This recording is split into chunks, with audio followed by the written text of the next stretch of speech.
support me through Stream Elements. It is completely optional, but your support allows me to keep making content such as buying new games and more. I love Wiener. Check this out. Wait for it. Hold on. Wait, Nick. Check this out. Look at that. This is Asian voice. Okay. Nick, Rick, look, I'm an American. I think I gotta use my credit card. Is there anything non-dairy? Anything gluten-free?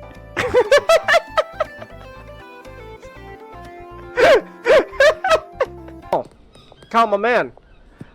Kyle? Oh, did you see that shit? Kyle just teleported. What the fuck? Kyle just teleported out of thin air. Kyle, I'm here to deal you your drugs. You just teleported out of thin air. Where'd you go, bro? Oh, there he is. Oh my gosh. Dude, Kyle learned instant transmission. What the fuck? Alright, you get 6 times the thick monkey. You didn't really sound sarcastic.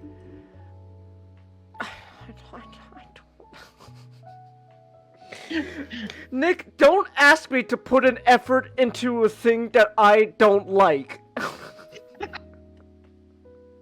Okay? Unfortunately, Nick, I'm not Hugo Weaving, where even me half-assing sounds genuinely good. Alright? I can't be Why aren't you? Because I'm not Hugo Weaving. Alright? I'm not Why can't you be? Cause I'm not Hugo Weaving! I'm not Megatron, okay? Why can't you be? Cause I'm not! Cause I don't want to! Cause I don't want to, Nick! I don't want to give effort for this! I don't want to!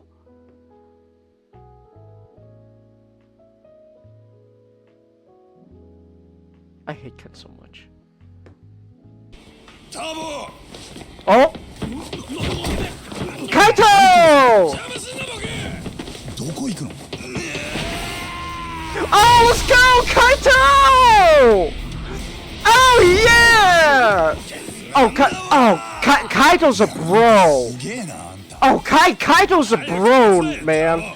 Oh my gosh, he's a bro. Oh. Yeah, Kaito.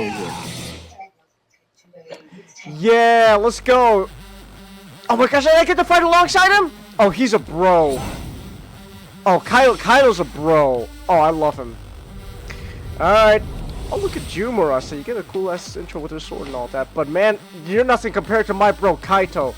Look at him! Kaito! Alright, well, we can do that as well. Wait! Did it happen already? No! No! No! It did not! No! It happened already? So soon? Oh my god! Nick! Oh. Is it me? Did they... We've got intrusion alerts. Did they increase Cortana's bus size in this game? Our best bet to figure out who's boarding us is the observation deck. Am I crazy, guys? I swear, they. Wouldn't bet on it. I don't like Mr. Penders, Nick. Dawn breaks quiet. Okay, there's gonna be a lot.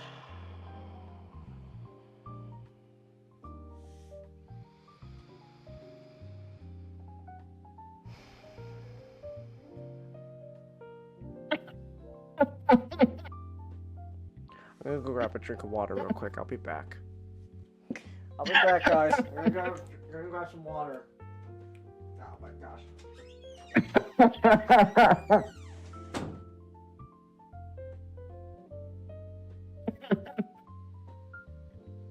You can't fucking escape them. You can't escape them. Oh, it's fucking great.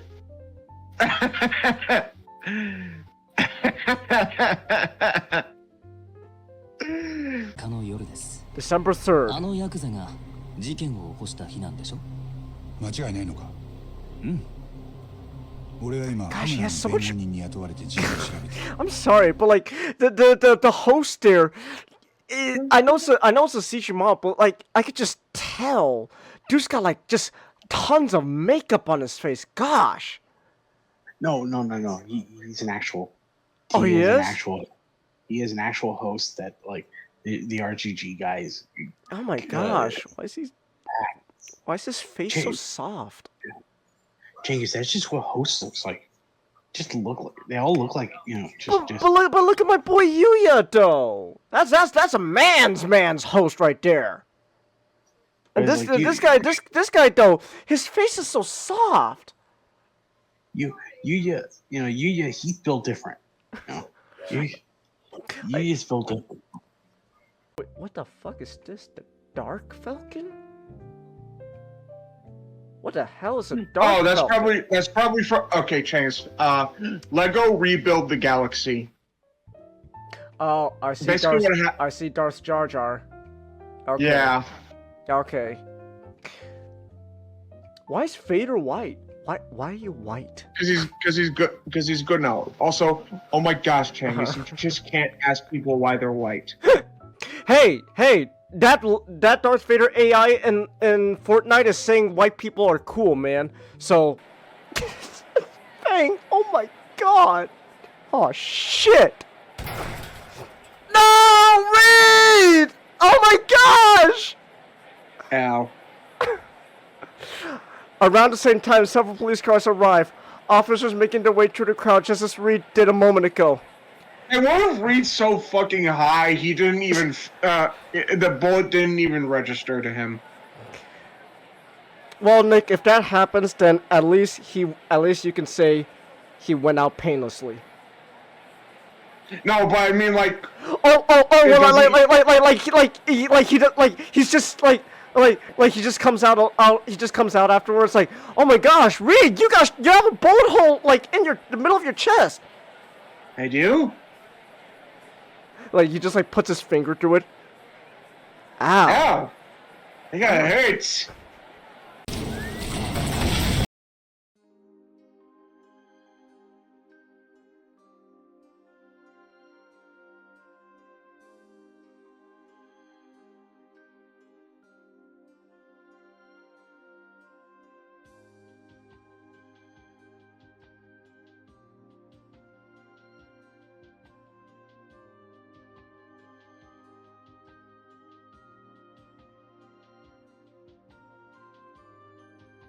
Now, just a quick reminder that you can.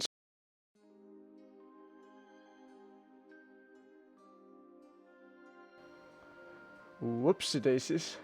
I just realized while trying to change your avatar, I just pretty much just started the whole. Well, like we already started, but like I pretty much got off the whole like waiting screen, so we're just we're just right in it. We can have a few extra minutes with us. Yeah, we got. I've started the video. If you guys want to see well, it. yeah, I was just saying like not like my idea was like if it were for the pilot suit, I would have just put their default outfit, you know, the one with the coat and the one that you normally see in the show. Like just keep that and like have them drive mechs in that outfit. But you know, we have to have a pilot suit, so. Damn, we're going to remove the horny. Art has truly become. I'm sorry. I don't.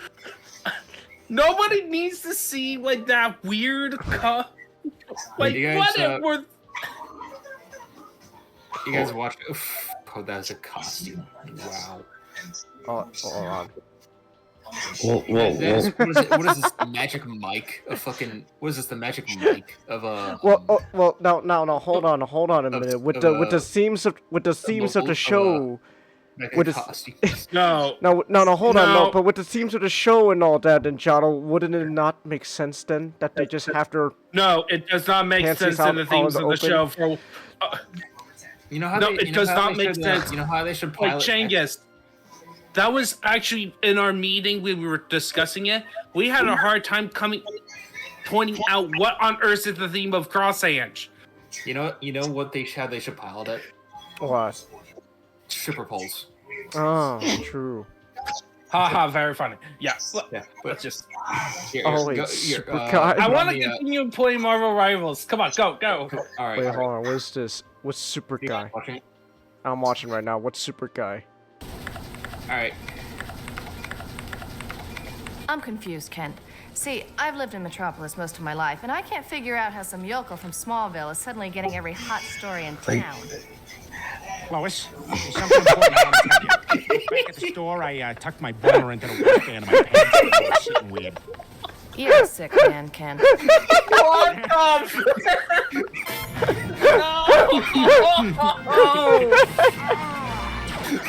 Oh, It's so good. So it's cool. that's actually very funny. No. Priceless. Priceless. Oh my gosh, it's like a whole 10-minute video though. Holy shit. Yeah, it's really good though. It's so good. It's gold. Got the new From in. What? Watch his log. We got a problem. Ninjato, get in here. Dennis the Menace. Yes, I'm watching it. Okay. He's being helpful. Might as well just call it Dennis now. He's not Might as well a call menace. him Dennis. Yeah. Do me a favor, Kent. Crack up after we've covered the museum opening. Which is why the Lex Luthor Music Museum is such a cutaway, boon to the city's populace. Okay. You know, I still don't understand what he does for a living. I want to know everyone who... He has so many clips. I see. Luke finally showed. I have a deal to offer you. This ought to be good. The deal is this. You leave me and my operations alone, and I will leave you alone. Why should I trust you? No deal. People can be very predictable in their wants and needs. Whoa, whoa, whoa, whoa, Not whoa. to mention, certainly. Whoa, whoa, whoa, whoa, whoa, whoa. Actually, I sort of have a headache, kind of.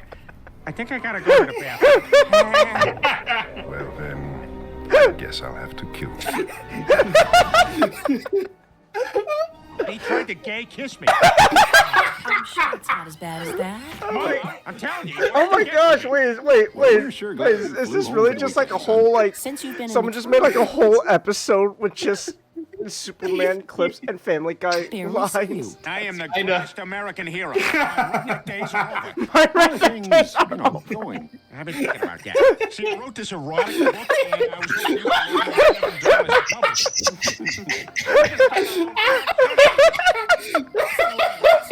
Clark.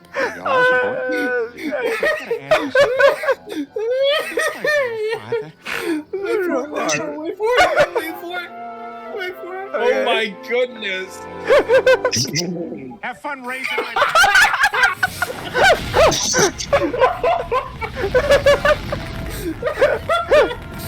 Have fun raising my bastard.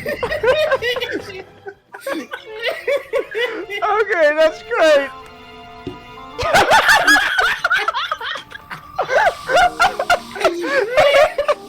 Okay, that's great. Oh, sweet. Is there any way I can get on the plane now? I'm very late. Oh my gosh. Okay.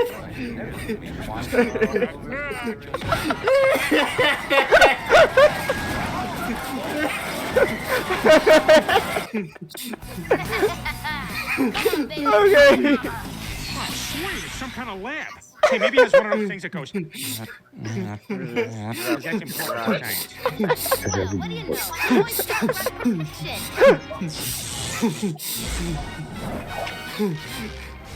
I didn't want to have to tie you up. Want to make sparks fly? You know, if I wasn't so sure you were lesbian, I'd think you were coming at me. Stupid electricity. My mistake.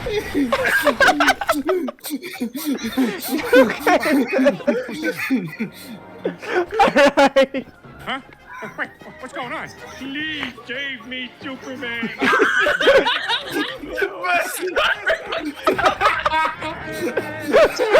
Oh, what the hell is that?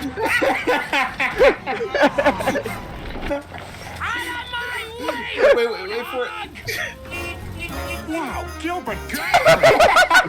What are you doing? doing here? I thought you were my dad.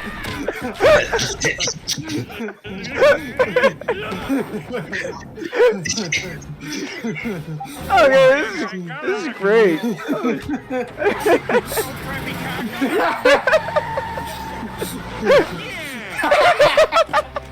Yeah! You know, you could probably just bump Yeah, the insurance company will love this. you know, there's no reason to get the insurance companies involved.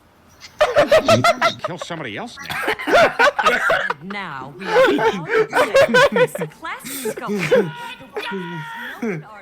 He's not him again. Where are you, McGurk? Rodin's thinker. That's him! Hey, McGurk, finish your business and let's get going. It's very early. You gotta understand. It's early.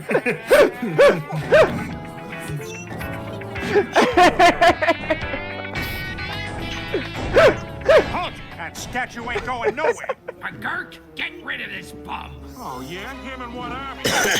I'm gonna punch you. How the hell are you gonna do that? Ta-da! You just hit me. I know, it was cool.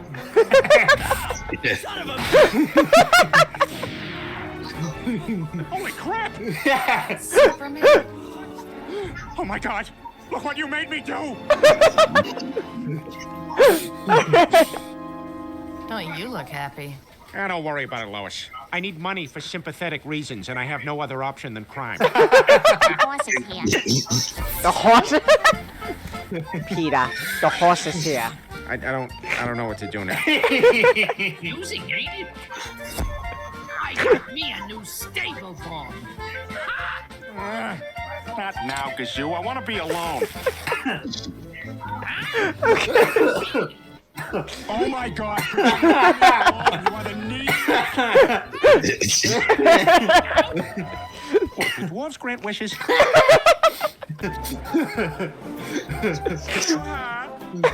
Something I can do for you, Superman. You're a businessman. I'm a businessman. And I've got a proposal that I guarantee you can't refuse. Of course you do. Well, you're a little late. We'll rob a train.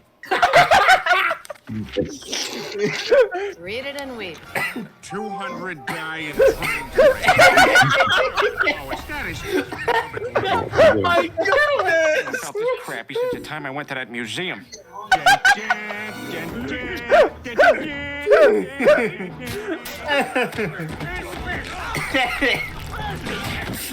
Oh my goodness.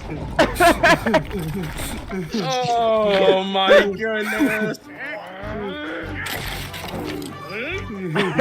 Take it easy. Take it easy, man. Everything's cool. You. Right here, dude.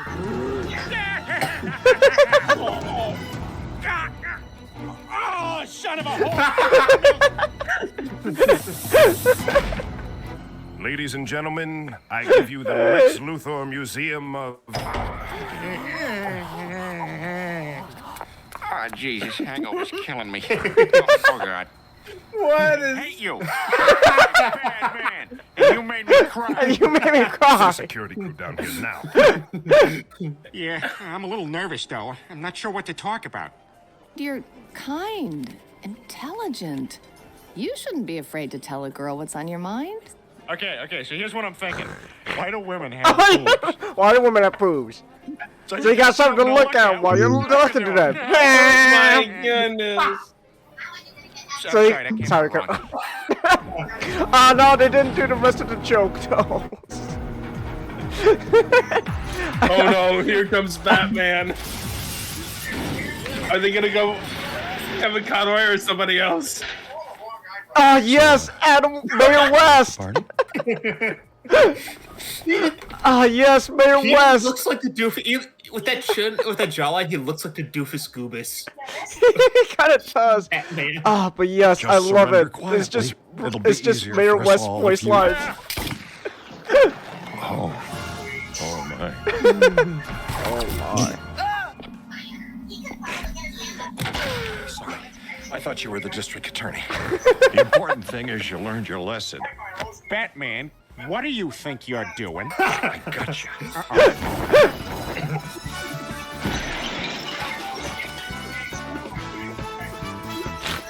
Oh my goodness, they put in the Adam West music. Yeah, Thanks because for giving me a book last Christmas. You're rich, you jerk. you're rich, you jerk. Oh, Miss Lane, why do you always have to put yourself in these situations? He's right, Jimmy.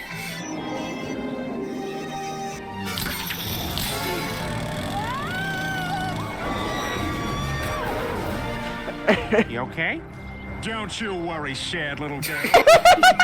You always fun. Don't you worry. Besides, little girl. to get to know you better. Lois, I'm gay. Oh, My goodness. oh, that's great. Horrible.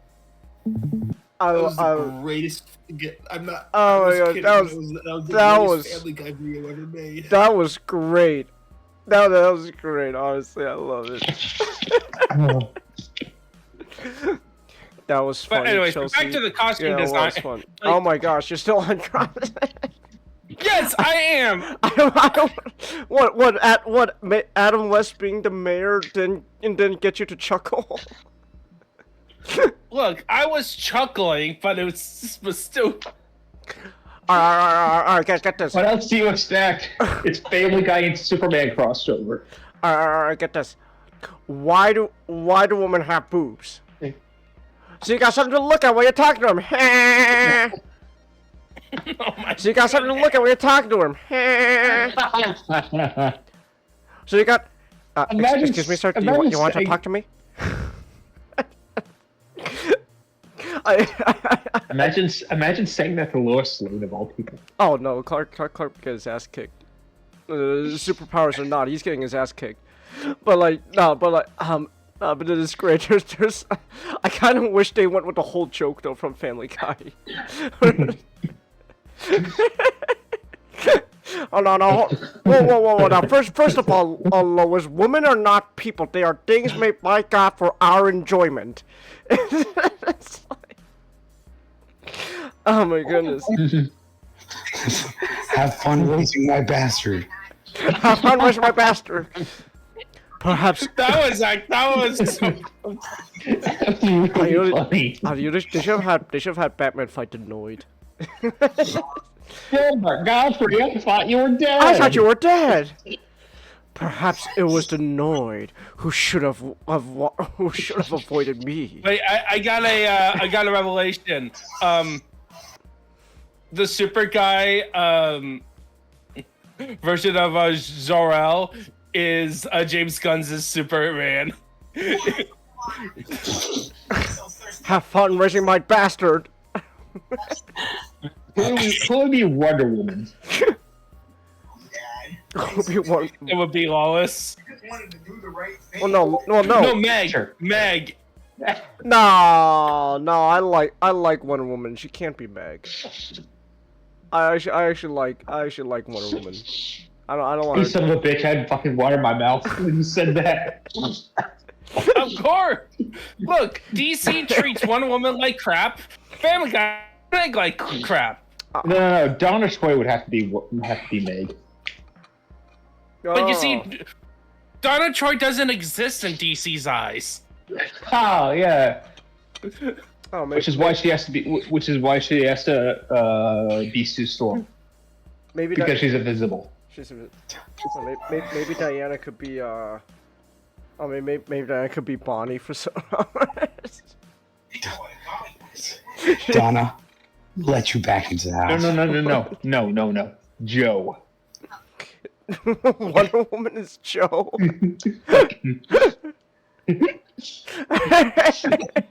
Let.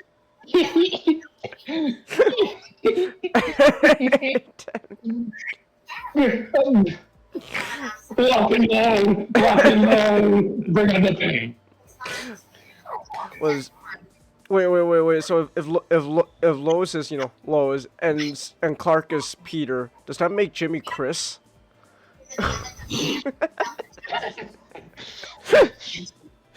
Seth Green could have actually, young Seth Green.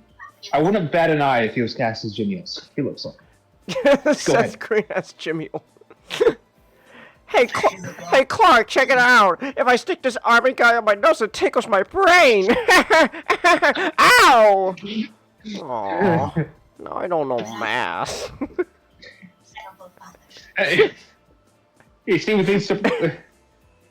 I'm just imagining. I don't remember the lines, but it's the part where Peter drinks Red Bull and like does that to a cow and sets it on fire. I was like, all right, Chris, listen, if you drink this, you'll get superpowers.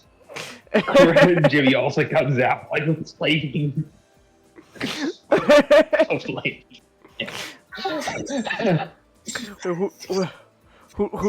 Who beat Brian? The Martian Manhunter. Martian Manhunter. We have to make him as. We have to make him as douchey, as big of a douchey liberal as Brian. The Green Arrow. Green Arrow, yeah. Ollie's just Brian. So he's just constantly bragging about how he has a. I'm more liberal than the rest of you, Justice League. I fucked a trans guy. That would be an Oliver Queen line. Wait, what was the line again? I'm more liberal than the rest of you. I fucked a trans guy. That would Oliver's not that extreme. Okay. If we make like robot chicken Green Arrow, then that would be a correct line for me. Like that would just be spot on. So who's Stewie then? I mean, I would have cast Stewie as Lex. Lex is Stewie. He just goes from trying to kill Clark to being gay. Well, I mean, he was leaning in for that gay kiss, so. Oh, you know what? Fair enough. Now that I think about it, Cleveland would make a great Martian Manhunter. Cleveland as Martian Manhunter. There's a spin-off Martian Manhunter show. We're not relegated to just Family Guy. Remember, we had like Bob's Burgers and Simpsons. True. We got all sorts as well in there. We got all sorts of like cross. I want how about Archer as the Flash?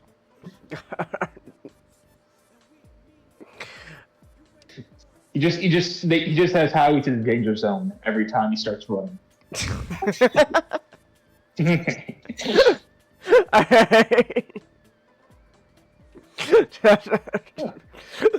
Okay, who's Quagmire?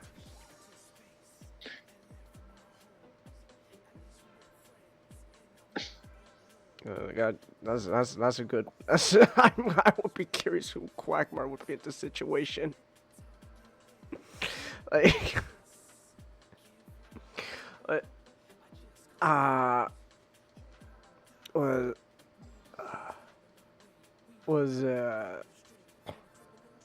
well, hold on. So if Green Arrow Ollie's Brian, then who's usually constantly just beefing with him?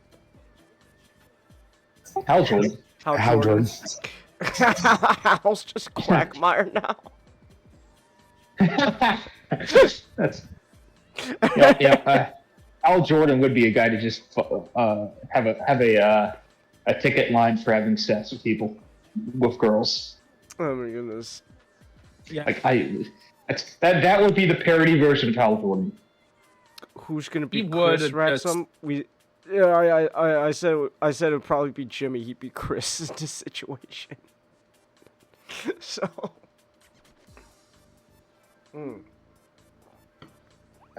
Yeah. So I think I get. Mm-hmm. I think I got this all out of me. So cross and uniforms. Oh my gosh, we're still on it. Okay.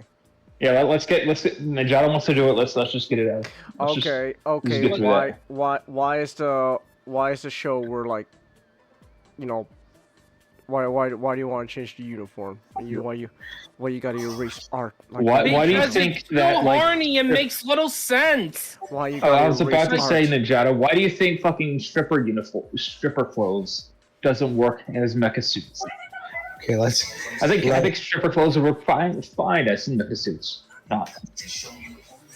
Okay, let us adapt this this lesbian prison fantasy. Adapt this lesbian prison. That's like half of it, but So I think I know how we can bridge our two topics right now. Okay. Ninjato, who would you cast for the who if we're having DC comic characters being cast by other animation characters, who would you put what was her name, the main character as? Ange? Yeah, who'd you put Ange as?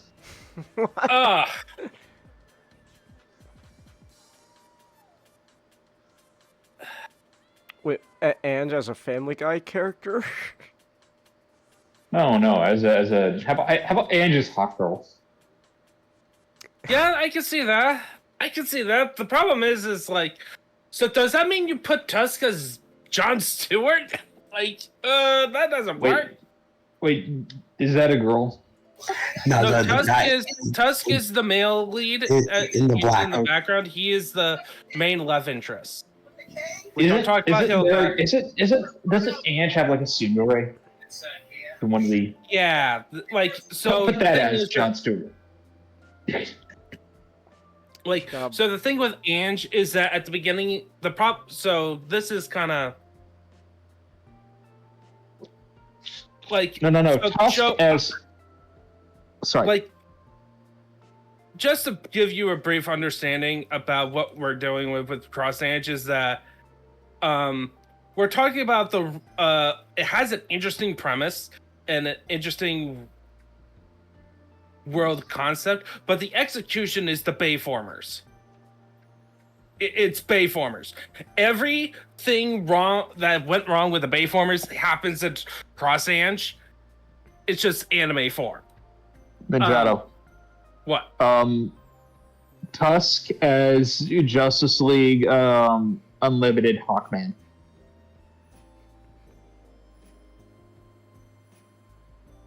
So insane. That kind of doesn't fit Tusk.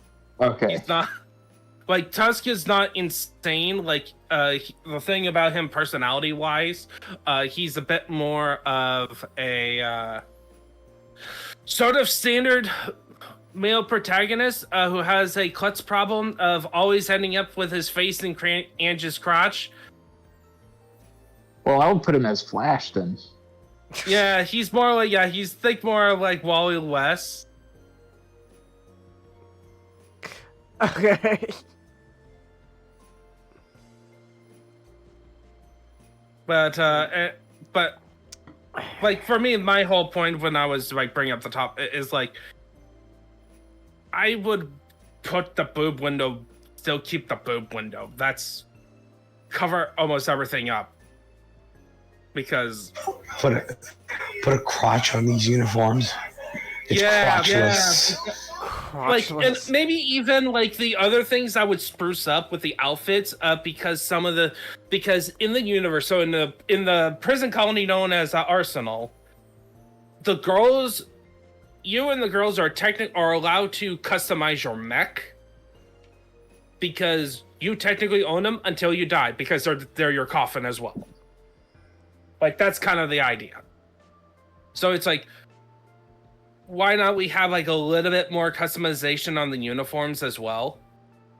Since, especially the pilot suits, like you can have like a standard uniform that they walk around in, which is like that default cloak outfit. Let me just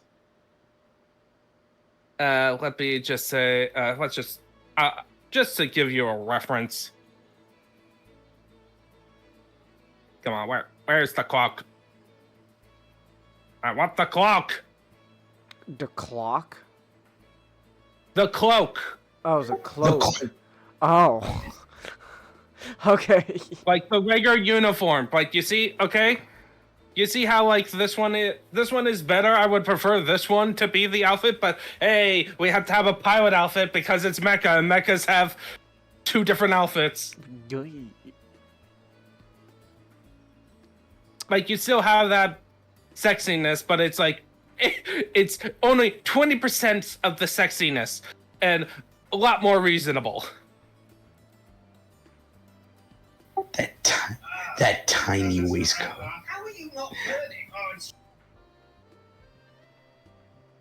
It's a lot more reasonable than, hey, we're gonna have just expose your belly button and your crotch except for a thong, and the only reason is that we have like an attachment cable on your butt because apparently that's the way you attach to the giant robot. Well, of course. Even though it looks like air bikes.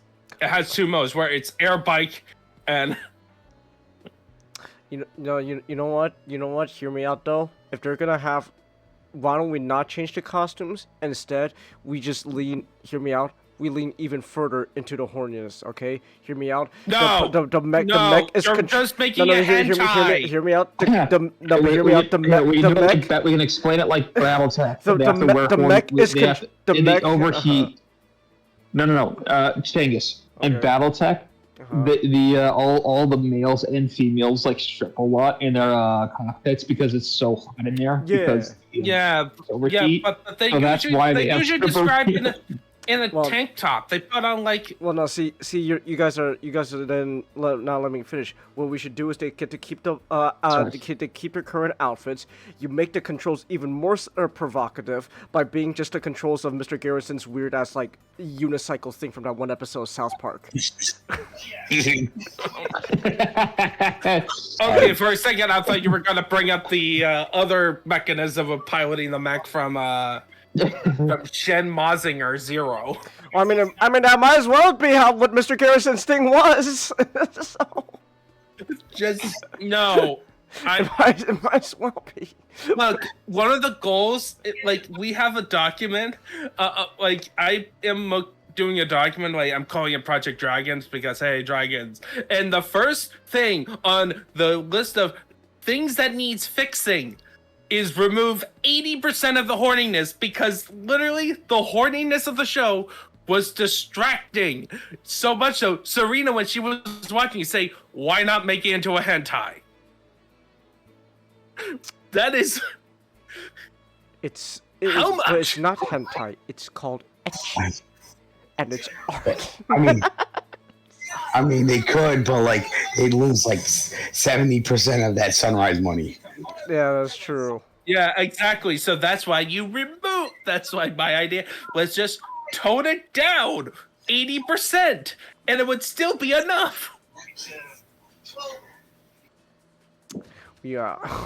Like, look, there is just shots, just random shots during moments where it's just zooming in on the crotch area, or whether in their mech suits. Like, clearly they're just designed, those outfits are just designed so that they can have easier shots to put etchy moments, despite having plenty of scenes where when the ladies are in like showers or in baths, butt-ass naked. And also characters banging on the bed. And even characters you do not want to see sleeping around. Hey, man. I'm just saying. Look, man, I just want to make a South Park joke, okay? You're the one who's currently trying to watch a show that you don't like. Oh, we already finished it. Oh, good for you. I actually do like it. It's my Bayformers, okay? It's my Bayformer. It's my guilty pleasure. Unlike you, I admit that it has massive flaws, and it's pretty awful. When I say I thought the Michael Bay Transformers movies didn't have flaws. Really, the first one. You keep us. Oh, that's a good movie. The first one's a good movie. I said yes. It's a good movie because it's fun. Because it's fun. It's enjoyable. Second half. Nah, the whole thing's enjoyable. I like the whole thing. I have fun watching the whole movie. I think it's fun. I like it. You just got picky taste. Picky taste. Yeah, you got picky taste, man. I don't look for garbage like you do. What do you mean garbage? Ninja, you're watching Cross. You were watching Cross. Oh, you know what? Then what you should do is forget what comic you guys want to talk about again. Armor Wars. Why don't you guys read that? Instead, you guys should have read something just absolute garbage comic book, like just absolute trash. Like you just pick up a comic book and it's like, God, this is the worst piece of shit I've ever fucking read. All right, guys, we're not going to do the rest of the stream. We're going to read Avengers 200 instead. Avengers 200, you got it. All right. Oh my. Oh my goodness. What do you mean, oh my? I technically have it. I technically have Avengers 200. It's in the See? big... Oh, there you go. No. Yes. Because it's in the big Carol Danvers Ms. Marvel collection that I have. The big omnibus. It is on the... Yeah, they have Avengers 200 on it, along with Annual 15. But you have it though. Is Annual 15 not as good? No, Avengers Annual 15 is the one that Chris Claremont wrote to basically fix what happened in Avengers 200 while also introducing Rogue. And then there's a little bit about her coming back to Earth after her space adventures, which happened after the death of Captain Marvel. So it's like her reaction to what happened. Alright. You know, speaking of Iron Man. Yeah. Speaking of Iron Man. Here we go. Yeah. We got Iron there. Man. Here you go. We got the Marvel. You can talk about Iron Man, the war of the armor. It's actually called the Stark Wars, but you know, yeah, nobody ever uses the name. I don't even think Marvel uses the name. No, because I mean, you know, Armor Wars just sounds amazing. Like Star Wars is just the name of a character. You know, that's true. You just Wars sounds epic. You hear the Star Wars and you think, "Wow, is Tony fighting for custody of a mansion?" Yeah, I actually read the Epic Collection that this arc was kind of being built up. Like this kind of arc was a culmination of. Essentially, the book that the collection I had was the start of David Michelini's return to Iron Man, where the premise is that Tony has returned to Iron Man with the new suit that's Silver Centurion armor, like that silver and red. Let's roll this back a bit. So David and Michelini originally had original run back in the 70s. And that was Demon in the Bottle. We talked about that. Demon in the Bottle. And then Dennis O'Neil had a run that continued off. But Michelini and Layton didn't like how it turned out. So they came back and tried to roll things back to how it was beforehand. Which, I guess if you like the Dennis O'Neil run, you won't like this. Or if you don't like Dennis O'Neil's run, you'll like this. I haven't read the Dennis O'Neil. I haven't read any book. I've only read an arc from Michelini and Layton. And I have not read anything from O'Neil at all. So I can't throw my give my 2 cents about that. I know some stuff from the Deno Run era just because I read like a Marvel team up that featured. So during that era, Tony fully gave into his alcoholism, went out of control, retired as Iron Man because of it, and gave it to Rhodey to be. To be. I know Michelini and like never wanted Rhodey Iron Man. They just wanted him in, you know, like the helicopter pilot, which is, you know, basically another big suit of armor. Yeah, and also during this, they fully have Stark International be taken over by other companies. I think Obadiah Stane or various entities. Shield took a big portion. You got a little bit of it with the beginning of it with Demon in a Bottle. Oh, okay. So what happened when David Michelini kind of come back in? Tony returns as Iron Man, and he establishes a new company called Stark Enterprises. So the actual name that is now associated with Iron Man from like the MCU and from every other Stark Enterprises started with this, with a kind of I'm gonna make my own Stark company with blackjack and hookers. Yeah. And thus the early on in the issues of the run building up to this, like he fought the Ghost for the first time. Like the Ghost got introduced in this era.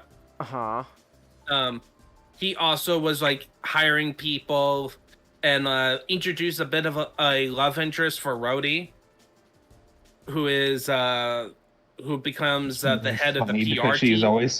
She's always very cold to him for this arc. It's really funny. I don't think she does that much. No, she actually does. It's just that a lot of stuff happened that is a lot more natural once you kind of read it through. When Tony Stark and hey, Nick, you missed the greatest Family Guy video ever made. The what? The greatest Family Guy video ever made. Is it Super Guy? Oh yes. He knew. Okay. He knew about the video. You guys already saw it? I showed me. We were Dang, I wanted to show Tangus after the stream. Oh, I'm sorry. Matchstick already showed me, so. Sorry. I'm afraid I have the speed of Peter Clark. I see. Faster than faster than a speeding Peter. Faster than a speeding Peter. Okay, man. so back on. So like. Also, I got things. Okay. Let's leave it till at least. Let's leave it till at least until a transition because we're right in the middle of it. All right. Thank you.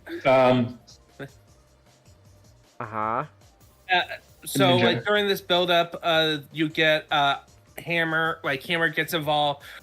Like he has to deal with Hammer, who's been like a constant thorn in his side. And what's important for this arc is that the previous two issues, a character called Force, who used to work for Hammer as a terrorist, basically turns himself into Stark to get protection, and thus Stark ends up having to fake his death and have him join the company. But this leads into the beginning of Armor Wars. So how about Matchstick, you kind of... So Tony Stark, I just want to say, Silver Centurion armor, gotta be one of my favorite, one of my favorite, if not the favorite, Iron Man armor. I really like it. I like it. I like how it looks. Yeah. So Tony's doing some testing for the military, doing some stuff, and then when he comes back, he finds a bug in his complex, and then he finds out that was the enforcer armor. I believe so. Was actually when he has the armor is actually was where the guy who turned himself in was using. So he was using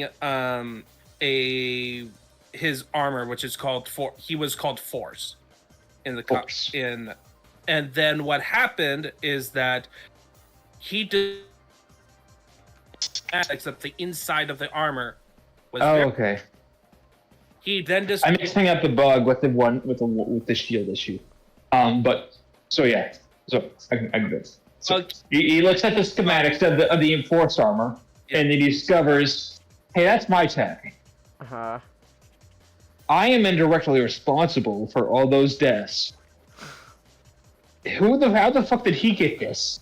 I am going to go on a rampage until I find out who.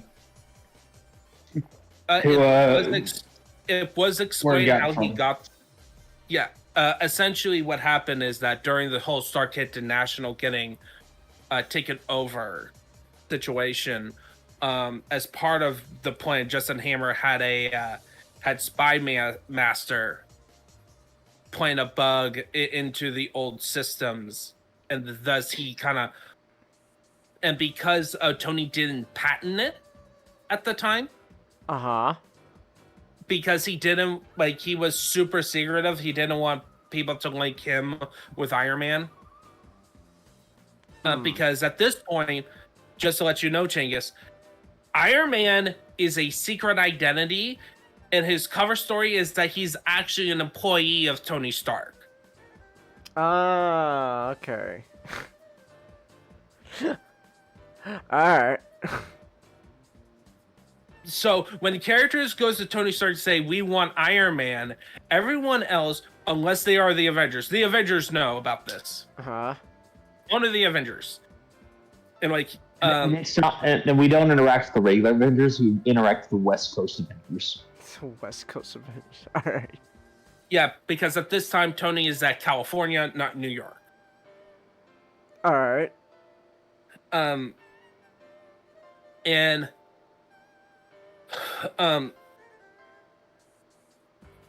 so he is an employee, so every time they go to Tony Stark and ask for Iron Man, he basically has to do the whole Adam West thing where it's like, this is Bruce Wayne, I'll go talk to Batman, get Batman on the phone, this is Batman. That whole deal.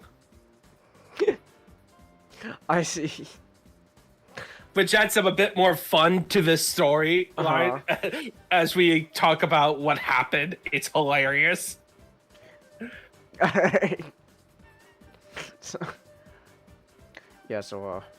Madam. Tony, can you get Iron Man on the phone? Yeah, okay, I'll try. Hey, Iron Man, get on the phone. It's like, shit, quick, Jarvis, make some running noises in the background.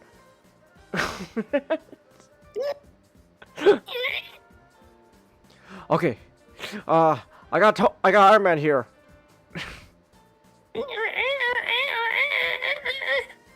Alright.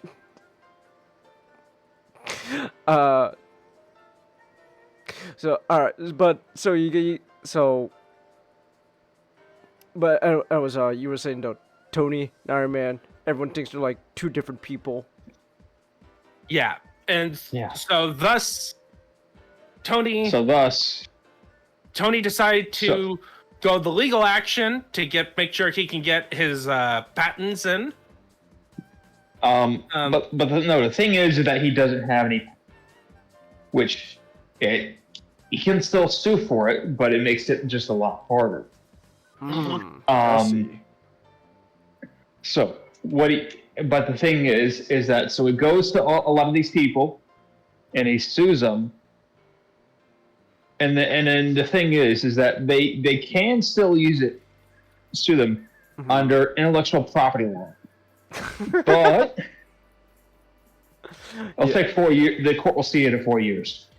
Ah, Yeah. I see. And so essentially, they will recognize that Stark Enterprise owes the Iron Man technology, but it's only set in like couple of months from now, like a certain date. Any technology made before that date is viewed as public domain. And so Tony Stark, you can probably see his face getting redder and redder as the conversation goes on. Sam Rockwell's gonna be like going he practically bit the head off of the lawyer of his lawyer that told him all this stuff. Man, like Tony is not in a good mood. I would assume not. Yeah. Yeah, because as you can probably guess, he blames himself for it. Like, even the arc begins with just a recap of his origin story, just to make you hammer home why he views this as, like, awful. Like, the worst thing. Yeah. And so what happens is that he decides to go after everybody that he decides to get a hold of everybody that could have the tech.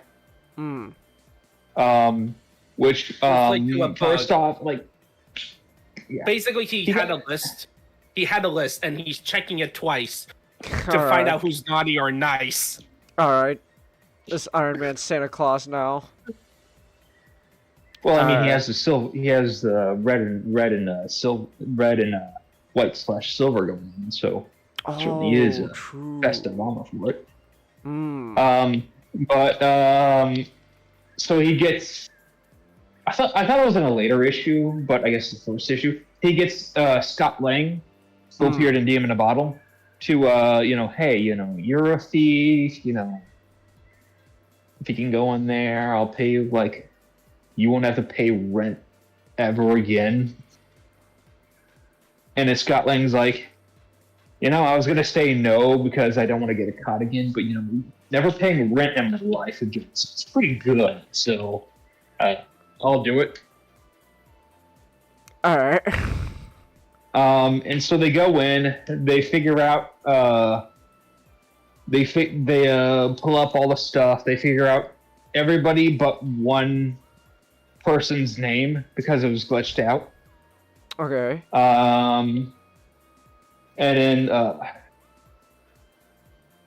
don't really want to do it. I don't really want to do too much of a play-by-play. So the next bit of the next issues is Tony Stark going after everybody who has had the armor, his armor schematics.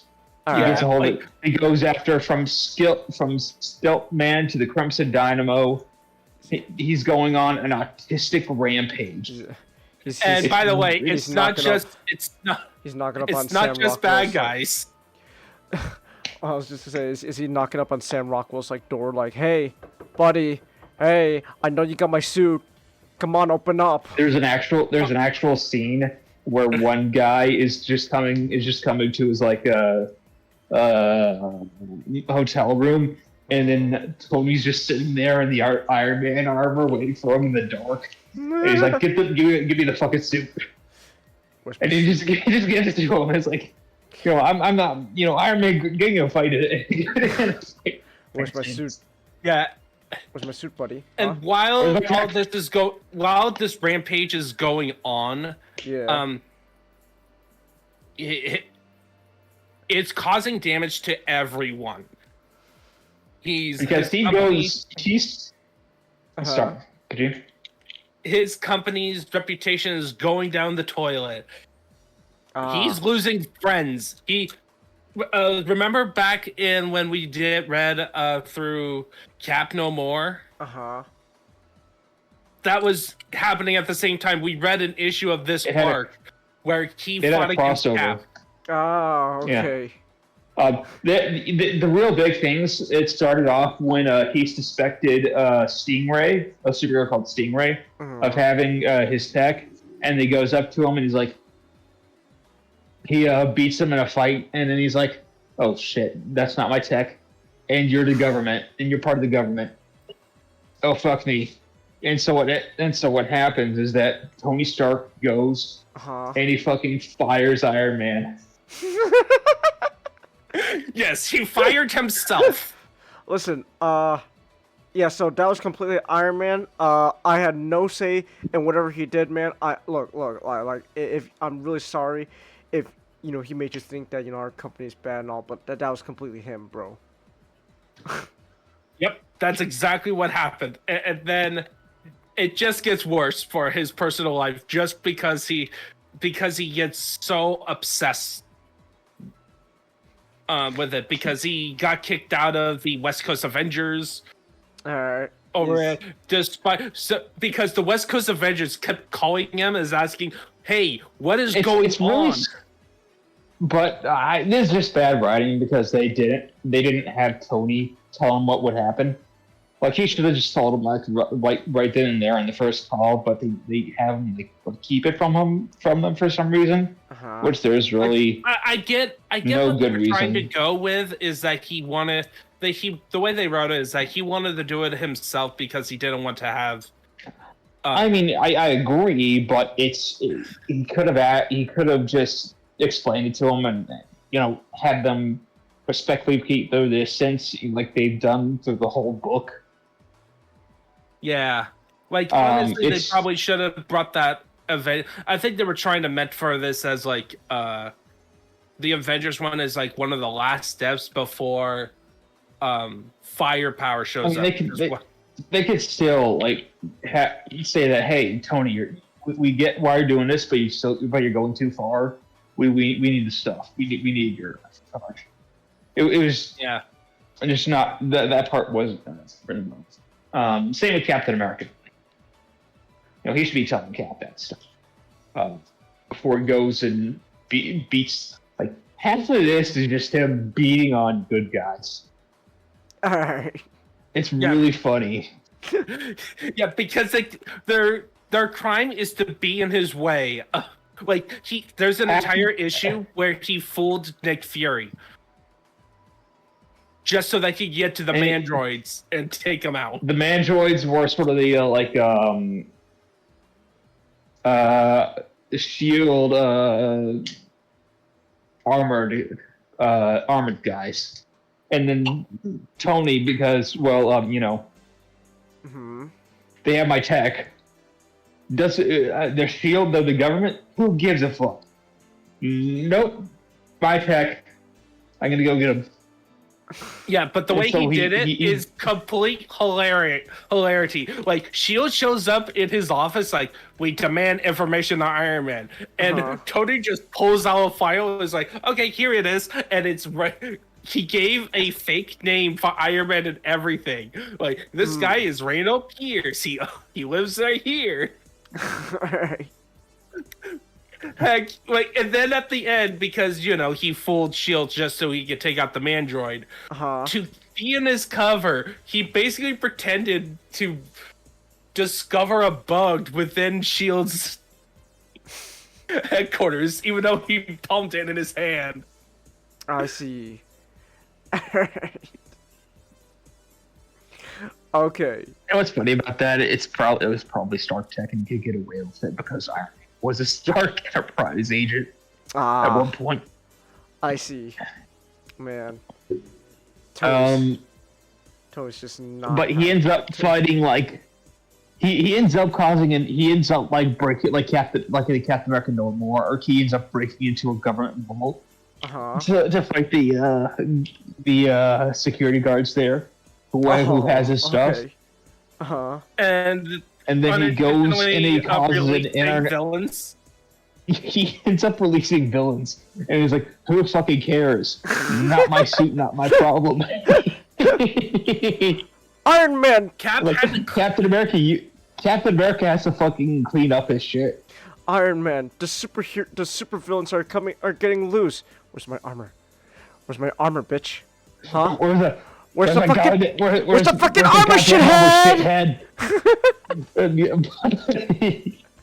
Yeah, and then it just culminates with Hammer presenting not just yet. Wait. Oh, okay. So he goes into Russia and causes an international incident because he kills a titanium man, a government agent. I see. It was accidental. He didn't intend to do it. He didn't but intend it to. Okay.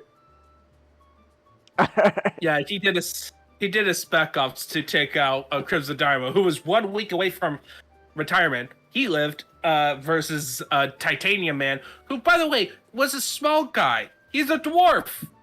With like a giant head too. Because he's smart, you see. You have to give him the big head to show that he's smart. Of course. Obviously, yes. But yeah, and the reason why it kind of went out of control is that he couldn't bring his Iron Man suit in. He brought in like a stealth suit that can go into the atmosphere to drop in at Russia. Oh, sorry, Russia. Coming in hot. Well, this is the Soviet Union at this point, so. Oh.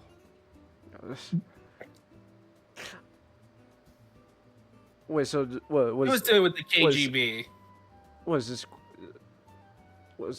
Gorbachev dead by now or something, or? It was the 80s. Yeah. Gorbachev was in power, I think.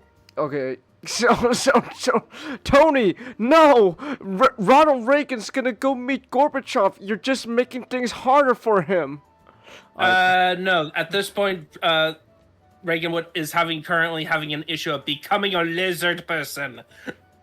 Oh yeah, shit! In right. Captain America No More, remember he became that's right. So while Tony is causing problems for American and Soviet relations, and like being a pain in Gorbachev's ass, Reagan's becoming a lizard person. Reagan. No, Reagan smash. Reagan's bite heads. Oh my gosh, Ronald Reagan, he's a lizard person. The only thing that's just as bad as a communist. A lizard person. But yeah, so essentially the international incident had the American military was like, okay, we need to get rid of Iron Man now. Hey, Hammer, do you have anything? Yes, we do. We have like this big monstrosity of a mech called Firepower, which includes a nuclear warhead. That's my goat, Sam Rockwell. He ends up fighting Iron Man, and he beats him, and then Iron Man gets out of there without the armor, and he sends out the armor away to lead Firepower away, and then Firepower just nukes it. He nuked it. He literally fired a nuke at the armor, and then everybody thinks that Randall Pierce is dead because he got fucking nuked. Yeah, and then it gets funnier. Like if the next issue, apparently, Hammer designed the suit to be, to not only be the government hired him to make a suit to be a countermeasure to superheroes, essentially. Like if a superhero goes wrong. No. It was a countermeasure to writings. Yeah, that's what he said. He emphasized, oh, actually, it's like meant for riot control. So it's like shoots a nuke at riot. Imagine just you're a writer and this thing comes along and just shoots a nuke at you. Wow. I need to show him what he looks like. It's hilarious. It's like fucking something out of like the Iron Warriors from 40K. Cool. It's so ugly.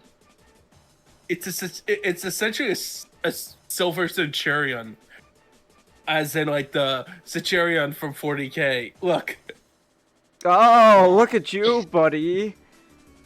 Oh, it kind of reminds me of the Ironmonger from the 2007 Iron Man movie. It kind of does. Yeah. Iron. And you see as a giant nuke. Yeah, I see that's it. the back of the checkerboard thing is a nuke. Legit kind of actually legit kind of reminds me of like Jeff Bridges' suit in Iron Man. I love checkerboard nukes. How else would I This tell you is that to you? Ironmonger in the comics, apparently. Yeah, I know. I know Ironmonger in the comics. The two. It's like a combination of the two. Yeah. Honestly. Yeah, I can see it as like a combination of the two. I keep you lifting you up, Tony, and I gotta let you down. I gotta let you down. Thank you, Jeff. I think they got the general. Okay, looking at it, it looks like they got the size. The inspiration for firepower is more about like the size and maybe the armaments. But the general and sort of how it's outline- like, and sort of how it's like a giant mech suit rather than a. Yeah, but rather than it like still an has the face of the Ironmonger. It has. It has the proportions of the Ironmonger. But it's, Like general. I think it's a little bit in between. yeah, I can see Yeah. it. It's like a in between sort of thing. But anyway, yeah. So this thing kills it, and then the pilot apparently was like an earlier Iron Man character who really hated Tony Stark.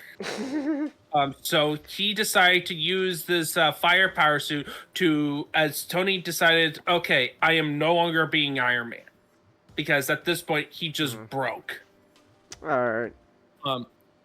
Of like he wrecked everything. Like he started drinking again. Ah, let's go. Well, And I so- guess so much for and Demon then, Law. He's drinking again.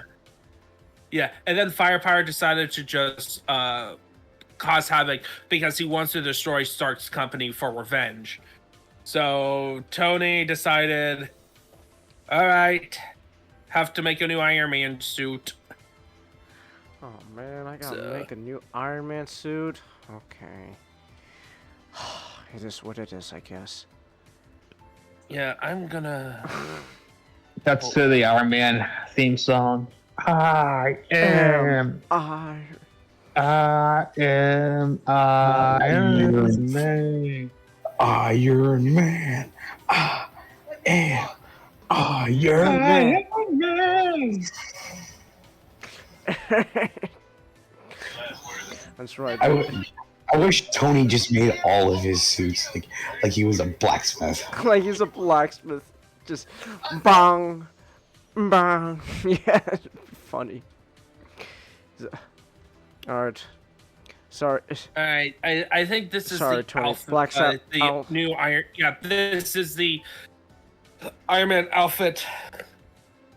He built. Honestly, it's not my favorite. I see. Like it's just, I think it lacks personality. It's mostly gold. I mean, I don't know. I see it's like, yep. Like it's a throwback to the regular Iron Man. Well, I was say like just when I look at it, it's like, yeah, that's Iron Man, all right. Yeah, I mean, it's Iron Man, but I feel like it Yeah, it's a suit. ID's Iron Man. Yeah, but Apparently it's there's just Armor kind of. Wars 2. Armor Wars 2. There was another one. There's this, yeah, and it's by. Tony. It looks like Byrne and John Romita Jr. Sorry, Tony. Romita but, Jr. Sorry, Tony, but yeah, we're just gonna have to take your suit again. Oh. Okay. Yeah. I prefer like the classic Iron Man or the Silver Centurion or the '90s armor. Because they have I think have a lot more personality. Like this one just is just like, get me the most generic Iron Man armor you can make. Like I just look at it. It's like, yeah, that's Iron Man, all right. I don't really got a problem with it. It's just kind of boring. It's Iron Man. So. Yeah, like I'm not as big on the Silver Centurion armor as you are. Like it looks good, but I don't know. It's just I like the the Silver Century. regular. I like the classic. I like the. I would not have it be as like the main armor for like most of it. Like the Silver Centurion, I think is good in small doses. Like, Yeah. maybe like a run or something, but I wouldn't have it be the main armor. But the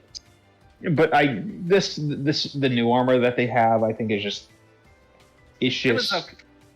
It was okay. It's okay. It's like a 5. Yeah, it definitely feels like they were trying to modernize the armor. Of like, it's the classic armor, but now for the modern, it looks better on the page than this glossy cover. All right. But yeah, like Iron Man has some really cool and dumb looking armors. Like I don't dislike it. I just think it's just kind of okay. You know, that would actually be a fun tier list stream of like us going. That would be all of Iron Man's armors. Holy shit! Maybe not all of them, but like that'd be quite a the bit. big ones and the interesting ones. I think the Tin Man armor is kind of the better version of.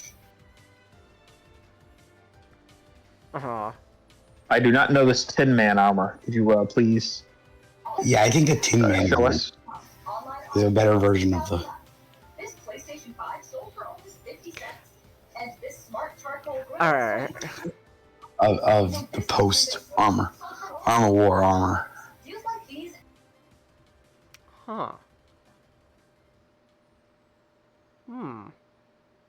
I got it. Yeah, that's a bit better. Yeah. Got a bit more stuff on his shoulders now. Kind of buffing them up. I also like the Iron Man ones where they have like the giant sort of what I guess they call them cheeks. Is that what you call them? Cheeks. Like here. I'm looking at Batero. In a streaming back room. It looks like that kind of Iron helmet. Man armor. Oh wait, is this Iron Man suits? Is that? Yeah, you see what I'm talking about? Okay. Like with the big, yeah. I kind of like those. Ah, I see. Alright. Oh, I'm out of tea. Okay. Okay.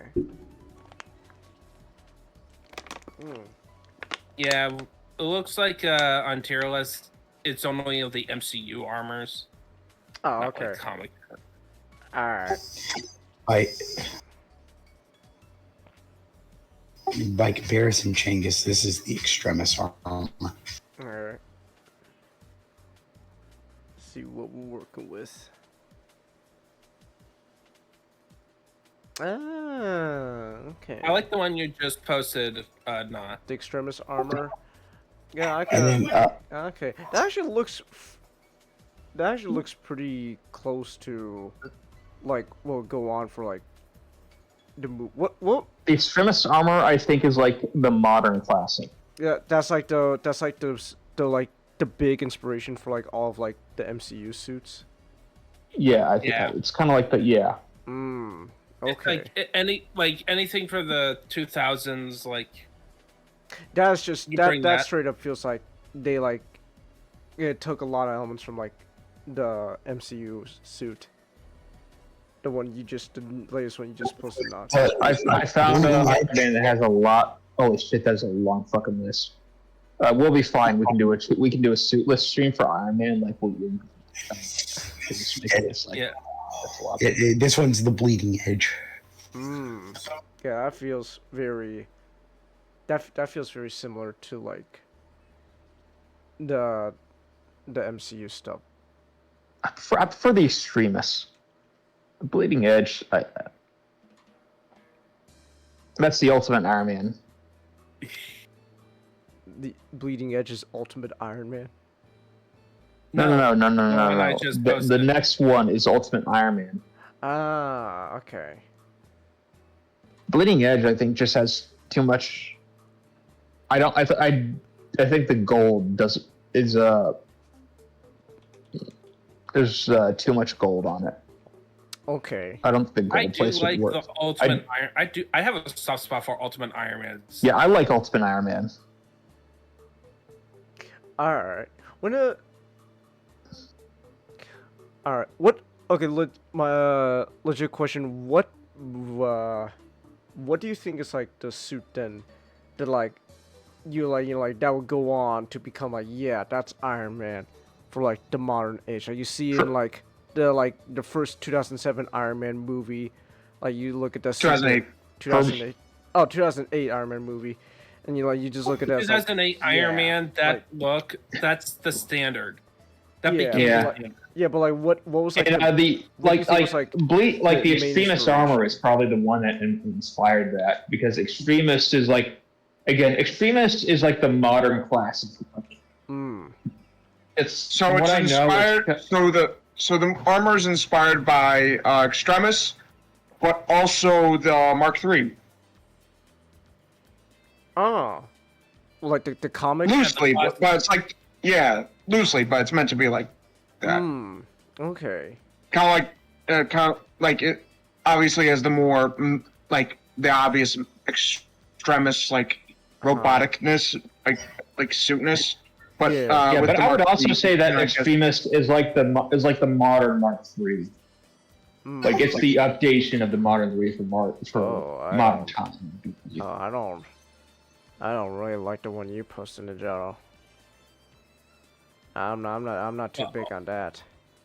I like the Ultimate Iron Man. The Ultimate Iron Man. That's I don't know. I don't know. Are those just the fucking Bionicle shoulders? Nick, Possibly, actually. Nick, I'm not crazy, right? That looks like the fucking Toa Nova shoulders. Chance, here's the fucking thing. Uh-huh. This isn't the only time Marvel kind of took from Bionicle. Okay. When a Bionicle coming out? Like... Bionicle also that was 2001, man. Bionicle was 2001. Sorry, in 2001. That piece would have been 2002, and I'm guessing Ultimates came out in 2005, if I'm correct. Wait. Yeah, I don't know how to tell you this, Chungus. 2005, yeah. A lot of people liked Bionicle. I mean, I'm not upset. Are you kidding me? I like that. I'm not upset, but like I just look at that, it's like that looks like the Toa Nova shoulders from Bionicle. I feel I'm not crazy. It straight up looks like Actually, you know what it is? I think I really like the Ultimate armor. Okay. Because I can almost believe that someone looked at one of the Toa Nova, most likely Tahu, and went like, okay, yeah. So the Ultimates comic starts at 2002. So roughly around the same time. Okay, so same time as it was one of the launch books. Okay, so someone saw the Toa Yeah. Nova and like, damn, that's like the coolest shit I've ever seen from Lego. Yeah, that's that's probably what happened. Okay. Okay. But he's really cool fan art though. This is my personal favorite.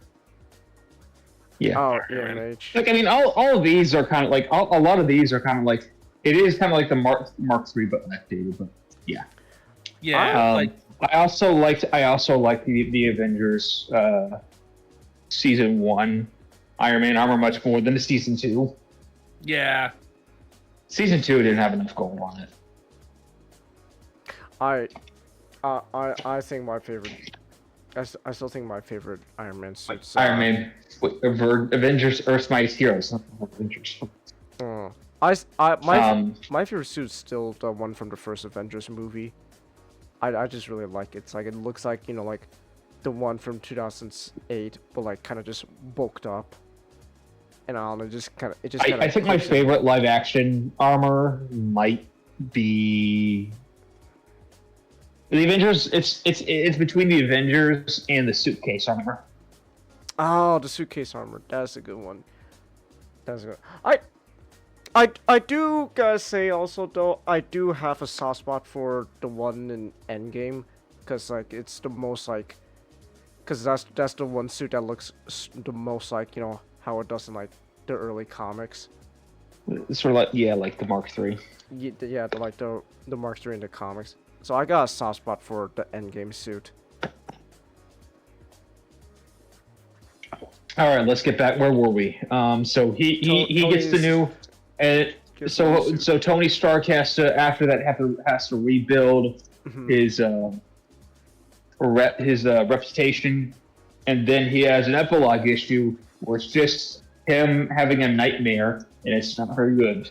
Oh, okay. Yeah, essentially, it's about his suit trying to take over his body, and it's more about him kind of self-reflecting about how the issue, like, he has to deal with all the consequences about his life, like, from the technology that was used to kill innocent people and the actions he did during the Armor Wars. Yeah, the art was good though. Oh yeah, it was a lot better than the rest of the series by a country mile. like for some reason, the art in that really shitty epilogue issue was so much better than the rest of the issues. Really? Well, because it was well, here's the thing: is because it went against the house style. Well, it felt a bit more like 90s art, or like something from DC at the time. Oh, okay. Like mid 80s DC, you're doing stuff like Frank Miller's Batman and like This is John Byrne around the mid 80s, right? Yeah, it would have been around the time of like Crisis on Infinite Earths, so it would have been around it. Yeah, I think this would be around like 84, 85, and that's what DC's put there. DC had better. Okay. Yeah, it was this storyline started at 87 and 88. 87. Oh, that's kind of. Well, I guess it's like the transition to 90s, because like I love the art from the 90s. I think it has. I think it's a happy medium between like. I was raised on like 80s, 90s, and 2000s. But well, I mean, the X-Men had good art consistently. So, but let's get on to next. But Armor Wars.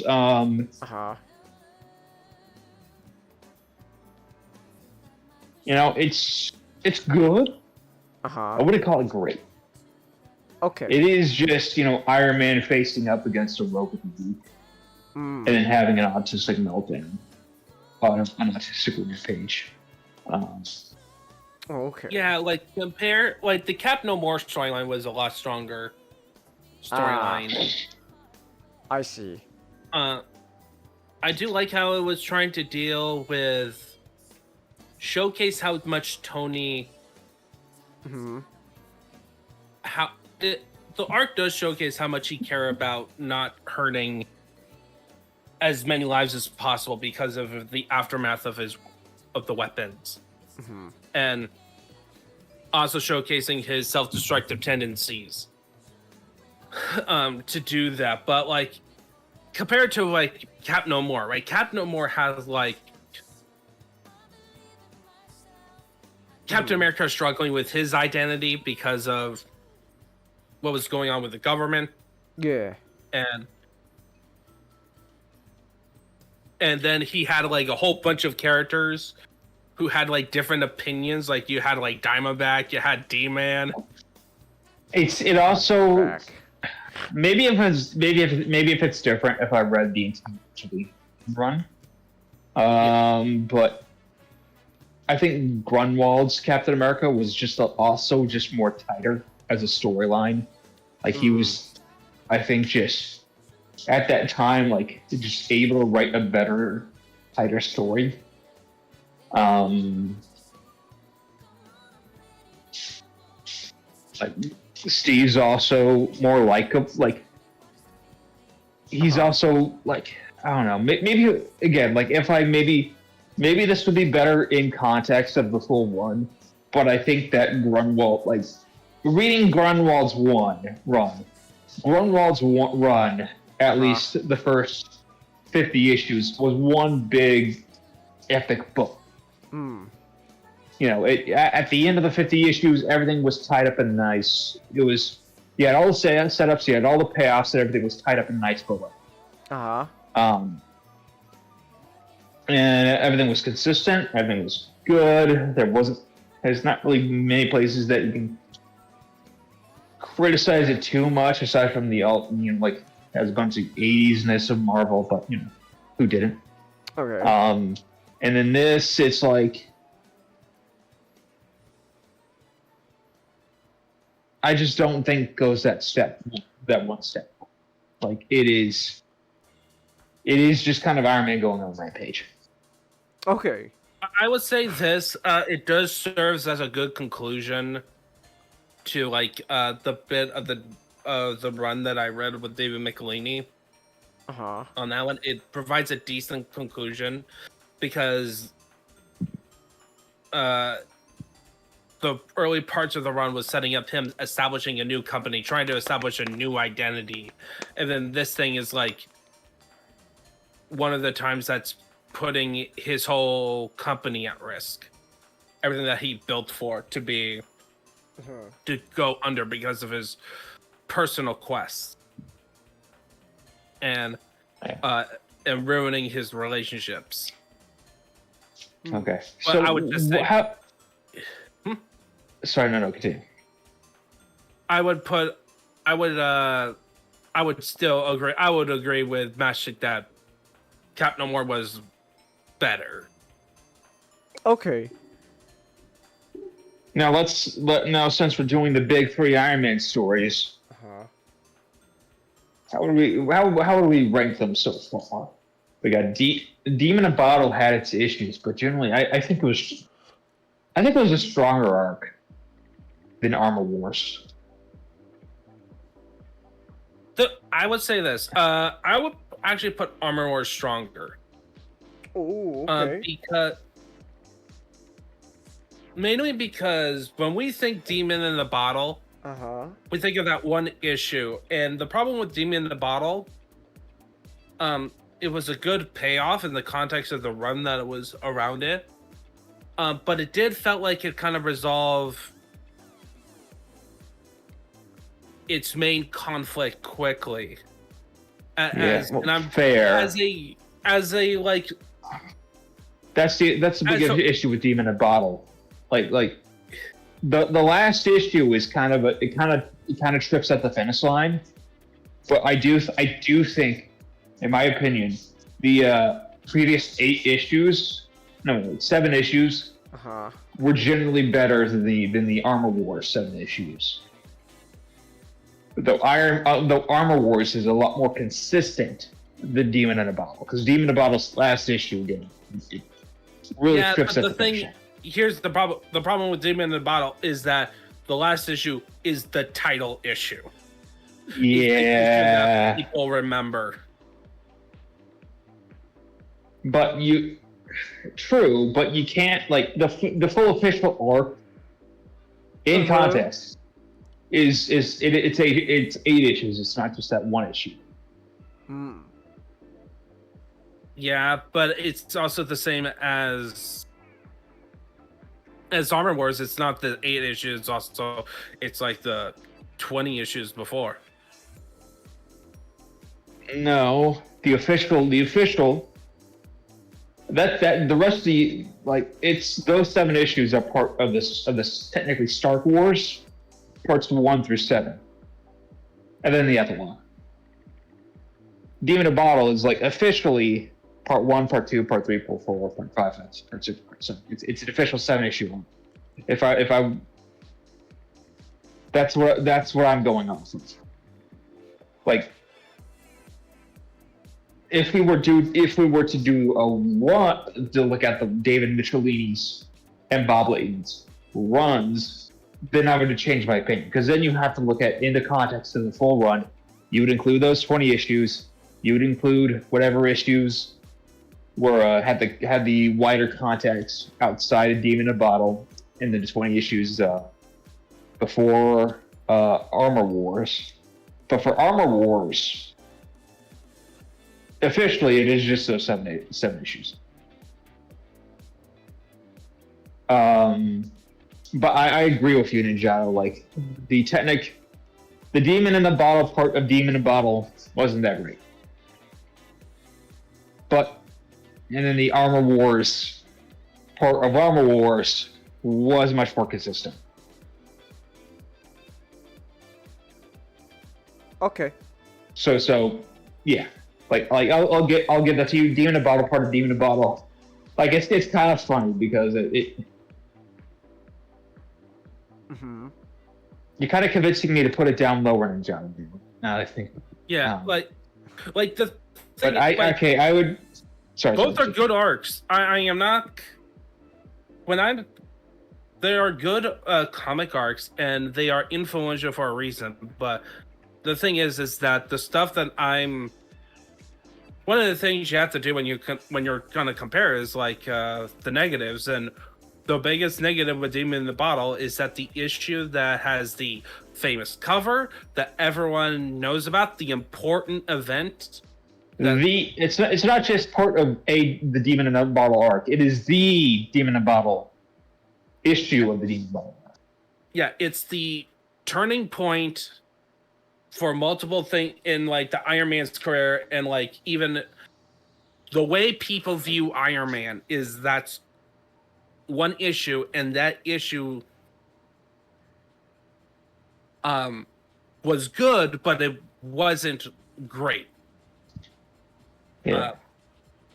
And but the rest Armor Wars was a lot more satisfying as like what it says on the tin. Yeah, because when you went into Demon in the Bottle, I was expecting Demon in the Bottle to be that one issue. I didn't expect it to be attached to a large Demon in the Bottle. And then I ended up enjoying the Demon in the Bottle arc more than the final Demon in the Bottle conclusion issue. Yeah, like I do think so. I would probably put them on. All right, so now reflecting on it, I would probably put them on the same. Yeah, they're both the strength and weakness. Yeah. They're both the same strength and weakness. It just goes up to personal preference about whether the enjoyment of the stuff that builds up to a Demon in a Bottle is enough to overcome the more consistent seller. Because I honestly think they should have had the Demon in a Bottle parts 1 through 6. 1 through 7 as its own separate arc, and then put Demon in a Bottle as the sort of epilogue conclusion to it. Speaking of comics, I saw what you posted, Chingus. Yeah. But I also think like Demon in a Bottle had better pacing. Like not to say that Armor Wars has bad pacing, but Demon in the Bottle the Demon in the Bottle arc would be better than Trade. Like it had a better, like, build up and then payoff. Well, Armor Wars is very meant for that monthly. Alright. Neato. So next week we'll be doing Extremists. Warren Ellis's Eye. Yeah. The last of the big three that everybody knows about Iron Man. Nice. Hopefully after this, maybe I'll take a look at maybe a few other Iron Man arcs. That maybe aren't as big, but maybe I'll try to look for quality, some of the best Iron Man arcs, instead of impact-wise, the most important Iron Man arcs. Yeah. I do also want to, at some point, Chingus. I mean, Matchstick. Yeah. since you're just kind of like having me go on the journey with you, it's like might as well have you go on my journey to read all of the regular classic Ms. Marvel. Speaking of Miss Marvel, the second issue of the Fantastic Four omnibus is a Marvel team up with Spider-Man and Miss Marvel against the Super Skull. And it's part one of because part one, Carol is there on the sidelines. Yeah. But then she shows up. Yeah, I haven't gotten to it yet, but I just read the first issue of Human Torch, Spider-Man. But I wouldn't mind reading a few, maybe an arc or two of Miss Marvel. It's mostly self-contained stories. Yeah. It'd be interesting going back and looking at, like, I assume we were gonna do like 80s and 90s Miss Marvel. No, this is 70s. Okay, 70s. All right. Yeah, because are we doing the origin, or are we just doing like big? You can do the origin. I read the origin. Like I read a lot of it. Like a lot of the first half. Like the first 4 issues is Jerry Conway up until issue 3. Then Chris Claremont takes over, and then I'll find the issue where we get to introduce to Mystique. That I think the Mystique one is probably the most impactful of the classic, because Mystique was introduced as a Ms. Marvel villain primarily. Really? Yeah, like that. So, like she killed Ms. Marvel. Ninjato, hold your phone. Hold your phone. You have convinced me. You had my interest. Now you have my attention. I'll be picking that up. Let's just hold this. Let's just hold this until we do that stuff. That actually piqued my interest. Yes, we can show. So that then we can go on a fun rant about how Mystique is the worst and should never be redeemed. How the hell did Ninjato? How the hell did you get Matchstick to agree to reach the Miss Marvel? Well, I just had to say, just had to put the fucking X-Men in it. Yeah, and including you'll have to. Oh no, does that mean we have? Yeah. What? Because we also read Annual 15 with Rogue, because Mystique is a major part. It's basically the Brotherhood of Evil Mutants fighting against the Avengers. But that also means. I know that Miss Marvel doesn't go in a coma by the end of it, but I'm like, oh man, she doesn't go into a coma. This completely breaks my 90s X-Men pill brain. But 90s that X-Men means animated series we may brain. have to go over that issue. Avengers 200? Yeah. No. I'm not reading that shit. I know You can read it again. You can read it again. I'm not reading that shit. I have never read it. Okay. I saw Lil Car's review of it, and it stuck in my mind. Yeah, I remember that from Lil Car's review. Oh. Okay, I got 2 other topics. Yeah, let's go. Oh, can I just say real quick, Nick's reaction to fucking the one I posted in the back room is so funny. You sound like you're just so depressed about it. It's like this is what Spider-Man fans have been wanting. You're just like, Okay. The damage has been done. Yes, They didn't even do it in a Spider-Man comic. I just like A little too late. I just like how it's like they're finally doing what people wanted. They're getting rid of Paul, and your reaction's just okay. It's not just okay. With the Paul thing, it's not just. No. You gotta do more to just get rid of Paul. Don't get me wrong, but I'm just saying Nick's reaction is just funny though. It's just like, everyone on social media is like, yes, we're getting rid of Paul, and then Nick's just here like, oh, okay. We want. The thing is, it's not just we want to get rid of Paul. We basically, like, at this point, again, the whole, like, big brain about the whole how reboot Spider-Man, like, at this point, screw all the people who got into Spider-Man during the Dan Slott era, where I want just a reset out at least to the events of One More Day, at most a total reboot, and just skip over the high school years. Yeah, just go right into college.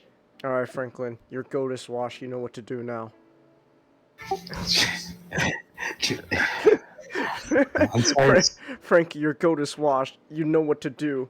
You got the power to rewrite the universe. You know what to do, Frankie. Okay, but I want to say, I saw some art of where Spider-Man and She-Hulk were dating, and I was like, this isn't a half bad idea. Hi, Peter. okay. I'm with Paul now. What about you? Oh, I got She-Hulk. Fuck, I can't compete with that. I can't compete with that. Also, here's the funny fact. Speaking of Marvel, because the reason I'm thinking about it is our comedy series where we had Spider-Man with Squirrel Girl. Did you know Squirrel Girl was the last character Steve Ditko drew? Huh. That's God rest his soul, but that's kind of funny. That is funny. He was part of the creative process. Like, so the guy. Why do I feel like? Fuck. Why do I feel like I did this as a joke, but now I kind of actually really want it now. Yeah, we did it as a parody. We did it as like a joke because we thought, who is the most ridiculous choice? And then we unintentionally we accidentally made a reference. What are you talking about? I should know it was a joke, but now I kind of low-key actually kind of dig it. Okay, so Matchstick, like a couple years ago, when Nick was more dedicated to comics, we made a joke about making a parody series of Marvel in the style of the Harley Quinn show, but focused on the Sinister Six. And so we made series of jokes, and one of the jokes was that Spider-Man is happy-go-lucky, but the whole joke is we can't have him marry Mary Jane or like any of the other girls, so we just think, who is the worst pairing possible? And make it as part of the joke, and we picked Squirrel, and I suggested Squirrel Girl because that's for me the most ridiculous idea, and then it just spun into a joke. One of us, I know for sure, one of us goes to Squirrel Girl. Granted, it could be either one of us. You know what I reminded? Yeah, and then it just it spun out of from there. Like we made a joke about how Venom had a cutaway gag where Venom is like cool with Peter, and we make it a parody of Venom's introduction in the comics with like the eyes and the smile, except when he did that, it was Squirrel Girl, so she sent the squirrels to defeat him. Like, the idea was that it was part of an episode where Spider-Man goes to the Sinister Six to hide from his wife, and all the Sinister Six does not take him seriously because, come on. Okay, I get where this is going, but I thought the joke was that Squirrel Girl was going to be an objectivist. You know what I'm reminded of right now, though. Now I'm reminded of one drawing Nick sent me of Spider-Man and Squirrel Girl from Marvel. Come on. Okay, you know what? Okay. So you want to just present your stuff before we go into the next topic? I know you wanted to show stuff. Let's get to that. Okay. Wait. That's right. I got one thing first. But since Steve Ditko drew Squirrel Girl last, we have to make Squirrel Girl an objectivist. She has to be Ayn Rand's biggest fan. Let's go. Except squirrels. Except with squirrels. She creates a little squirrel rapture. Alright. Speaking of rapture, that light looks like you're being sent to heaven, Nick.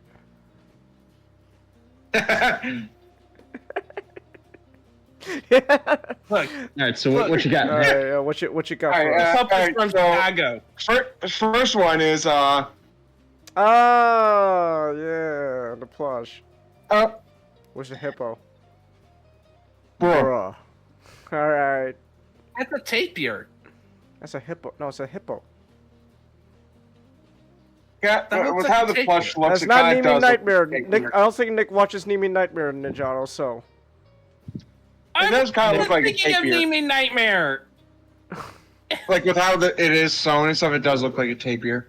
Yeah, the nose. It's a hippo. It's a tapir. It's a hippo. Yeah, it's an animal. It's an animal. Oh. Oh, it's the Sonic one? Yep, it's Sonic. Okay. Issue 5. Oh, it's all complete now? Okay, now we know. Now we can read it. Now we can read it. Okay.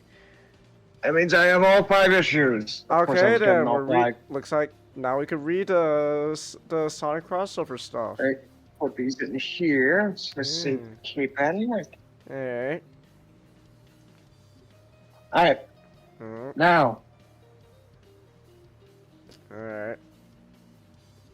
Oh, core class Starscream. Yeah. Ah, okay. But the big one. But the big one. Alright. Hey, nice. Now you got most of construction. Yeah, long haul and hook. Yeah. Now I need Scavenger and Mixmaster. Yeah, we just need 2 more dudes. We just need 2 more dudes. Remember that one Marvel comic issue of Transformers where Spider-Man was just there for no reason? Yeah, issue 3. Issue 3 of the Marvel Transformers is just, hey, here's Spider-Man, by the way. He's in his black suit. This was before right, like all the symbiote stuff. This is back when there was like, hey man, doesn't Peter in a black suit look cool? Oh man, he looks pretty cool, man. Yeah. And Peter's, hey Megatron, check out my cool black suit. Oh jeez, he's got a point there. He's got a pretty sweet black suit. Oh, thank you, Chelsea, for sending me the stuff. Thank you, Chelsea. Oh man, Starscream, can you believe it? Tom Holland's gonna be in a black suit. No, that's not gonna be happening anytime soon, Megatron. Damn. It's in a black suit and no way and Far yeah, From but it's Home. it's not the same black suit.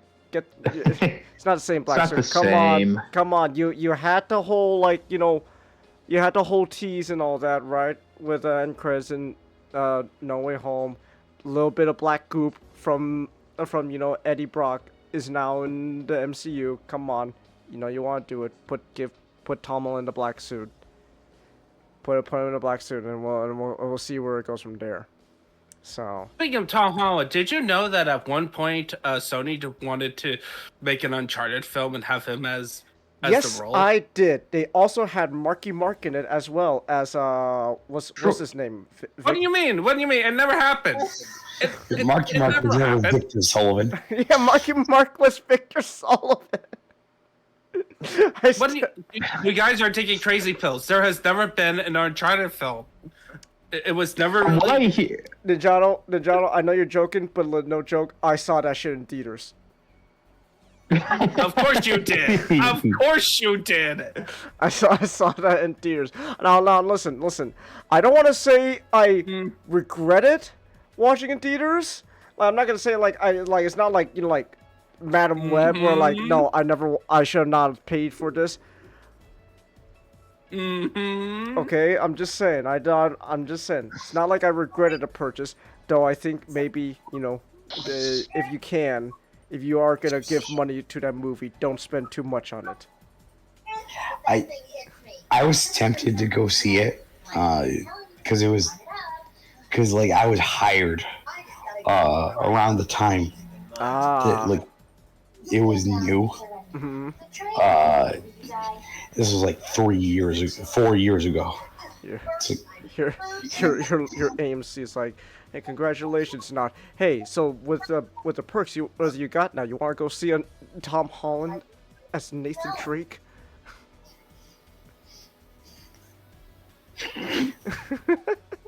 with Marky Mark as Victor Sullivan.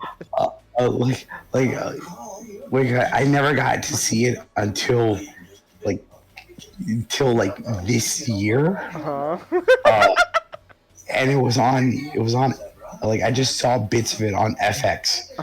And I didn't recognize what it was at first because it was shot with low light. And it had Antonio Banderas speaking Spanish. It did. I'm like, what is this? It's like Uncharted. What? It's Uncharted. It's All I hear is that take this with a grain of salt, but an Uncharted movie was actually planned in like 2009, and it was stuck in development hell. And then Mark Wahlberg was signed on to play Drake. But he aged out of it, so they put him as Sully. Wait, they made a joke. I think it's in Among Thieves or Drake's Deception. They made a joke about the possible Uncharted movie. I mean, it came out, but it came out. It came out alright. Mark Wahlberg didn't even have the fucking decency to grow a mustache. Oh no! See, Matchstick. No, that's the beauty. That's the beautiful thing, though. He finally grew it out for a joke at the very end of the movie. It is like, oh my gosh, Victor. Bullshit. That's a fucking mustache that they had in the costume department. But that was straight up like something they just added in for I don't know. It was like for like an end credit scene of the movie. It's like it's like an end credit scene, and here comes Marky Mark with like a mustache, and it's like, oh my god, and Tom Holland's like, oh my gosh, you grew a mustache, whoa. And Tom Holland, has like the Drake look, with the belt buckle and the shirt. Oh my! Exactly. I'm reminded of that. I'm reminded of this. Sandy Peterson tweeted this recently, where he tweeted just someone's joke of this is Surf Dracula. in if this was in the 80s, Surf Dracula would be surfing every episode. But in the reboot, in the modern day, Surf Dracula would be walking around the entire movie until the end where he gets to surf. And that oddly reminds me of just what the after credit scenes of the Uncharted movie was. It's like, oh, it's not Uncharted yet until we get to the very end. Until we get to the very end. If they ever make an Uncharted sequel, please God no. They would have him shave again, and then regrow it for another end credit scene. Oh, they should. Oh. And then only in the third movie do you get it. You get a somehow worse looking mustache. You get the mustache for the entire movie, but it's somehow worse looking. Than in the end credits. And they get Marky Mark back in the sequel, and just joke Tom Holland's like, oh, what happened to the mustache? I like the mustache. Oh no, I just wasn't feeling it, And at the end he was like, yeah, I you were right. You're right, Tom. It was. You're right. It was good the entire time. I do kind of like the mustache. They should do it like Justice League. Just digitally remove it, and then the audience has to sit there and be like, "What's wrong with his lip?"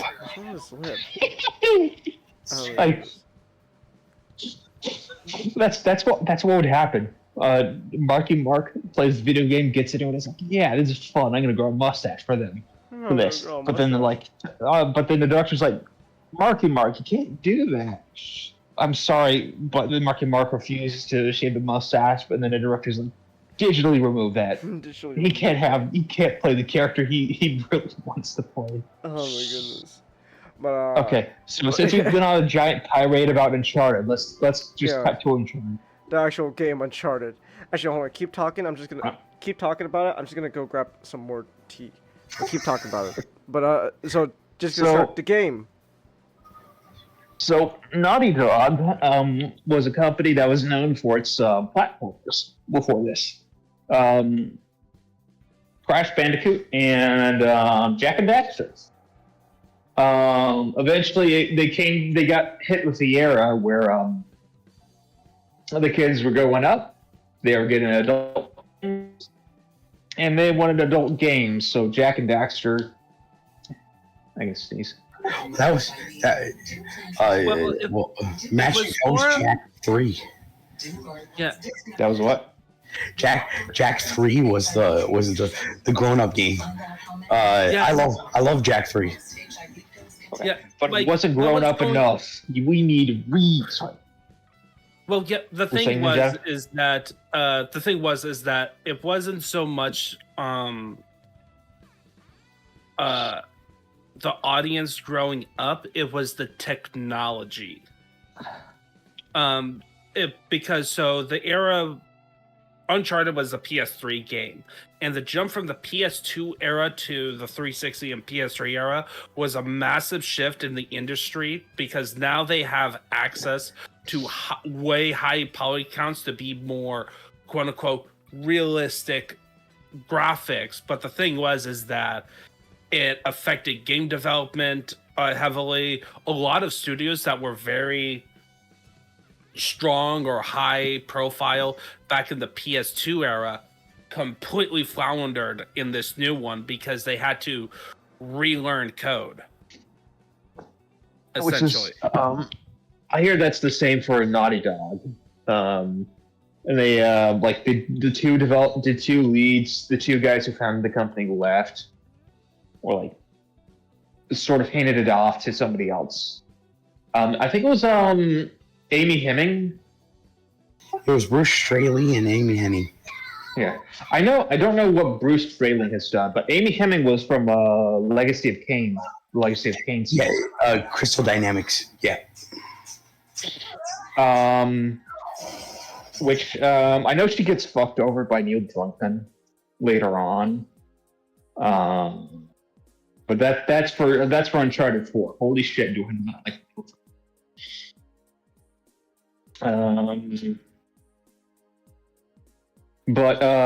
so they decided they want to make, like basically Indiana Jones in sort of an Indiana Jones style game, action adventure, and they make Uncharted. Sort of like a Uncharted 1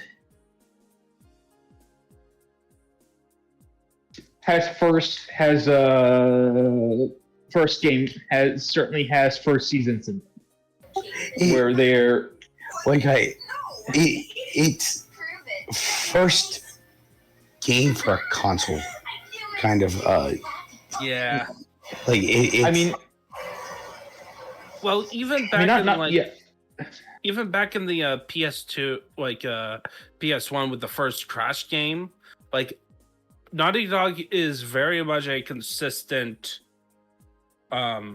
developer, like a case point where their first games are more proof of concept that are good, but they're not great, and then they usually get improved upon by the sequel. Which is usually, it is certainly what happens here. Except the recent example.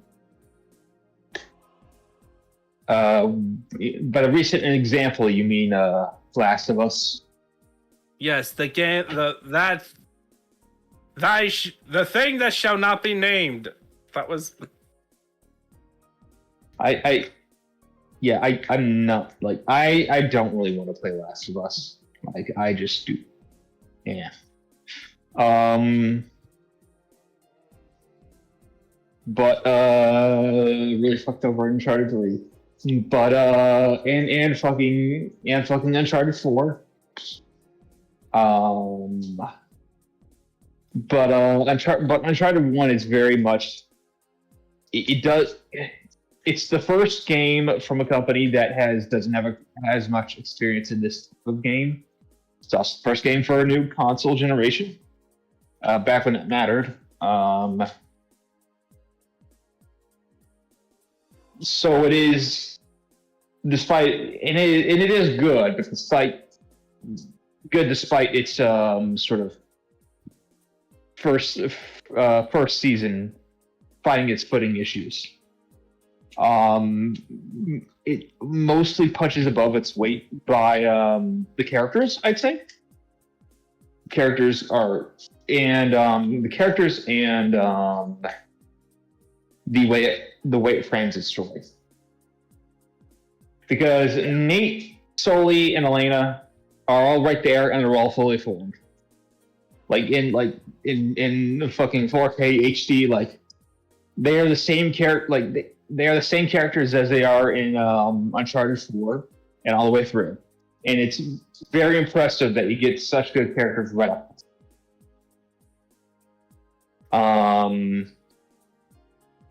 They're can't say the same about the rest of the cast, but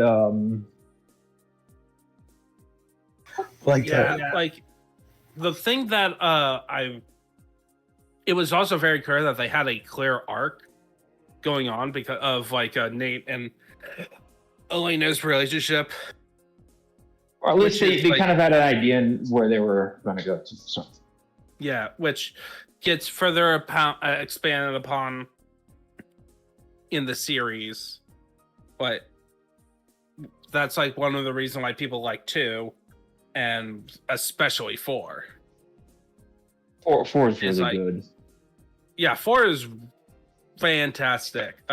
4 I would say is like,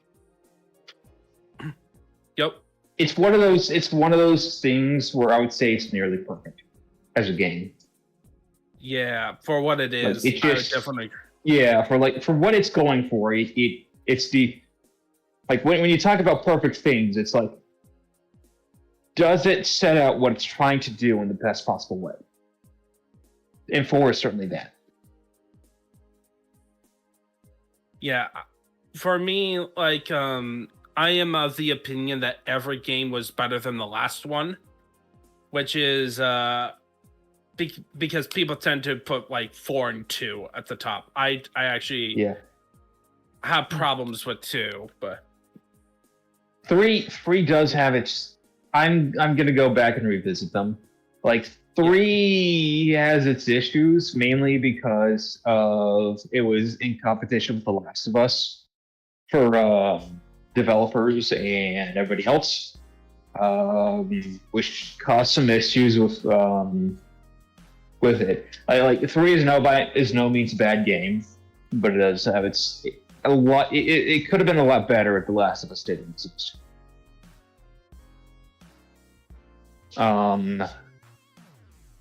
But 1 is like the combat is like it's a simplistic version of what's going to come later in the series. It's a bit clunky,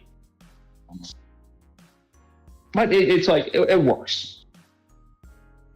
The arenas are typically pretty fun, pretty snappy action. Like average cover shooter.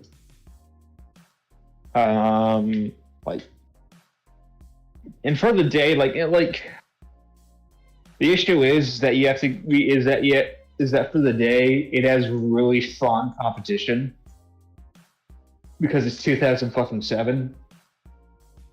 And you're getting a lot of really good fucking combat games in 2007. So it kind of the light gets dimmed even more because of that.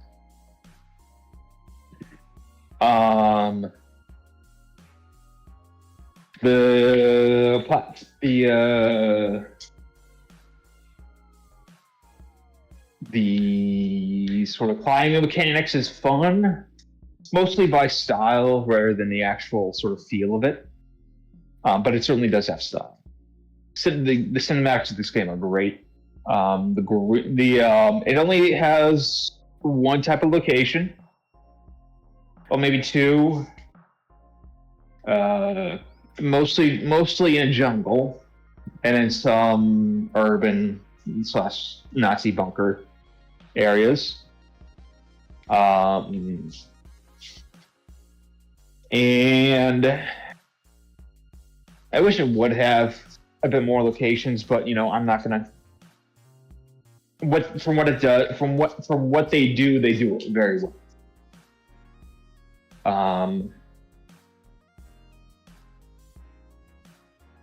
The story is a bit simplistic, but it is a good start. Like, Nate, Sully, and Elena going to get the El Dorado treasure and then avoid the very, very, very generic bad guys who and Eddie Chang, who is a slightly less generic bad guy.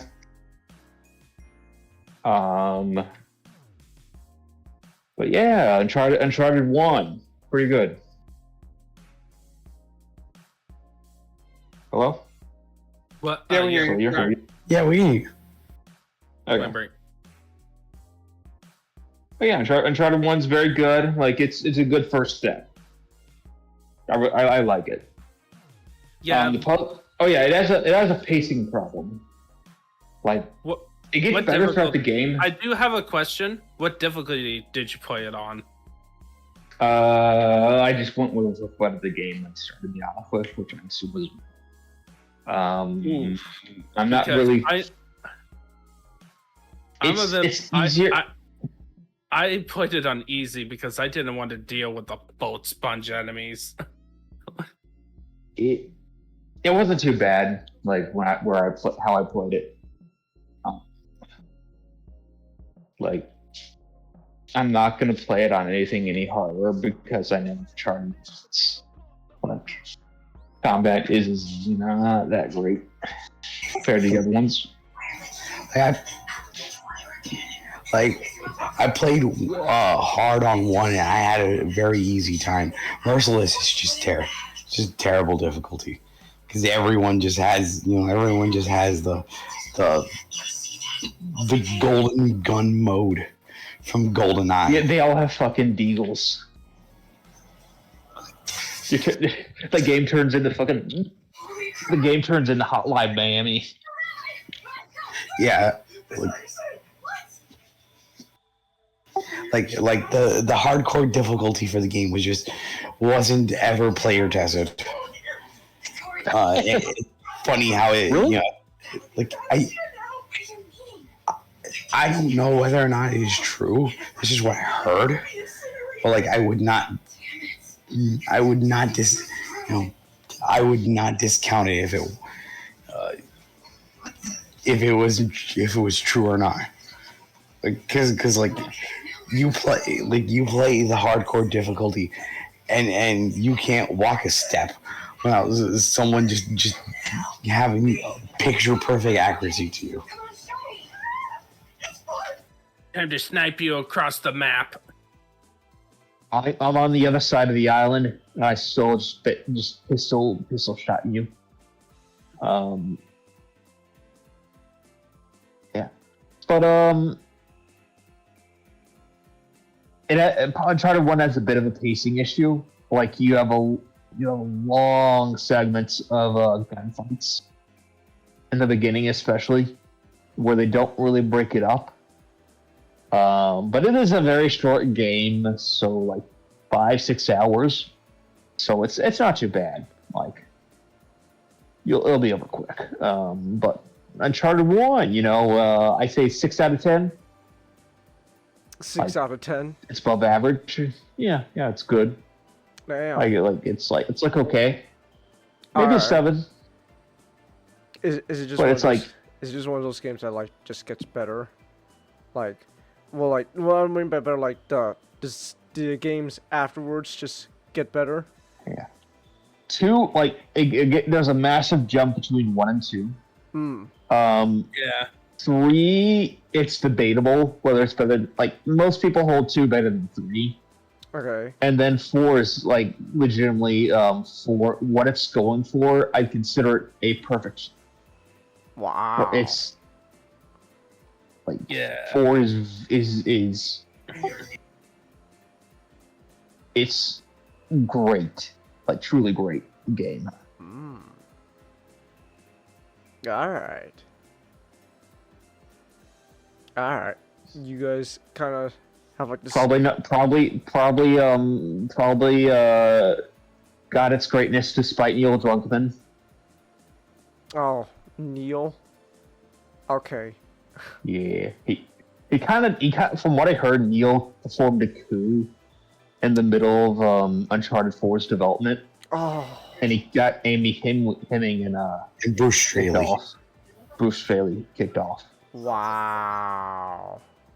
Like, I think Uncharted 4 got its greatness despite Neil Druckmann. Okay. Wow.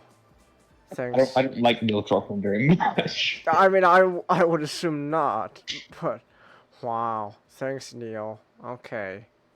Very, very, very cool, Neil. A lot of guys don't like him. Most people for the right reasons, some people for the wrong reason. Ah, I see. He's Jewish, you see. I see. Okay. But The Last of Us Part 2, the conflict between between the Wolves, the WLF, and the Seraphites it is designed entirely based on the conflicts between Israel and Palestine. Okay. Okay, Neil. Really?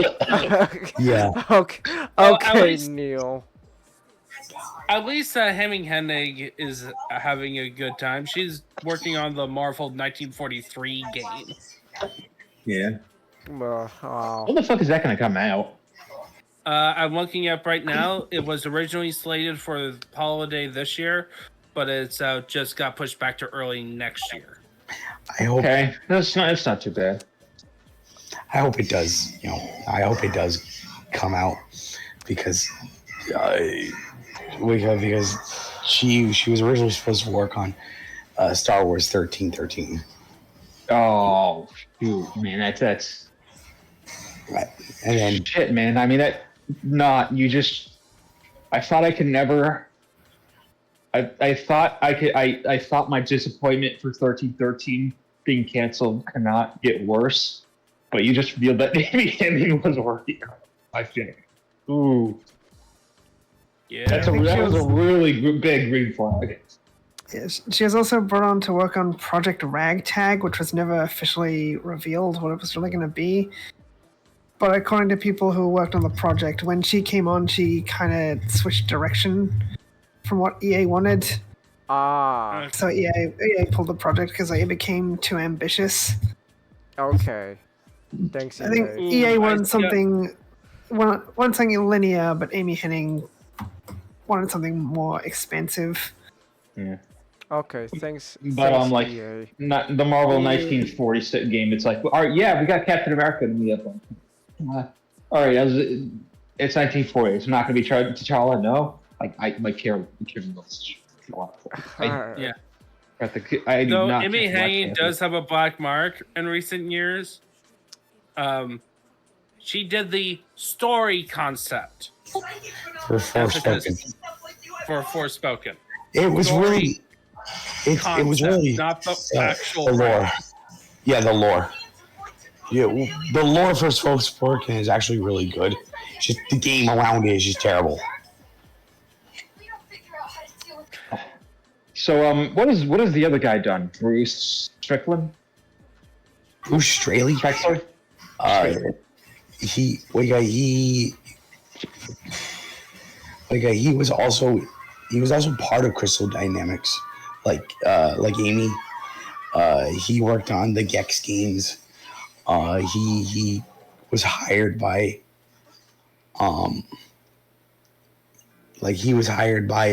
Naughty Dog around the turn of the century, and he worked as an artist on Crash Team Racing and the Jack and Daxter game, and he was the co-art director for Drake's Fortune, and then he became the game director for Among Thieves. And then he was also the director for The Last of Us, which many people largely kind of attributes to why that game turned out better. I see. Compared to like Neil's writing. Neil's original idea for The Last of Us was that only women got infected.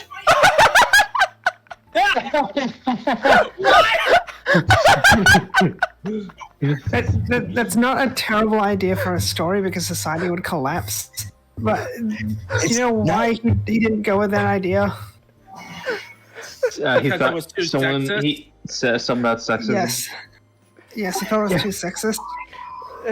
Yeah, only women get infected. I actually agree with that. I'm sorry, I actually agree with it. That is like absurd, especially the type of infection.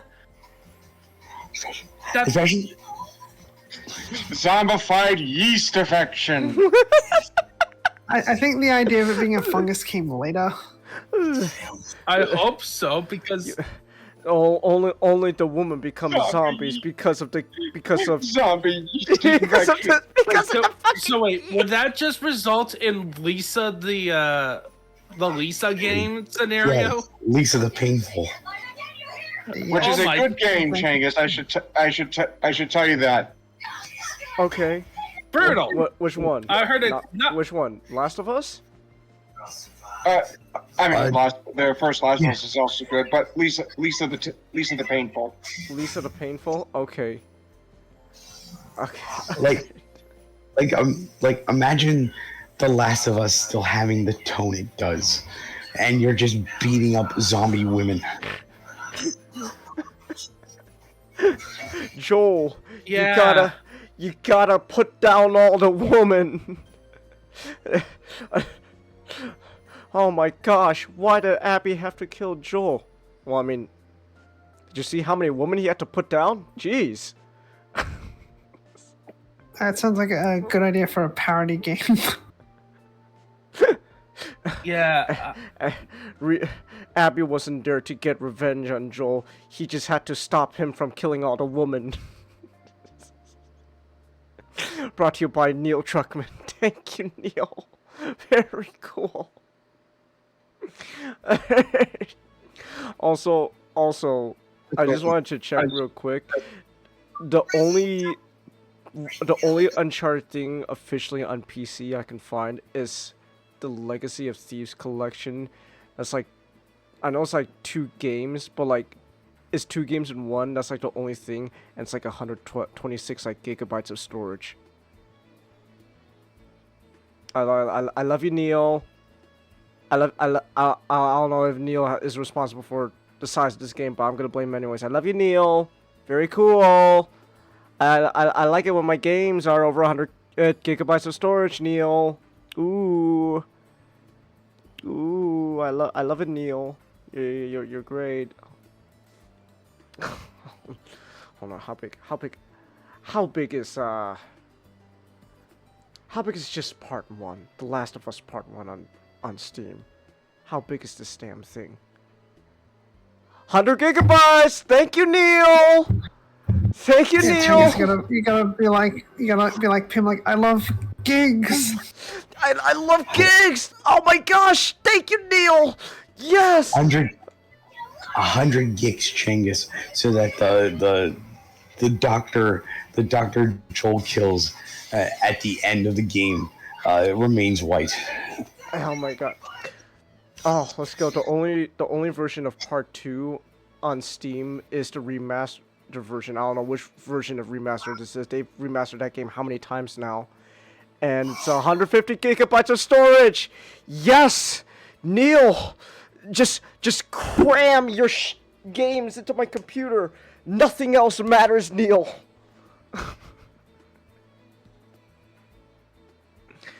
Oh my god, how big is this? Actually, you know what? This is a segue to the next topic. I just gotta check. How big is Ragnarok? How big is this? How big is this game on PC? 190! Yes! Yes! 190 gigabytes of storage for Ragnarok. Oh, I love the current state of gaming. Yes! Oh my gosh. Wow! For $60 or 70 for the deluxe edition, I can get it Ragnarok for 190 gigabytes of storage. Oh. Is it worth that? Is it worth it, Matchstick? Is Ragnarok worth the 190 gigabytes of storage? It wasn't 190 on the PlayStation. I love it. I love it how they just never optimize their games for PC. I love it. I love it so much. Ooh. Ragnarok. So God of War Ragnarok is the second game in the duology Norse. So after the first series of games, where you kill all of Greece. I do have to go. I do have to go to bed. It's getting late. Oh, okay. Yeah, I'll try to hear this. Good night, man. Have a good night. Have a good night. Have a good night. Have a good night. Hey, man. Yeah. Where you kill all of Greece, it generally be the massive assholes. Like I'm not saying Zeus was the good guy, but you were most definitely the bad guy. You were the bad guy, but you loved a little girl, so you were better than Zeus. You're better than Zeus.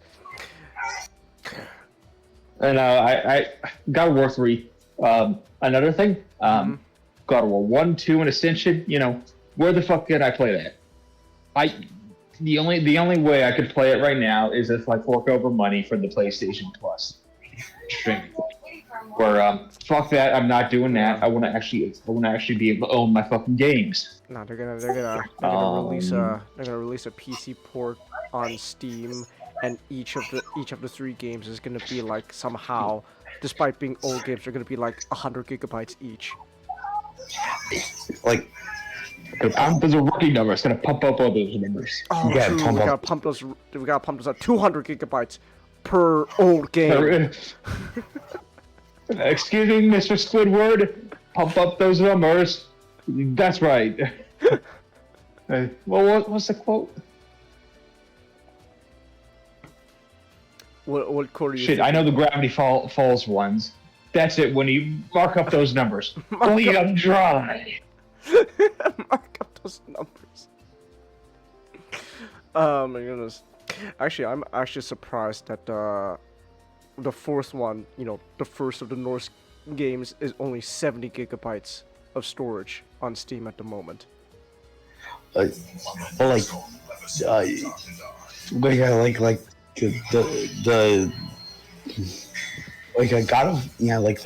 2018 God of War is a very compact game. That's largely just because the camera, which is all one shot, loads the game. Like the entire game doesn't load everything in at once. It just loads what it needs to, depending on whether you're playing or in cutscenes. So, in the span of it was 2018. So in the span of a couple years, they just bumped it up, just more. Come on, it was rookie numbers. They had to bump it up. Now, if I want to play Ragnarok on PC, it's like almost 200 gigabytes of storage right there. An adventure.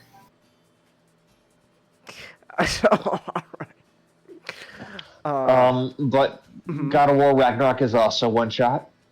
But God of War Ragnarok, you had God of War 2018 where you're you and Boyd, and you had to scatter your mother's ashes on the tallest peak in the realms, which you did. Yeah. Spoilers. And now we had the second game, where I'll be honest, it probably should have been a trilogy. Like, it's good for what it is, But it has a lot of pacing issues. Ah, I see. I'm particularly thinking of one segment where you play as Atreus, and Okay. holy fuck, was that slow? Fucking Jotunheim, like fucking shit, man, was that slow?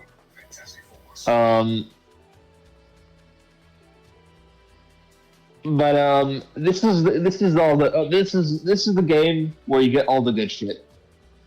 You get all the fun stuff from the mythology. You get Thor, you get Odin, you get Surtur, you get Heimdall, you get fucking the Norns, you get what's some other cool stuff?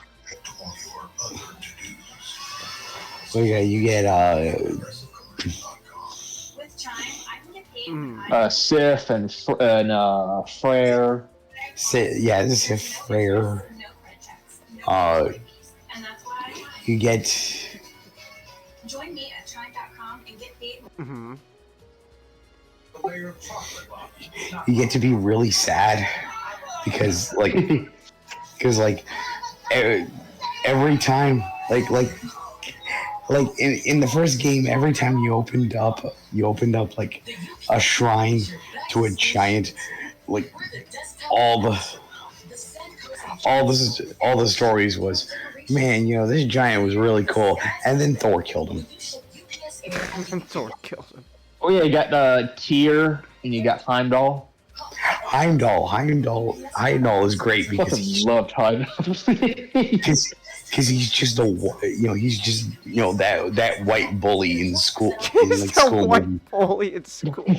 He's like he should wear a fucking like ascot and like a school uniform. Heimdall was my favorite. He was also my favorite boss in the game. Is he fun? But God of War, gameplay wise, it's the same as the first, but more.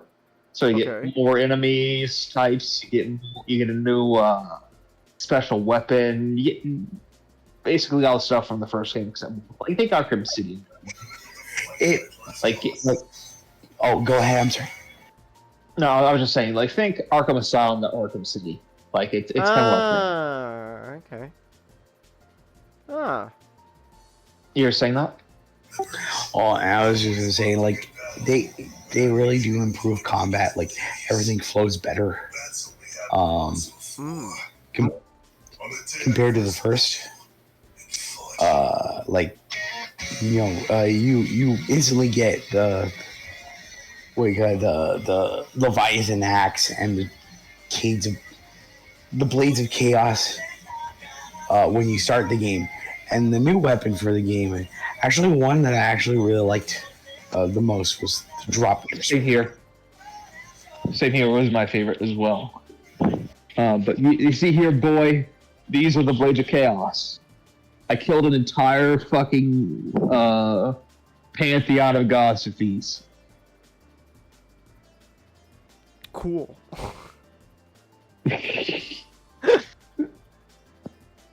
I like how Kratos treats him too. Like whenever he goes to sleep, he like just drops him on the no respect at all. It's like he unwraps the chains all the time. He just drops them on the floor. He doesn't give a shit about that. That was literal. Those were literal like his little bondage to both Zeus and then Athena. No, to both Ares and then Athena.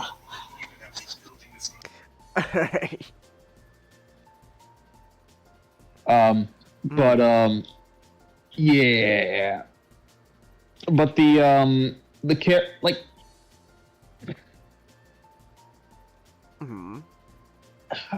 for me, I'm kind of in here for all the cool god stuff. And I get that, and you get that a lot. So, like, you get to go to all of the realms, and they're all really cool. like Midgard is frozen now, so you're on like a wolf sled, and like, it is a bit hard to talk about it because it is such like if you know God of War 2018, it basically is God of War 2018, but more like that kind of thing. Okay. Story wise, your Atreus, he kind of doesn't know what he's doing, but he's going around. He's trying to figure out what he is supposed to be and trying to deal with prophecy in that way, because he's supposed to deal with like Odin, fight Odin, but and then Kratos is just trying not to get Atreus hurt.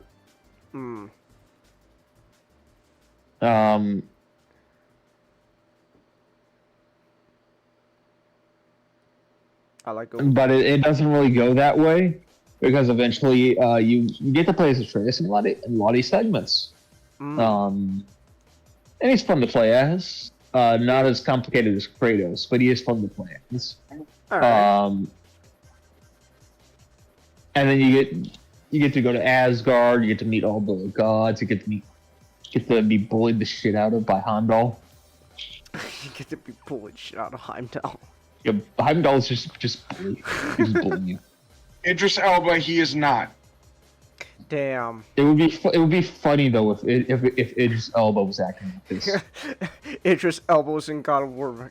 He's just constantly telling Atreus, "What are you gonna do, huh? I'm Black Superman."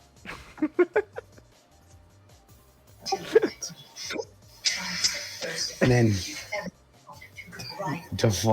what's the best Heimdall line? Let's see. Let's look him up. Is he just such an he's just such an asshole? He's voiced by Scott Porter too, which I'm happy about. Scott Porter did some work. He was Racer Rex in Speed Racer. Which Speed Racer? The Speed Racer. The movie? That's fun. Yeah. That's fun. Yeah. Scott Porter. Okay, that's fun. Yeah, Heimdall's just bullying Atreus because he's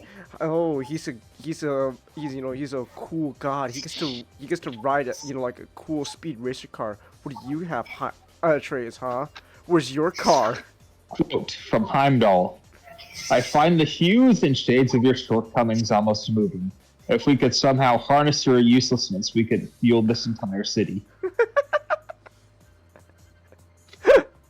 Your incompetence haunts me. Your incompetence haunts me. Oh yeah, when you break like a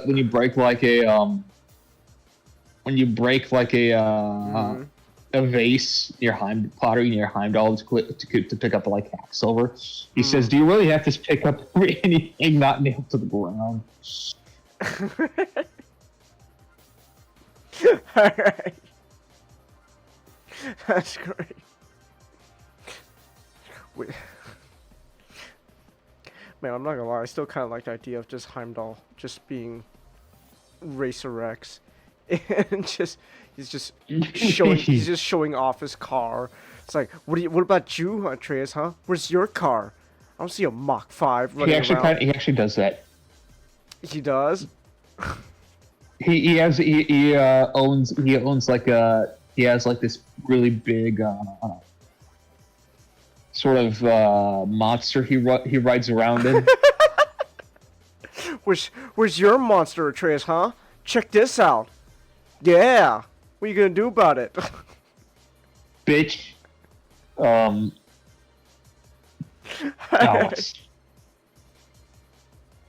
Thor's really cool. He's voiced by Ryan Hurst. I like Thor. Lobo from Man of Tomorrow. Oh yeah, which you haven't seen, so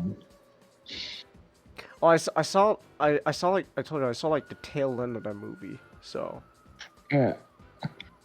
We gotta change that. Yeah, I like Thor. He's fun. Unfortunately, Superman, and that was not voiced by Seth MacFarlane. Damn. Never mind then. Changus, he was voiced by Sideswipe. Which Sideswipe? R.I.D. Really? Oh. Really? Wow. Okay. Interesting. But there is a funny piece of dialogue when you first. So Thor is like Baldur in the game, where you first fight him, and he's the first big boss. He's the first technically boss of the game. Like Baldur, and then you fight him at the end. And the line where he says, in the beginning, it's Kratos is trying to talk down Thor, and he's like, "I did not kill your sons. I don't care." Keeps on fighting you. Thor is fun. I like Odin. I like Thor's. I remember Ninjato's friend was complaining about him being a used car salesman, and was like, "Yeah, yeah." Odin is a used car salesman mixed with that guy who like wants to know everything.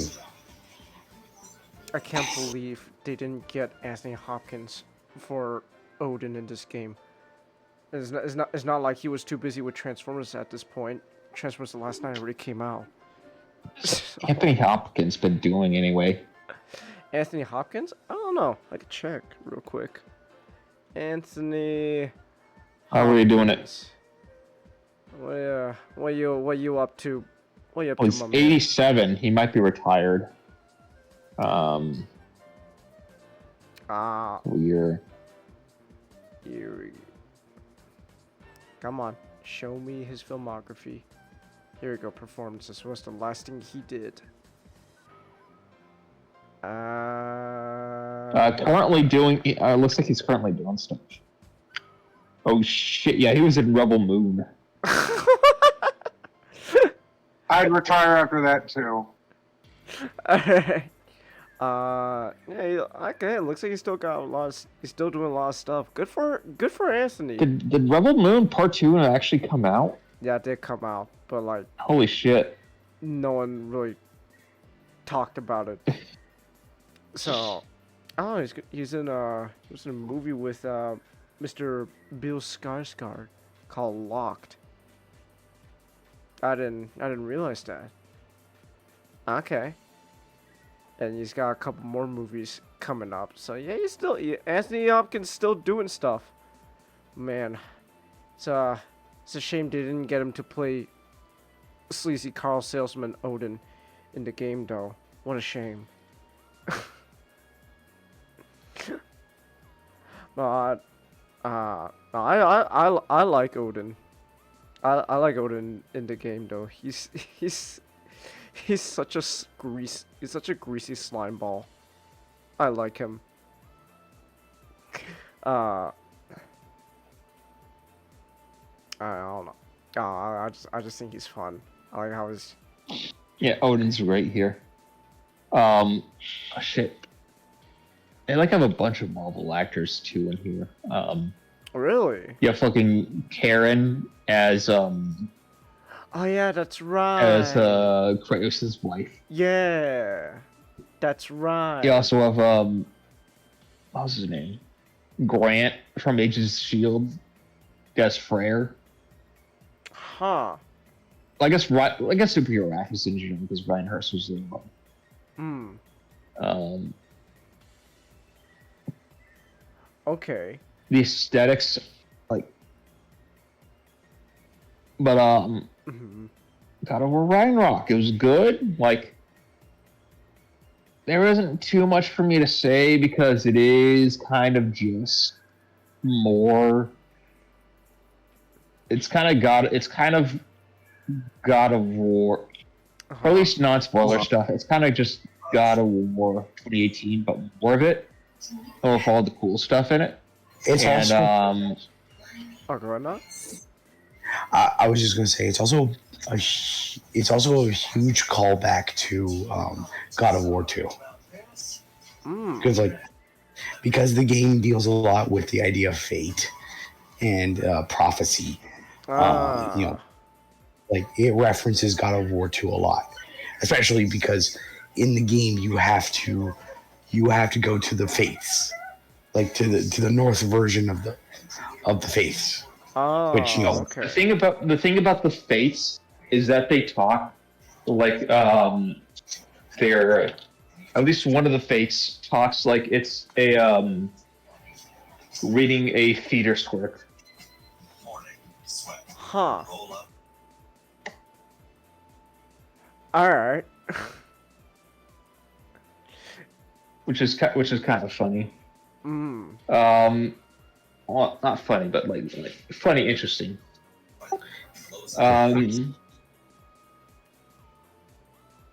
Yeah. No, I agree with you. Did Kratos ever kill the Fates?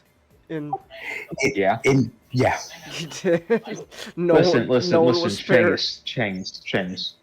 Uh-huh. If ask yourself the question: did Kratos kill? He probably did. In God of War 1 through 3. Okay. You should know the answer to that.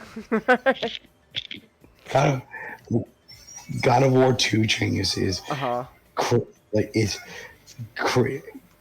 Zeus kills Kratos because he realized, damn, Kratos is mighty strong. He might kill me. He might kill me. So he kills Kratos, and then Kratos while crawling out of Hades, like he thinks to himself, I gotta go back in time. I gotta go get my salty one back from Zeus, and the only way I can do that is through the fates. So he goes on another journey just so that he can take the power of the fates, so he can reverse time and get his salty run back. Wow, that's fun. Okay. All right. Fortunately, no time travel here. Oh, all right. But what we do have is that we have the Valhalla DLC, which I did not finish it because I got to a part where I glitched out the boss out of the arena, and I was like, you know what, I'm not doing this. And then I just watched a YouTube video with the rest of the story stuff. But it's basically it's a free DLC that is a 6-hour roguelike. Wow. Okay. Does it add any story at all? Yeah, it does. Oh, okay. Story. Yeah. Oh. It's sort of the idea is that at the end of it, it's like Kratos is he's been asked to be the new God of War, and he has to get over the awful fucking shit that he did in the first 3 games. So is the DLC just alright, Kratos? You're gonna be in God of War again. You gotta go through a lot of therapy. A little bit, yeah. Okay. Gods of War, it's like Gods of War. Okay. There's a whole section in the DLC Changus where Mimir gets magically replaced with Helios. Okay. Helios was you see because you cut the head off of Helios in God of War 3. His head just transports here now. Yeah, and I got a meme for this. In streaming backroom. GD, I just saw it. I love gigs, Charlie. I love gigs. Okay, Pim, maybe you shouldn't say that. Crispin Freeman, get out of my head. Okay. Because he's voiced by Crispin Freeman. Alright. And he's just as much as an asshole as fucking Billy's. Oh. But you know, I don't blame Helios though, because you know, I mean, he got his head chopped off. Kratos cut his head off. Okay. And then he used his head as a lamp.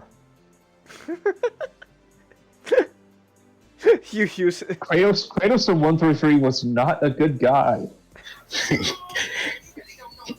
Kratos used Helios' head as a glorified flashlight and as a glorified lantern. It would be the right word. And just a flashbang. Can he still use Helios' head as a flashlight in the DLC? I wish. Aww. Yeah, I wish. Okay. It would be funny if he uses it in a segment and then Helios is complaining about it. He has to be a flashlight. Okay. Alright then. Yeah, God of War, Ragnarok. I completely recommend it. It's not as tight as 2018, but it has all the fun stuff, and I like the fun stuff. Okay. Oh, nice. I don't know. I haven't played it yet, but I actually do kind of want the idea of you having to use a head as a flashlight. I probably will play God of War 3 in the near future. Because if I have to legally be able to get God of War 1 or 2, you know, I would have to be a pirate, and you know, I would never do that. No, of course not. What? No. But God of War 3 I already own, so I'll probably just go first. You like I think as far as Ascension, like Ascension is kind of at this point it's a pain in the ass to kind of to emulate, but like God of War 1 and 2 are if on the PS2 emulator on PC they're near flawless. Okay. Well, thank you for opinions not you have received from other people and not from yourself, obviously. But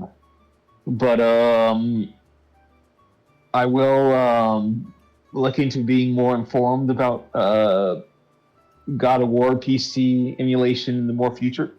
Just to know to stay away from it. Yeah, of course. You know, we wouldn't want to do that now, would we? So, hey, real quick. So if they want Kratos to be like a new God of War for like Norseland, because you know, I'm pretty sure a couple of those Norse gods got offed in the game. What's Tyr doing then? Is Tyr just gonna be like sitting next to him like it's like? Hey, you'll find out. Okay. Tyr's just chilling. It's not actually too big of a spoiler. Okay. Like because like you know Tyr's in the Valhalla. Tyr is the big like Tyr is in the Valhalla DLC, so it's it's in all the trailers and stuff. That's it's hard to avoid. Okay. But Tyr's like I'm like an old budget. You're like you and trash. Like you can do. I'm just gonna chill. Tyr is literally just the dude. He's really? He really just wants to chill, just do yoga and like go on adventures. Oh, that's great. No, I'm telling you, Kratos, the rug really tied the room together. Okay.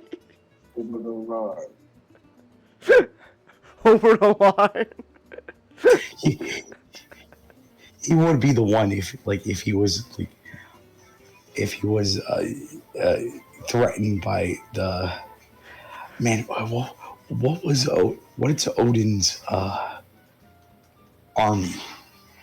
Odin's army for Ragnarok.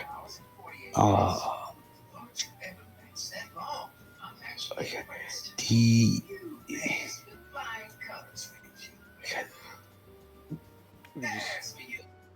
It's the army. Well, we could just call it that. It's just the army. They have a really cool name. Einherjar.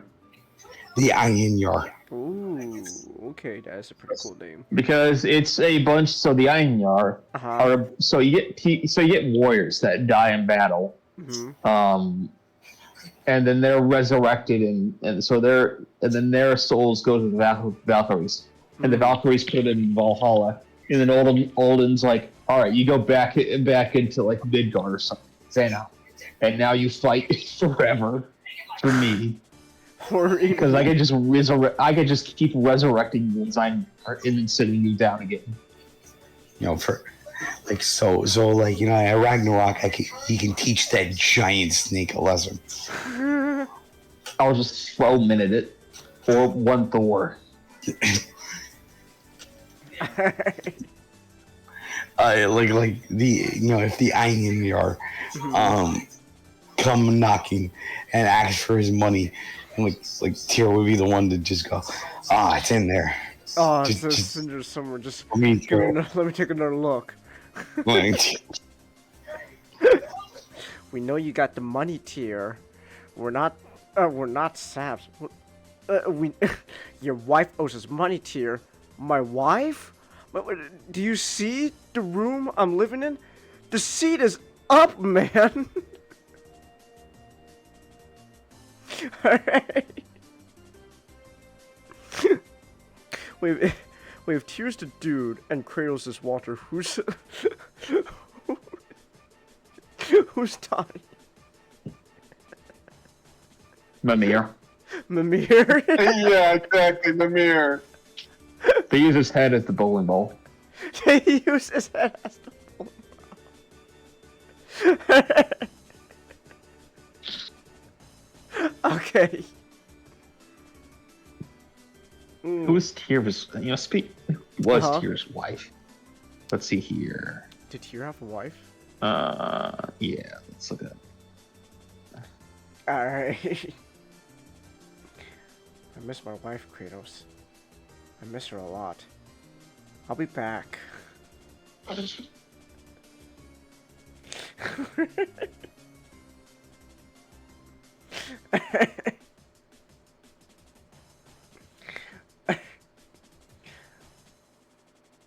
Man, I miss my wife. I miss her a lot. He does not have a wife. He doesn't have a wife. See, so he really is the dude. That's honestly great. He really is just a dude. Nice. Alright then. Man. Must be nice being Tyr. You could just be the dude. It's just looking back. It's just chilling. Killing. Tyr's a pretty chill guy. Tyr, put your hand inside this wolf's mouth in case he might bite it off. Okay. Okay. Alright. The wolf did bite off the hand. Mm. No. The Norse were pretty buddy with Fenrir, and like, hey, this Fenrir guy's getting a little bit too powerful. You might need to do something about that. No, that damn wolf. We gotta do something. Alright. Alright. Good for Fenrir. Well, no, Bad for Fenrir. Fenrir got tied up because he was just growing up to be too big a boy. I see. Well. Well, man, I would like to play Ragnarok if it wasn't almost 200 gigabytes of storage. Oh, just get the external storage device. But I shouldn't have to. You know, like these Yeah, games but should be I'd better optimized. I'd recommend just. You're right, but they aren't. Look, man, I'm just saying. Okay, I shouldn't be getting an external storage device for these games. No. You're right. You're right, but they aren't. That sucks. That's legit sucks. I don't know. I hate games. Well, no, I don't hate. I hate the size of games nowadays. Why don't we just shrink our damn games down, or at least make them reasonable for at least a PC port? I'm just saying. I don't know. Is like God War's big. Fucking Neo making the Uncharted stuff big. I don't know. There's a whole lot of other stuff I want to check out are just gonna be big ass size games. You gonna pay? You got due to 200 gigabytes of storage for I don't know Pokemon or something. No, there's no way they're ever gonna put Pokemon on a fucking computer. That's never gonna happen. Nintendo will never allow that to happen. I don't know. I don't know what I'm saying.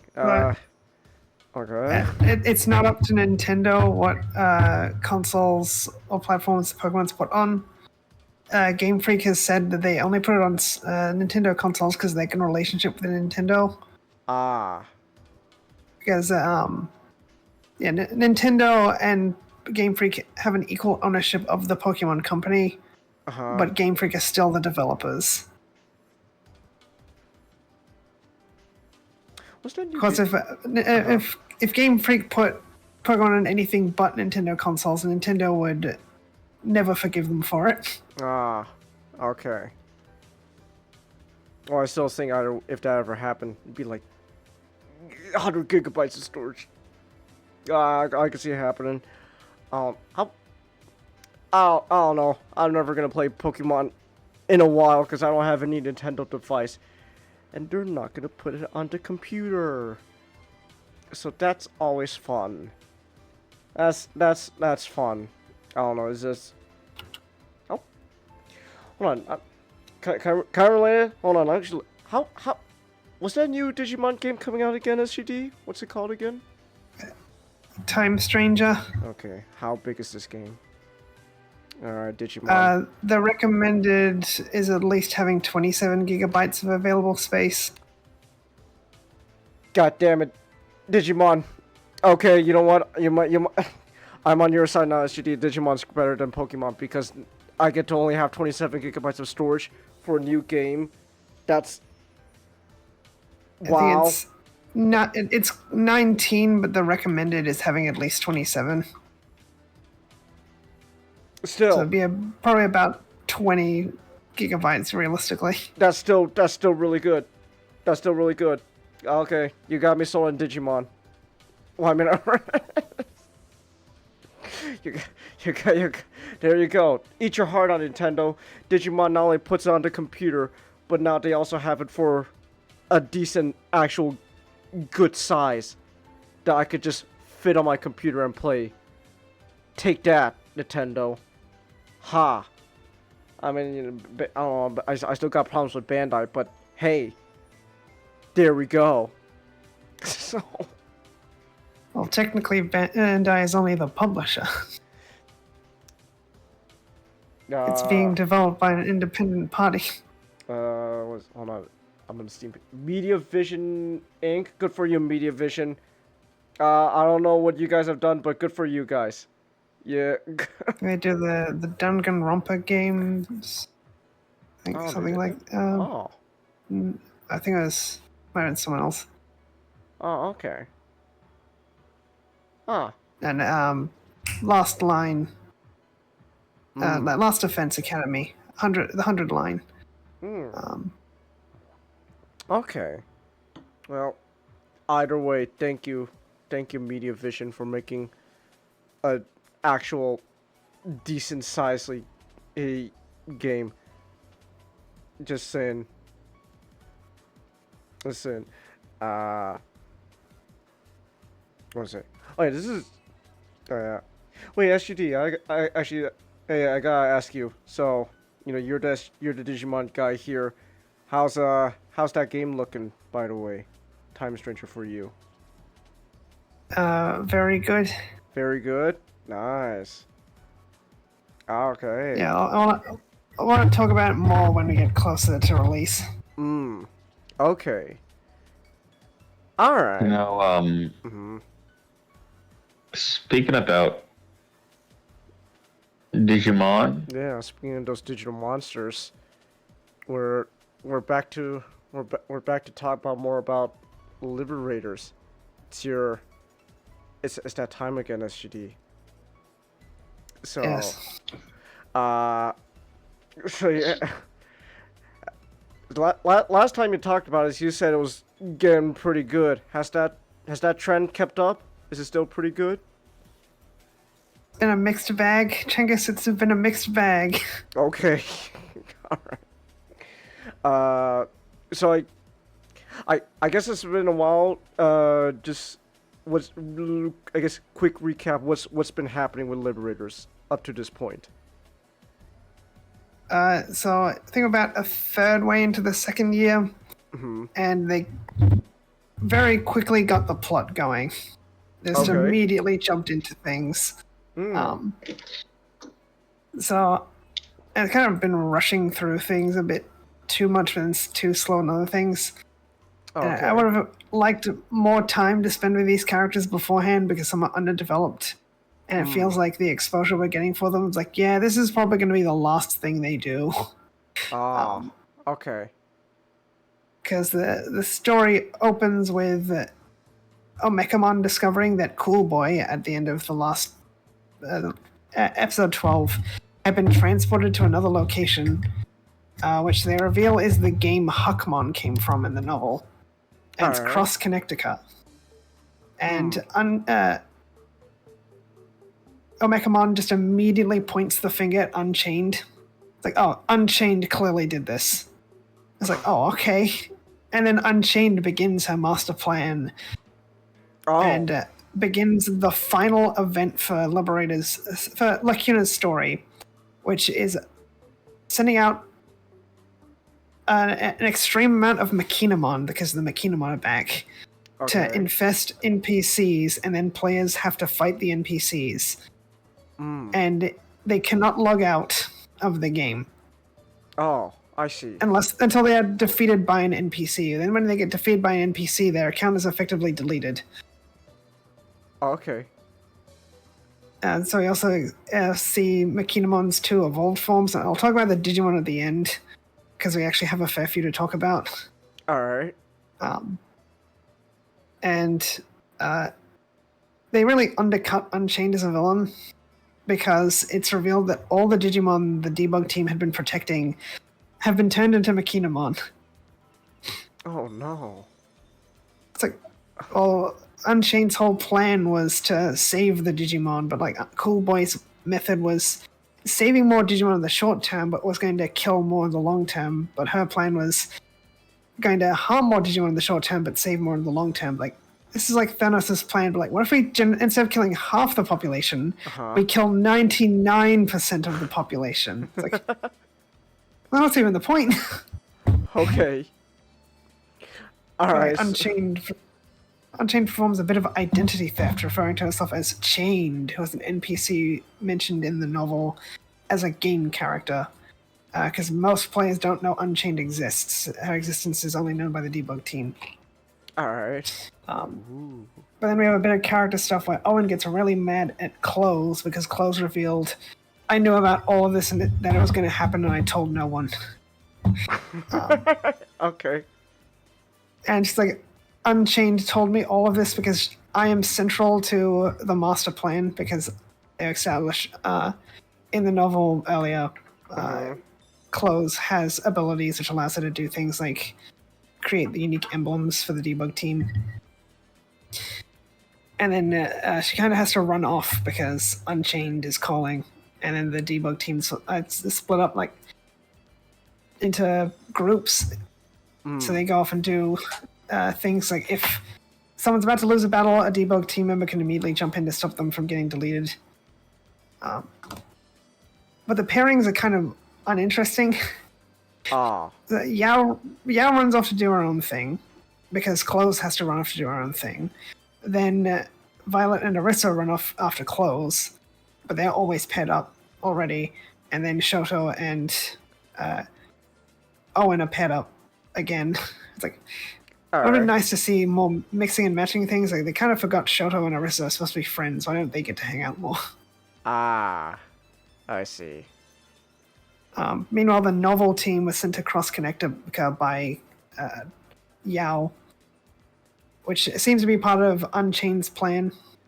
Okay. And in Cross Connectica, it's more of a real-time video game, so you don't play with cards.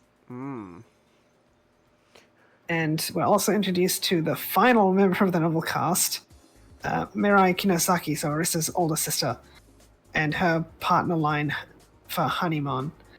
And we also see her cards, and Honeymon's a puppet Digimon, so she has a puppet deck, which is kind of disappointing because like we waited a year for this character, and her cards are literally just support for the Shumon deck. It's like, oh.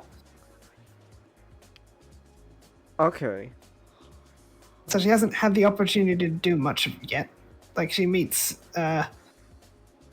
Yuki, and we get a lot of exploration of Mirai's character. Like she didn't feel comfortable at home because she has a very nice family, but she herself felt a lot of weight being from a family of medical professionals. So she decided to take off and do her own thing to escape her feelings. Okay. And then the first battle we actually end up seeing is between Yao and Appmon. So the Appmon from the Appmon TV series were added into the card game a couple sets ago. The same set Owen cards. And the thing about the Appmon TV series is it doesn't have Digimon in it. Toei's idea was like, what if we modernized Digimon by taking out all the Digimon? So they created Appmon, which I've seen Yokai watch, like, I see what you guys are doing here. Toei wanted their Yokai watch.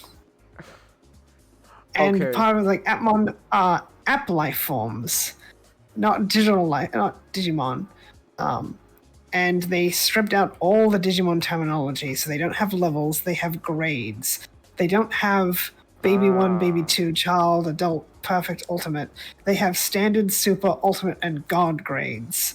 They don't evolve the Appgatai, which is two Appmon combining together to form a completely different random Appmon. Like a Music Appmon and a Sleep Appmon become an Appmon that also focuses on music but louder. Oh, okay. Or a search engine Appmon and a GPS become a search engine Appmon. And a search engine Appmon and a time Appmon become a search engine Appmon.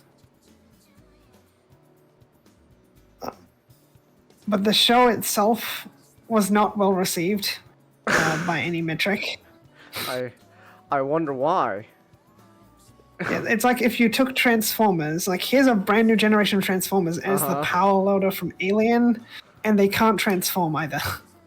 Oh, wow. Action Masters? Action Masters? Gosh. But like, Appmon did not... Our Appmon shall not do well. What a mystery. They kind of just abandoned it after the fact. It's like, oh, we'll make a show and we'll make a few toys and a DS game that sold horribly. Okay. And it's like they acknowledge it exists, but they're not really interested in doing anything for it because the show was so poorly received, it got its time slot changed. And if you get a time slot change, that's not usually a good thing. Mm-hmm. Ambulance is like, oh no, successful show, the time slot changed all the time. Source, trust me, bro. Because ratings only matter to one group, and it's not the people who make the show. It's the sponsors. And so if people aren't watching your show, they're going to be like, why are we giving you money? Which is what happened to the first Gundam series and why Gundam nearly died in infancy. Uh-huh.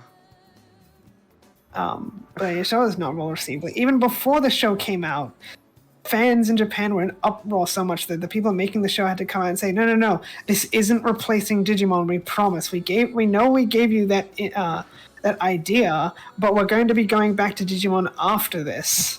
Like after Amon, we'll go back to normal Digimon. Uh-huh. And it seems like the writer of Liberator was not a big fan of Amon either, because it feels the inclusion feels very obligatory, especially since when this chapter came out, it's a couple months divorced from when the Atmon cards actually came out, when Liberator tends to focus on cards coming out at the same time. Okay, I see. And so, when we finally get to the fight, it's very exposition heavy, like trying to explain all these things, like, oh, this is happening now, this is happening, and Yao's really confused because she's never seen this stuff before, because Atmon, she doesn't know what an Atmon is, because according to the column, they're from a different world, which really undercuts Unchained even further, because, like, you're trying to get the Digimon to a different world, but you're already capable of accessing other worlds. Uh-huh. So then what's the obstacle between, like, why do you need to do all this master plan? Couldn't you just send send Digimon to the digital world if you have the means to acquire life forms from a different world? It's like, just don't think about it. Okay. And I think it's also a problem with the fight is I guess you could call it the Gaiamon deck, because Atmon, there's almost 100 standard grade Atmon, which then turned into around 31 super grades, then 14 ultimate grades, and then 6 god grades. That's like the god grades, like, okay, 2 Digimon Pendulums in, and we had more mega levels than Atmon have their top levels.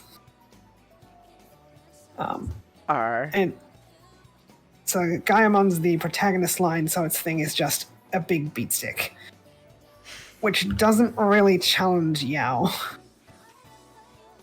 And it's kind of thing with the Digimon card game is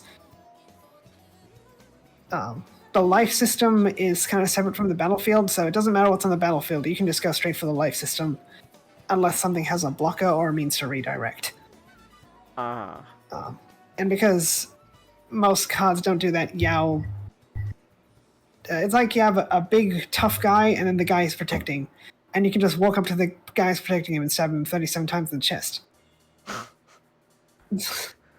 So Yao just gets a level 7 card, which allows her to pull off a bunch of shenanigans and win the game.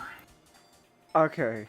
But it doesn't feel like she was meaningfully challenged, because her whole thing is building up a stack and then messing with her own stack, like playing cards from out under it or returning her cards back to the deck to send your cards back to the deck. So ideally, a challenging deck for her would have been a source stripping deck, which is also mostly blue cards, like the Hexablaumon is a very source heavy focused deck. Alright. And because we haven't really gotten a lot of Yao, her big character moment feels underwhelming. Like, she has an admiration for Shoto, but she hasn't really interacted with Shoto very much. And it's like the whole thing, like, I want to change the future like Shoto, which I understand it's supposed to narratively tie into her new level 7 card, which is based on a fortune-telling yokai. But, like, it still doesn't change the fact we barely know this character. Like, they try to give us a bit of backstory with her and Unchained and Cool Boy, where she was a young hacker in China. Okay. and she got in trouble, but then Cool Boy helped her out, so that she admires Cool Boy greatly. Like, she probably was stealing secrets from Cool Boy, or the company Cool Boy works for, and like, hey, how about we hire this girl? Alright.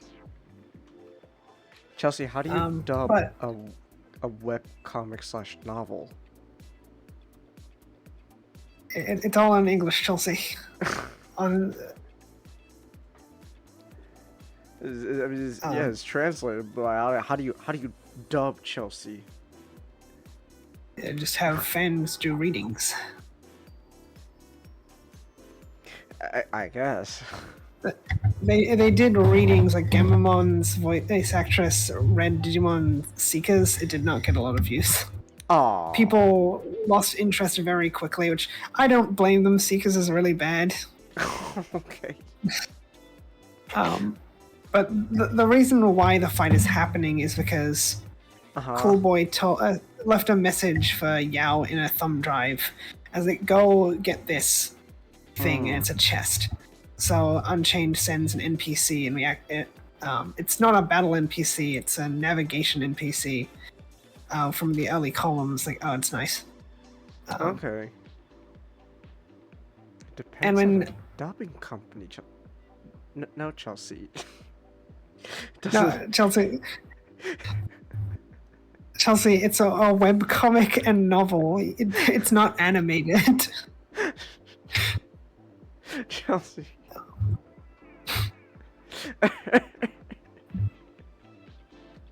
But like the chest has a crystal inside, and the crystal breaks apart into a bunch of fragments. All right.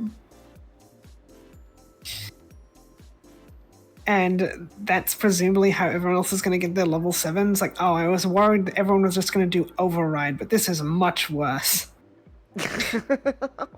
Like, Shoto got override through his bond. I think they imply Yao does override through her moderator privileges. But now there's these special crystals, like they help Digimon evolve, and Yao's like, why would Cool Boy leave this for me? But then Arissa's sister shows back up. Having returned from Cross Connectica, because she was sent ahead of the other debug team members from the novel to map it out, and now she's back. And then she goes to meet with Arissa, and we spend like half a chapter, so technically a whole chapter, because chapters come in 2 parts. One part of a chapter just chatting with Arissa and Violet and Mirai, as Close is acting really weird, being surrounded by NPCs. Like it's that that scene where Adam and that's like Cain and Abel from Near Automata are born or something. All these NPCs are just piling over each other, trying to get it Close, but they're not infected NPCs. They're just normal NPCs. Oh, okay. I'd be like, oh, remember what happened with Close and the Deep Savers? Like, that was Unchained sending 3 NPCs to coax Shoto, Close, and Owen into a battle to test their teamwork, because she needed the debug team to... Like, that was a pre-test before the Black Imperialmon incident, which was another test for the debug team. So I feel like the writer forgot their own writing there. Alright. Unless they're trying to build up something that Deep Savers incident wasn't building towards. But like, they just have... Yeah, Mirai meets Violet and Arissa again, and like, you were supposed to be in Australia. Oh, I've been back in Japan for 2 years. I was like, wow, Arissa, your sister's kind of a jerk. And Violet gets very flustered around Mirai because she's a tsundere. It's like, the girl who I want to be friends with, the sister, likes me, so I don't know how to handle people showing me affection. Okay, I see. And then Mirai just gives Arissa her deck because she doesn't have a full deck. It's like, Yao's like, Mirai, you don't have a full deck. It's like, oh, okay. That's nice. But then, so Arissa battles close, and then the next chapter, it just immediately jumps to the end of the battle. Oh, let's go. You don't even get to read about it. It's just... Yeah, the Yao battle was just a couple turns. Like, we get it feels like only a couple turns. And then this one is also a couple turns. It's better than the Yao one because we actually have spent time with Arissa and Close. So Arissa's big character moment of trying to get through to Close is better. It doesn't actually get through to Close because she has to win the battle to stop whatever's going on with Close. Not that anyone knows what's going on with Close. Okay. And there's a Shademon on the field for some reason. It's like, why is there a Shademon here? That's not a mineral. And the column's like, maybe it was slipped there by Unchained. Like, well, was it or was it not? Because and it's like, oh, maybe that's why Pyramidamon has been so quiet because of the Shademon. It's like, I don't see the connection there. Because the Shademon is an old Shademon too, and it just has blocker and plays itself from security. Alright. Gotsumon X, which is confirmed in our deck, is already a blocker. It just has less DP, but it's also a level lower, so it's easy to get out. So I don't know why. Like, if they wanted to imply it was doing something to Pyramidamon, they should have depicted that in the comic, not just implied it in the novel. Like, well, you can tell us. You can just tell us if it did something or not be like all coy. Like, oh, maybe something's going on here. Oh, what if this is why this is happening? It's like, oh, we're never going to come back to this, so you have to give us a definitive answer. Or you just don't. If you don't, we'll never get one. But then, of course, Arissa gets her level 7, shows a bit more strategy through, like, alright. You know, combo of, like Arissa's thing, Yao's thing is like a stack and interacting with a stack. Arissa's thing is overclock, so she deletes Digimon, then gets benefits from deleting those Digimon. And then deleting those Digimon is done through an effect, so that effect allows her to do something as well. So she manages to use strategy to delete Pyramidamon and beat Close. Alright. And then Close is freed. And it looks like the next chapter, which should be out this week, it looks like Close and Medusamon are on the cover. So I'd be surprised if Owen and Close have a bit of a moment, because Owen was very pissed off at Close. So hopefully it'll be them clearing the air. Because next should be Close's fight, where we'll see her level 7. Ooh, okay. Because everyone's getting level 7s. Alright. Aside from the novel cast, probably. People are hopeful the novel cast will get level 7s. I'm not holding my breath. It would be cool, but I'm not expecting it. Alright.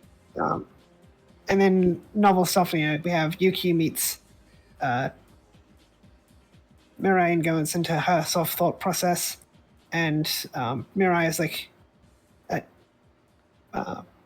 very conflicted about her family life because she was no one was upset that she was leaving, but Arissa said she's going to work even harder now that she's leaving, which made her feel really bad. Because that's why Arissa really wants to become a doctor, is to make up for Mirai not going to the same field as their parents. So hopefully we'll see more of that. But so far, the novel stuff seems to be focusing on each debug team member. So we've had a couple chapters with Winner explores his headspace, like he's hanging out with a bunch of vegetation Digimon because Queen Beemon loves vegetation Digimon because plants and bees. And they get attacked by NPCs, so Winner has to find a means of saving the Digimon without fighting the NPCs, because they can start card battles thanks to their D-storages. But he's one person, so if he fights one NPC, by the time the battle's over, all the NPCs will have captured the other Digimon. And we also got his headspace, like his parents aren't divorced, but they don't get along. And so we have Winner being a kid caught in the middle of it all, where his father is sort of trying to win his affection, while his mother talks crap about her husband to her friends, and so tries to get Winner involved. Which established Winner likes the Digimon card game as a means of escape from his home life. I think they also confirmed that his name is Sai, and his name is Kyo.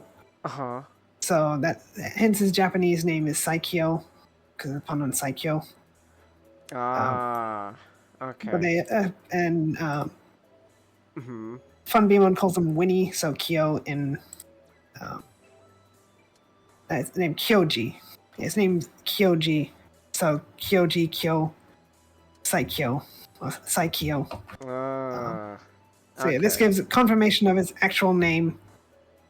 Funbeamon just calls him Kyo in Japanese as a pet name, I guess. Okay. Then move on to Altea, who infiltrates the protectors of Dalphamon, which is a Digimon Unchained is looking for, and the Digimon Hakumon described as the beast Digimon without a fighting instinct. We haven't actually seen it yet. But it's pretty easy to figure out what's going on with the story. But the defenders of Dalphamon, led by Mistymon, they capture Altea because Altea is an NPC, not a human. And so just have him talking with Mistymon, and he meets a Betsumon, and the Betsumon is really interested in his puns. And I'd be like, I wonder if they'll join up, like maybe because Betsumon it's Roger from American Dad. Okay. It just dresses up as other Digimon, and it's not afraid to cross-dress. Okay, it's just Roger. That's why I realized, like, Betsumon's just Roger. A Betsumon appears in Young Hunters, and some thugs are trying to rob a what's the name? I'm blanking again.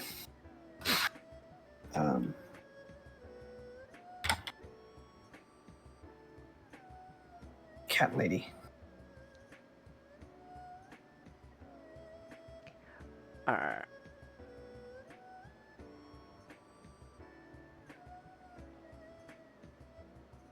It's not loading.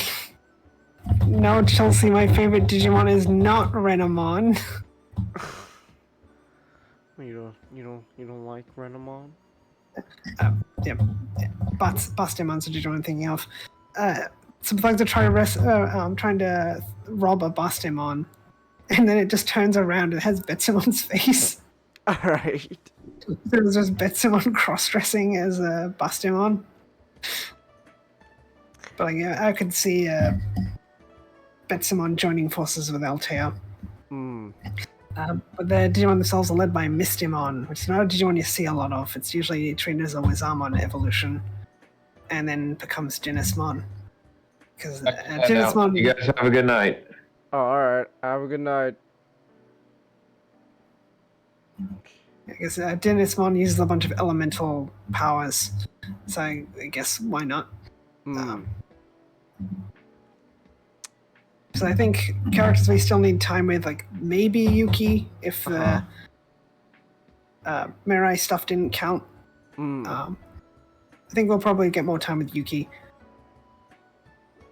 My favorite Digimon Chelsea is Infamon. Infamon? Infamon. Oh, Infamon. Cool. Look at this creepy little dude. Look at you go. Wow. That's why I'm glad the Karamon line is confirmed to be an early encounter in Time Stranger.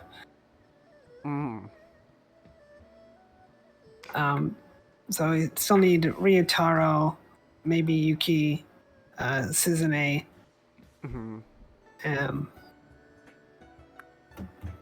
What do you mean and- Megaform is beautiful woman, Chelsea? She's talking about Sakuyamon. Who? Sakuyamon, Renamon's ultimate level. Oh. Okay, Chelsea. Okay. Alright. Very, Right. very cool, Um, Chelsea. Or probably they also saw the chapters. They showed off Cool Boy with a mysterious blue Digimon that sounds like a car. Ooh. So I'll talk about that when we get to the Digimon segment. But also, we got a big novel drop.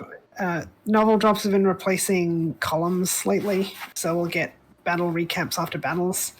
But instead of things exploring the world of Lacuna, we've been getting more novel drops. So that's when we get the winner and the Altea chapters. And I think the Yuki was a big chapter. The Yuki and Mirai. The other one was Unchained and Zenith. So we see Zenith get his new costume change, because everyone got a costume change.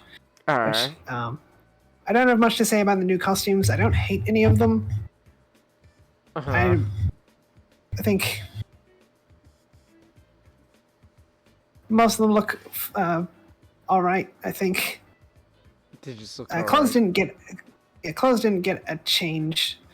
Or not the novel cast did either. I think Shoto looks nice. Arissa's a bit of a downgrade. Violet's a bit of a downgrade. Oh, okay. Zenith has a whole villain look going about him because he's cosplaying as a different character in a sense. Okay.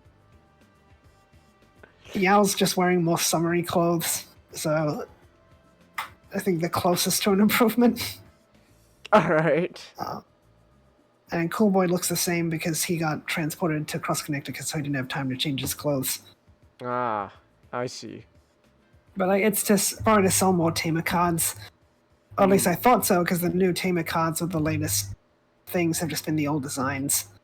And they've also been using the unique emblems as option cards, so we're actually getting proper names for each of them. Okay. Which is pretty neat. So we knew Arissa's one's named after her starter deck, so Fable Waltz. So we can assume Shoto's will be called Whirlwind Guardian, I think. Alright. But yeah, the Zenith and Unchained chapter is probably one of the most interesting chapters we've gotten, right up there with the Machomon chapter. Unfortunately for Arissa's fight, they kind of forgot that Junkmon exists, which is sad. It's like, I will give Arissa a pep talk, even though they just met. Then Shumon will feel really insecure. It's like, we're partners, right, Arissa? And then Junkmon is just peace out. Fades away into the background. Alright. Poor Junkmon. People were hopeful Arissa was going to get a special card for Junkmon. Like, I didn't think so. I didn't think it was going to happen. Okay. She's not a protagonist, unfortunately. You're not Shoto a got protagonist. You get nothing. Yeah, Shoto got Medieval Dukemon. It's kind of reminds me of frustrations with everyone probably just using Override with crystals to get their level 7s. I was hoping they would mix it up a bit. Like how Shoto didn't pull something out of his ass to get Medieval Dukemon. It's just he didn't have access to Zafagamon, so he reworked his deck to compensate, and Medieval Dukemon was just a normal card anyone can get, so he used that.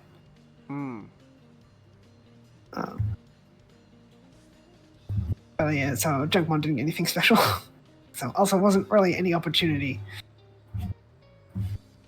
Alright. But the Unchained and Zenith chapter takes place after the Imperial Dramon incident, when Zenith's character data was erased by Imperial Dramon, and he is not happy with Unchained because he got his character destroyed protecting Owen, because he had to protect Owen because he needs a proper fight with Owen. He's Goku about this. Alright, he really wants to fight Goku. We have to have the fight of our lives, because he beat him in the championship. But he says, like, it didn't really feel like Owen was giving it his all. He was very unsatisfied with the fight. Ah, I see. Now, the other big chapter was a fight between Mhm. Zenith and Omekamon, which is just Zenith like, fight me, cool boy. It's like, no. Mm.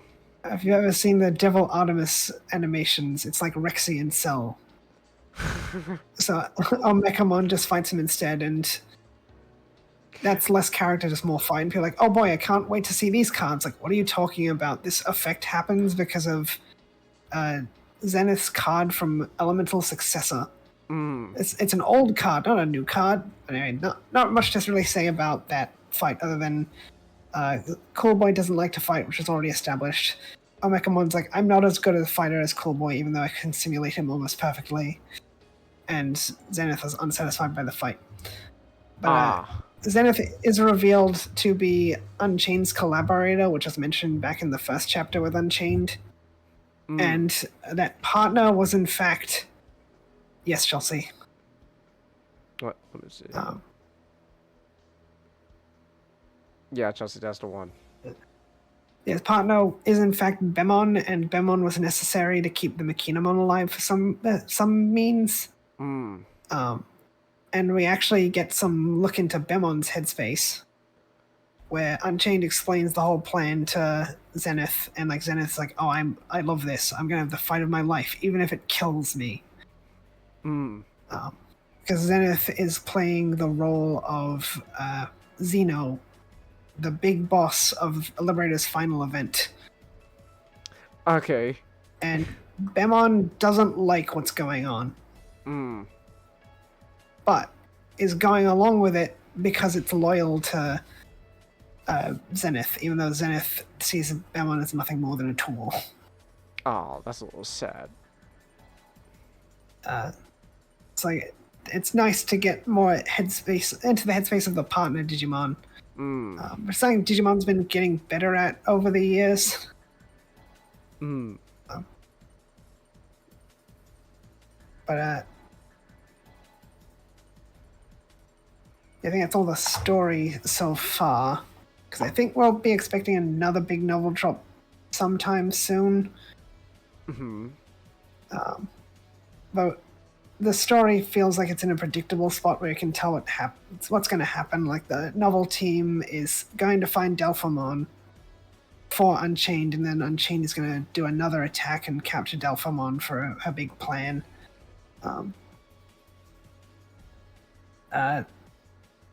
The comic is worrying with how much time we have left. I'm expecting it to end in April or March, and that'll probably be the end of Liberator. As more stuff has come out, that sort of further backed up my suspicions.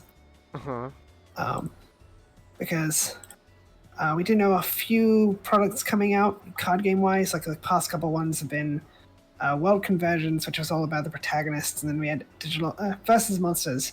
And I was excited for Versus Monsters. Then the cards started coming out. Like, oh, this is disappointing. Because they're supposed to be more like the VPETs. And what they introduced is like Meet, which can place cards face down under Digimon, and the training keyword, which allows you to place cards face down under Digimon. And that was really the extent of it. Like Digimon are segregated into versions, like version 1, version 2, version 3, 4, and 5. But then they all have Digital Monster, and anything with Digital Monster can evolve from anything else with Digital Monster. Which kind of betrays the thing about the VPETs is they can only evolve into specific things under specific requirements. So I was hoping we'd see more of that. And even things like the failure evolutions weren't really treated as failure evolutions in the card game. So what they do is they allow you to place a bunch of cards under them all at once. And then their evolutions also benefit from having that many cards under them. And I feel like failure evolutions should have had some kind of effect, but at the cost you lose face-down cards. Which some of the level 6s will do that, which I think every level 6 should have trashed your face-down cards, because in the VPETs, once something a level 6 is a level 6, the only thing left for them is to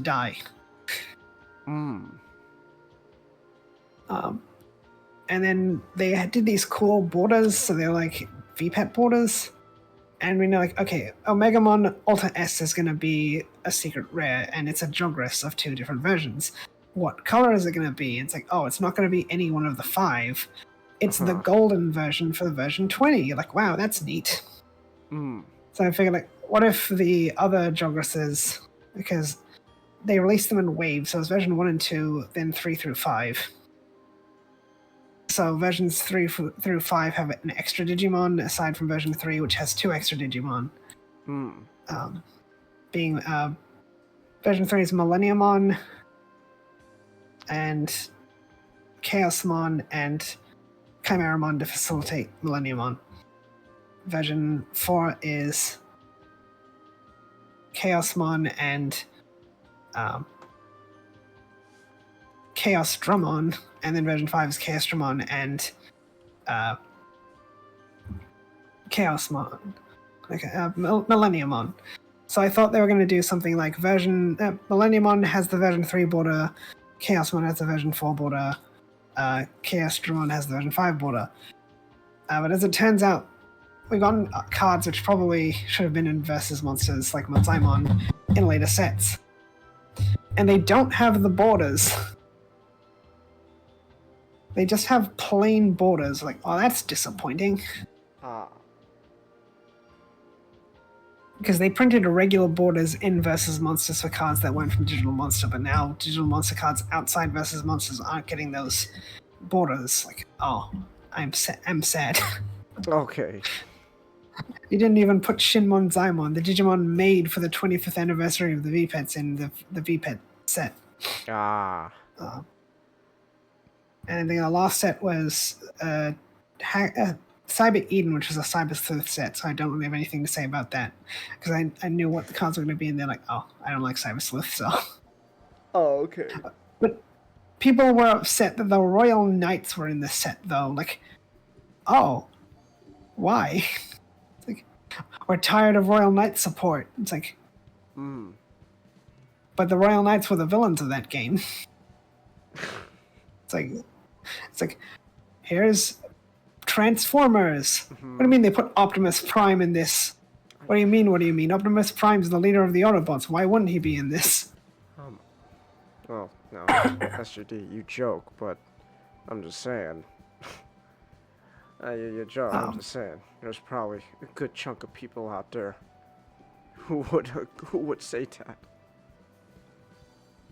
But then the next set coming out is Sinister Order, which is going to have Closes level 7 in it. And it's focused on the anime villains, not the movie villains, though. They don't count for some reason.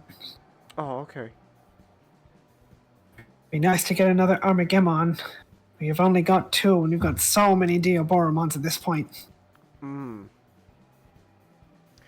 Alright. Ray stabbed you in the butt, Chelsea? Well, normally in this situation, I would say you probably deserved it, but Ray, that's your girlfriend. Why would you do that? Why would you stab her in the butt? Ray. Rise Khan, if you're even still awake. Why would you do that?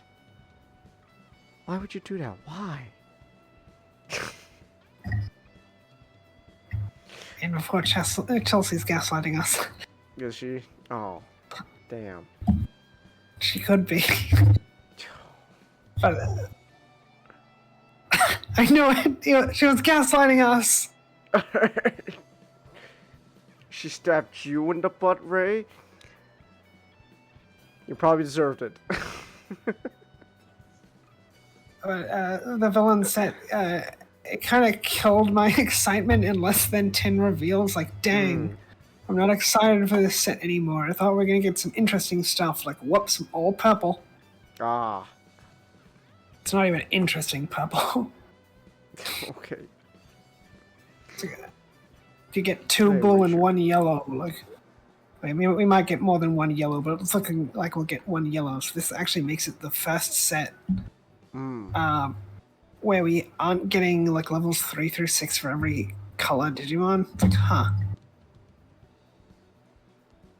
I was hoping we'd get the 7 Death Generals from Crosswars finally. But it sounds like, I guess not, because Bagramon's already in the set. Like, what do you mean Bagramon is the guy in charge of them? It would make sense to put them in the same set. They're both Bagra army. Uh-huh. Could I get him and Coronamon another line? Because Lunamon just got another line because of Cyber Sleuth. But yeah, not excited for that set anymore, unfortunately. Aw. I was hoping like maybe we'll get these things like no, no, and no. Aw.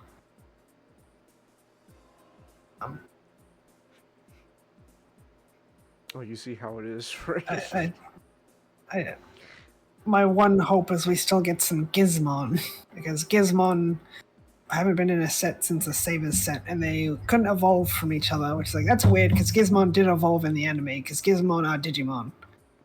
Like, the bad guy took Digimon and reformatted them into Gizmon. Then he kind of attempted genocide.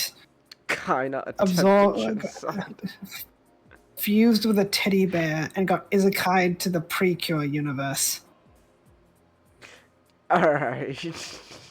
He's literally the villain of a Precure novel. Huh. That happened. Okay. But yeah, after that we'll be getting Hacker's Slumber, which is based on Hacker's Memory, which I still haven't played. And I do not have the enthusiasm to play more Cyber Sleuth. Oh. But I think we know what's mostly going to be in there, and that's when we'll have Violet. Should get her level 7. So I'm guessing her moment in the comic will just be her confessing to Arissa that she wants to be friends. Because she's only just started referring to Arissa by her name. It's always my rival, my rival, my rival, and now she's just calling Arissa by name. Right. And you're like, Arissa, let's be friends. Like, I thought we were already friends. Like, oh. I think I've seen something like that in a show before. I can't remember what it was. I see. Alright. And the reason why they've been doing, like, Cyber Sleuth, then Hacker's Memory, is because Time Stranger's coming out in October. So we're getting a Time Stranger set in November titled Time Stranger. I think between that we'll also be getting a Sakuyamon starter deck, which people think, is this to tie in with Elysian? And I don't think so. I think they'll save Elysian stuff for after Elysian comes out. Theoretically they could, because Renamon's evolutions are probably going to be in the Shambhala VPET, which I think is coming out at a similar... it's coming out near the end of the year. That would be kind of weird to mix and match them, because the Renamon stuff so far is mostly around options. Then they realized that was a terrible mistake, and now it's just plugins. Well, the new Renamon stuff for Elysian seems to be source stripping because it's blue. And then after that is Dawn of Liberation, or Dawn of Liberator, which I think will be around March. Which is evidence to why I think Liberator is ending around that time. Because Time Stranger will have Owen's level 7 in it, which will just leave Shotail's level 7. And because I think they're saving Shota's level 7 till the end, because at the start of the recent comic chapters has been Elizamon worrying about Terramon. So questioning, like, if that ace form is doing something bad to him, and Terramon doesn't want to talk about it. And she's like, at least tell Shoto about it. It's like, wow, Elizamon just skyrocketed to being one of the best characters in the comic. So I guess at the climax, something bad will happen to Terramon, but then his ace form will transform into a true level 7. I see. Hopefully Bemon will get a level 7 as well. Just worried about the pacing of the comic because we've got I'm guessing a quiet chapter this month, then probably closes the battle chapter September. The Violet's battle chapter October, Owen's battle chapter November, and then we'll have December, January, February, and March to do the rest of the story.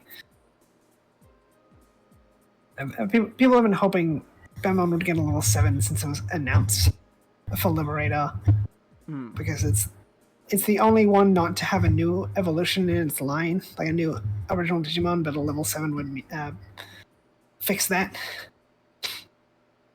People are speculating it'll absorb Lacuna, and like I think I've talked about it before, like maybe it'll absorb Lacuna and become like a space colony.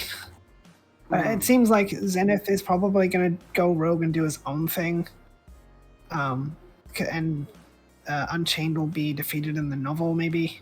Which I wouldn't be surprised if it ends similarly to Hacker's Memory, where Unchained ends up going to the digital world anyway. No. I wouldn't be surprised if Clothes also dies, but hopefully not. Why is it you get excited when Renamon is mentioned, Chelsea?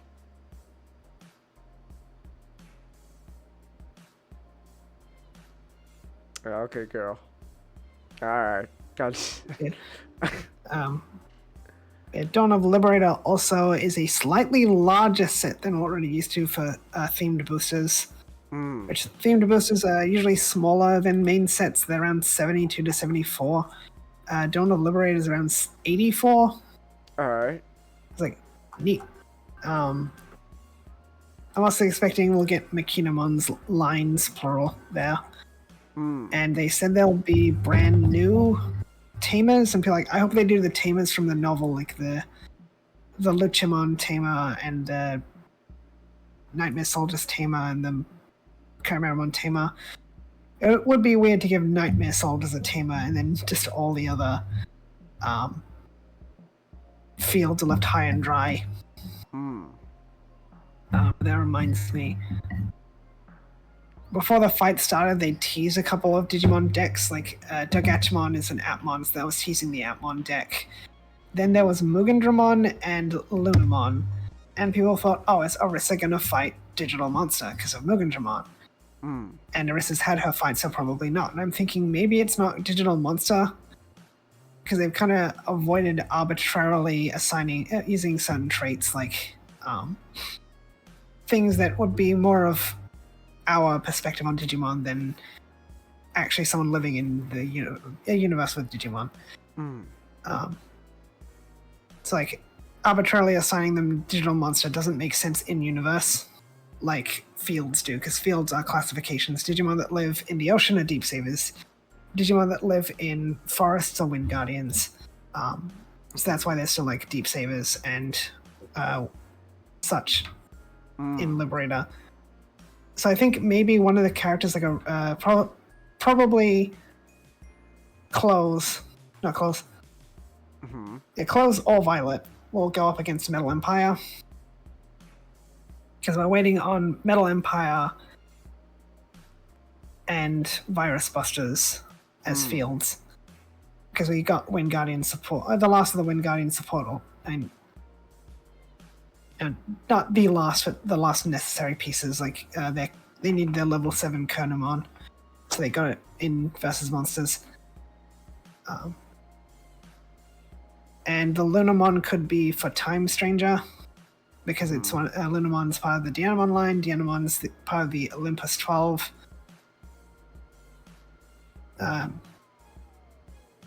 So we might see Owen go up against like a Grace Novamon deck, possibly.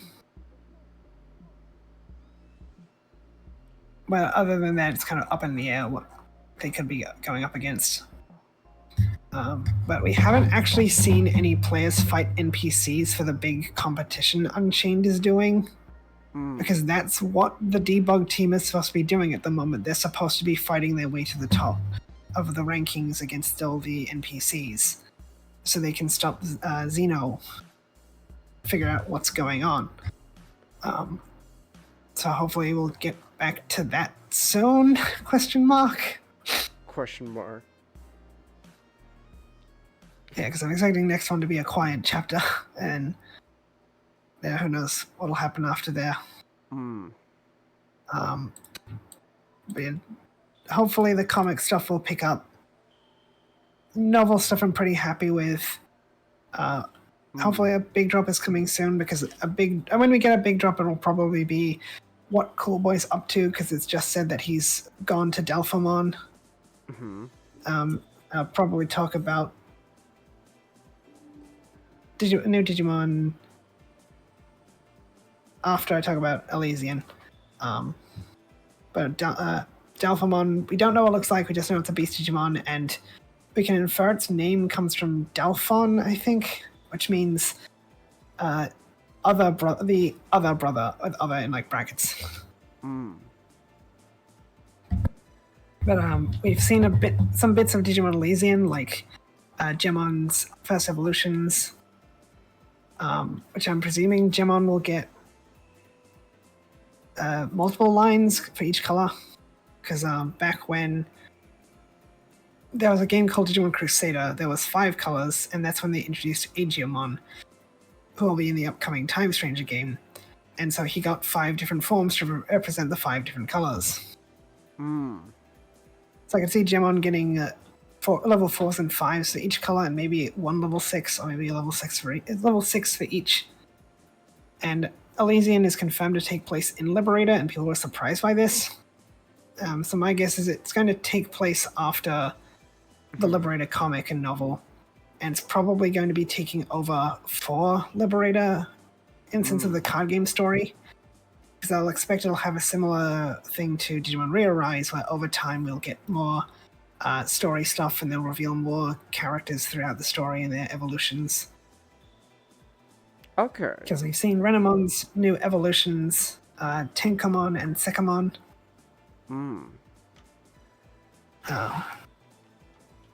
Which is blue cards, Gemon's evolutions, Liskamon and Reptilimon are red. So I'd probably expect 5 more characters aside from Gemon. And it's just known that the character Futre is hiding a secret, and people are like, maybe she's Gemon in like a more humanoid form, like maybe. But they did announce a while ago that Digimon Elysian would be doing a beta. And they announced the beta period the other day. And the beta started taking applications a few days ago and ended taking applications about half an hour before the podcast started. So if you didn't get in, then good, more chance for me. They're only taking 10,000 applications. I hope I get in. Satan, you owe me. You owe me.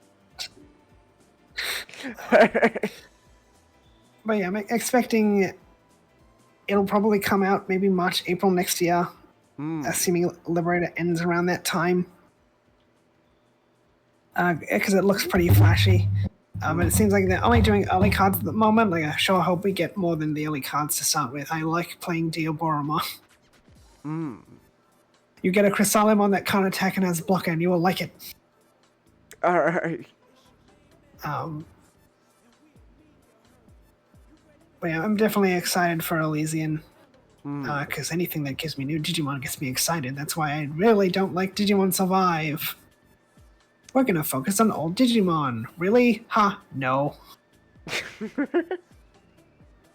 You will get Lopmon and you will like it. It's like, really? Ha, no. Lopmon dies. Oh. Damn. And 3 of the 4 routes. I'm sorry, Chelsea, but Lopmon didn't make it in Survive.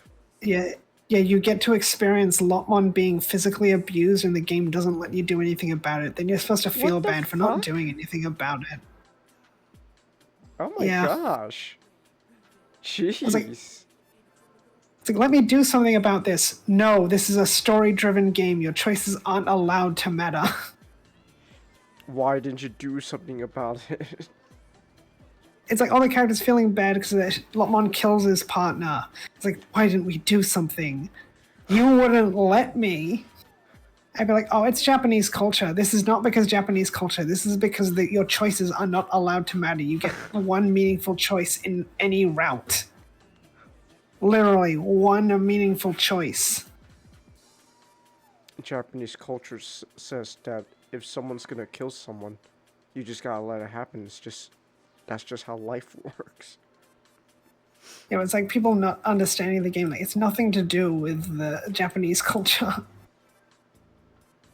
You missed all your Digimon on Digimon Reprise, Chelsea. It's Digimon Re-Arise, Chelsea. Shut that game down 3 years ago. It feels like it's been a lot longer than that. But yeah, still pissed off. Like, here's Kunimon and Flymon. Do they get new evolutions right?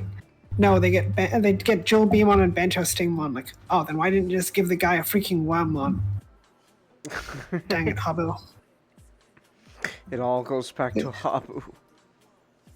Game Freak understood if you want to give Pokemon more attention, you give them more forms. Habu, like, nah. I feel like people are talking about Kunimon. And then then Survive was a month old and everyone shut up about Kunimon again. No one talks about Kunimon. Man, it feels like less people talk about Kunimon than before Survive came out. Man, every day, a lot of stuff just always comes back to you hate Habu. Yes. I like the new producer. He has said many things I like how Digimon Survive 2 isn't happening. He said if Digimon fans want a Digimon Survive 2, they're going to need to be louder. And if they do make a Survive 2, I guess I'll play it. I trust this guy a lot more than I trust Habu. I trust him to do right by us. Alright. I'm not surprised they're not doing Digimon Survive 2 anytime soon because with the disaster it was behind the scenes because of Habu.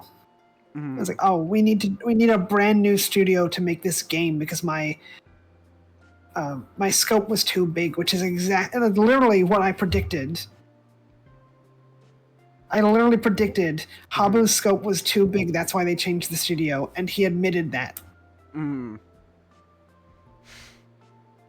Digimon Lazy and giving us new Digimon is pretty cool. Oh, we got another scaly waifu. It's Wargreymon with breasts. It's like, huh, okay. And it's also level 5, which makes it the first gender-bent Digimon to go down a level. I was also the first person to say "Make love, not Wargreymon." No one else has said that yet. It's a hippie. Alright.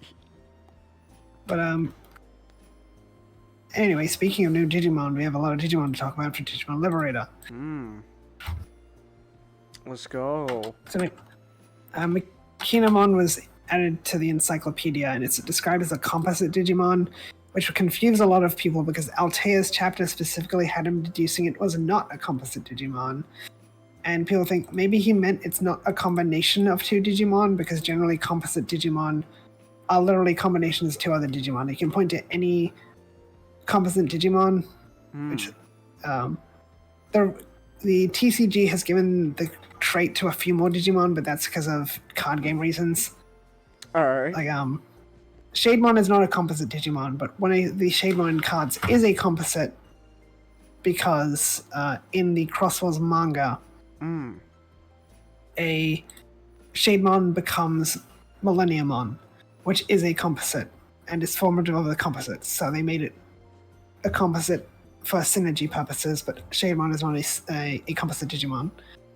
Even Digimon like Deltamon is technically made up of other Digimon, even though we don't know what they look like. Those Digimon don't exist yet. But they exist, but they don't exist. I see. Which is a lot of Digimon have been in that state. Like, they'll reference a Digimon, but make it up later.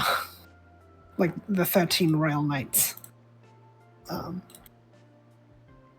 But I think Machinomon itself might be Unchained's attempts to fuse data from Delphamon and her machine Digimon that she'd used to try and capture Delphamon. But it didn't work out, so she needs Delphamon itself for her master plan, whatever that is. And Machinomon has a mechanical evolution called Mealmon, which looks like one of those walking robots at Boston Dynamics. Alright. And it also resembles the Digibeetle from Digimon World 2. And I really like it. It's got its body is the digital beetle, and it has a false head that's a missile. So its neck is actually an arm that reaches into its back to pull out missiles. And because a lot of Digimon missiles have eyes, it looks like a face. And then there's Mockingbirdmon, which is kind of it looks nothing like a mockingbird, but it does look like a bird, but I think that's the point. It's a pun on mockingbird. It's like a mock something is a fake something. Like mock turtle isn't a real turtle. And they all have Machinomon's eyes, or eye in Mockingbird's case. It just has one eye. But we can presume Mockingbirdmon will evolve into another mechanical Digimon that will be very beast-like, because that seems to be the theme of they're all animals but made of machinery. Well, and I mentioned a mysterious blue Digimon that Coolboy encountered, which sounds like a car. And people think that's probably Machinomon's biological evolution. So it's like a vehicle, but it's biological, so that it will evolve into probably something else biological that's also that looks like it, something non-biological, and then that will become Delphamon. Because we know from the Digimon Liberators website, Machinomon has to have a branched line, and then a level 7 that's probably the two combined, like a Deus Ex Machinomon or something, probably. Alright. Machinomon's also got a funny looking tail, which resembles the Appmon cable. The app cables from Appmon, which not the first Digimon to do that, but people ignore that because it didn't support their argument. The Digimon Takutamon has a familiar, which is like a mouse with an app link cable, but it's just supposed to represent its mechanical. People were disappointed. So Machinomon doesn't have. Machinomon isn't an Appmon. It's just a Digimon. Like Machinomon has an app link cable and an Appmon shoulder, because all of Appmon designs are terrible, so they all have these god awful ball shoulders. But like, it's just that they're mechanical. Like Appmon fundamentally aren't supposed to be living creatures born of data. They are the manifestations of apps. So they have a less natural appearance to them. And Machinomon isn't an Appmon because you can't be an Appmon and a Digimon. A Digimon is a Digimon because it has a Digicore, which is why things like Death Exmon aren't Digimon, despite evolving from Digimon. An Appmon's existence is reliant upon an app. So if that app gets taken off the App Store, the Appmon ceases to exist. That sucks. Yeah, that's literally the plot of an episode, but then the Appmon came back at the end because God forbid you have any maturity in Appmon. Okay. Appmon is a terrible show with an even worse fan base, and I don't like talking about it. Because I could get past how bad the show is and ignore how bad the designs are if it wasn't for the misogyny and the horrible fan base. Misogyny? Damn. Yeah, I didn't realize woman hating was involved. Hold on. Yeah, when you have one female villain who exists and the only thing she does is die, that's bad. When it happens twice, that's a pattern. And so since the first one does nothing. She just sends incompetent underlings. Mm-hmm. Then she finally transforms, makes two guys fight each other, and then runs away when a third guy shows up. Okay. And then they all gang up on her and Mhm. kill her with one attack before she can get another attack in. Oh. Oh, And that's okay. one of my favorite designs in that show. Most of them are terrible, but hers is so good. Like, wow, you do this. And the second female villain, Mhm. of course, gets paired up with the female protagonist because women. Oh, okay. So instead of fight, she's the only one who doesn't try to kill her. Mm. All the other of the final villains try to kill the protagonists they're pitted against. Mm-hmm. Instead of fighting her, she puts makeup on her because she's horrified. Like, oh my goodness, a girl not wearing makeup? And then she asks her mirror, who's prettier? And like, it's the girl, not you. It's like, and she takes the makeup off the girl. Like, now who's prettier? Still Oh my the girl. gosh. And then she gets killed.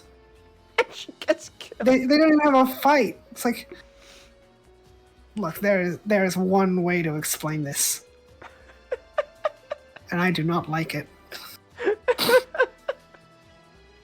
Wow, okay. That's... Wow. Okay, then. But anyway, on to more positive things, so finally introduced to Mirai's partner line, Honeymon, which figured out it was based on a type of Japanese doll. Hence its puppet trait. Called a Haniwa, which is like a burial doll, so she's yellow-purple, so it fits the yellow-purple theming.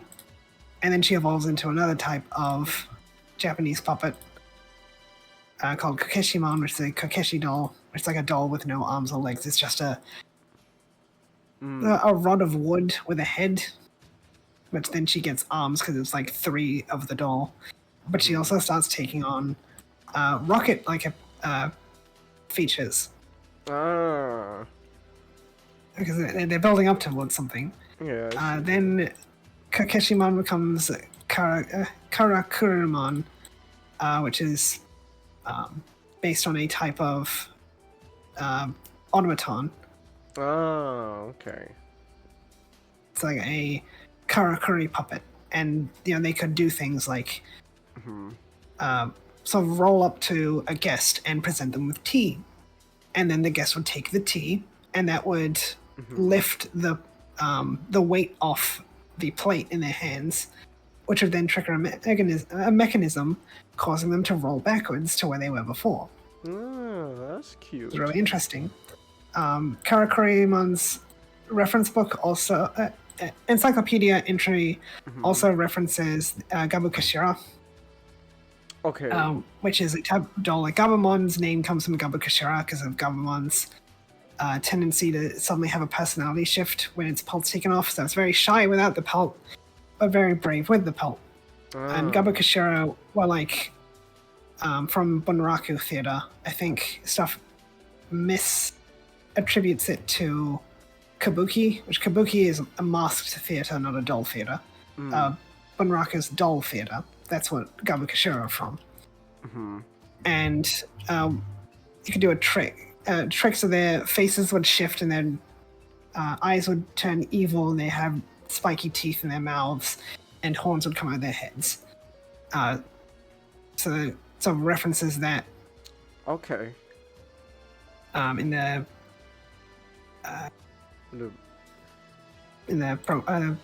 encyclopedia profile. So. All It right. conceals a multitude of mechanical arms and weapons beneath its elegant kimono. It has 3 weapons, which usually Bunraku Theater would have 3 people operating a doll. And also, it's a side like an assassin where it tenaciously hunts its prey contrary to its calm demeanor. When hunting a target, it deploys the wheels on its legs and its mechanical arms and corners the enemy with a hideous look, baring its fangs from its gaping mouth. So it looks completely normal, but like a Gabukashira can... It's hiding a much more sinister appearance that you can't tell until it reveals it. And then the final form is another departure, Kaguyamon, was based off Princess Kaguya from The Tale of the Bamboo Cutter, and also the satellite Kaguya. So she's a rocket. Oh, there's like So, a big thing sticking on her back. That's supposed to be like bamboo. Yeah, bamboo shoot. Okay. And kind of weird how they're all puppets. Like Hanimon, I think should have been a mutant, because we have things like Shakamon is a Dogu doll and it's a mutant Digimon. Because the first level of the deck doesn't really matter. It's more of the higher levels. I feel like you could have either made it mutant or given it the puppet ruling, so make it a ruling by puppet trait by ruling, like Yao's Digimon are mollusks, but then they're given the aquatic ruling because she uses an aquatic deck. Okay. And I feel like Kaguyamon should have just been a machine or cyborg Digimon with a puppet ruling, because nothing about it is really puppet anymore. She's a satellite now. Like I think I looked at Kaguyamon like, this is a design that needs to grow on me. It's definitely grown on me since then, because like, okay, I'll like this one day. It's like with Shinmon Zaimon. I did not like Shinmon Zaimon when it first came out, but I like it a lot more than I did before. Okay.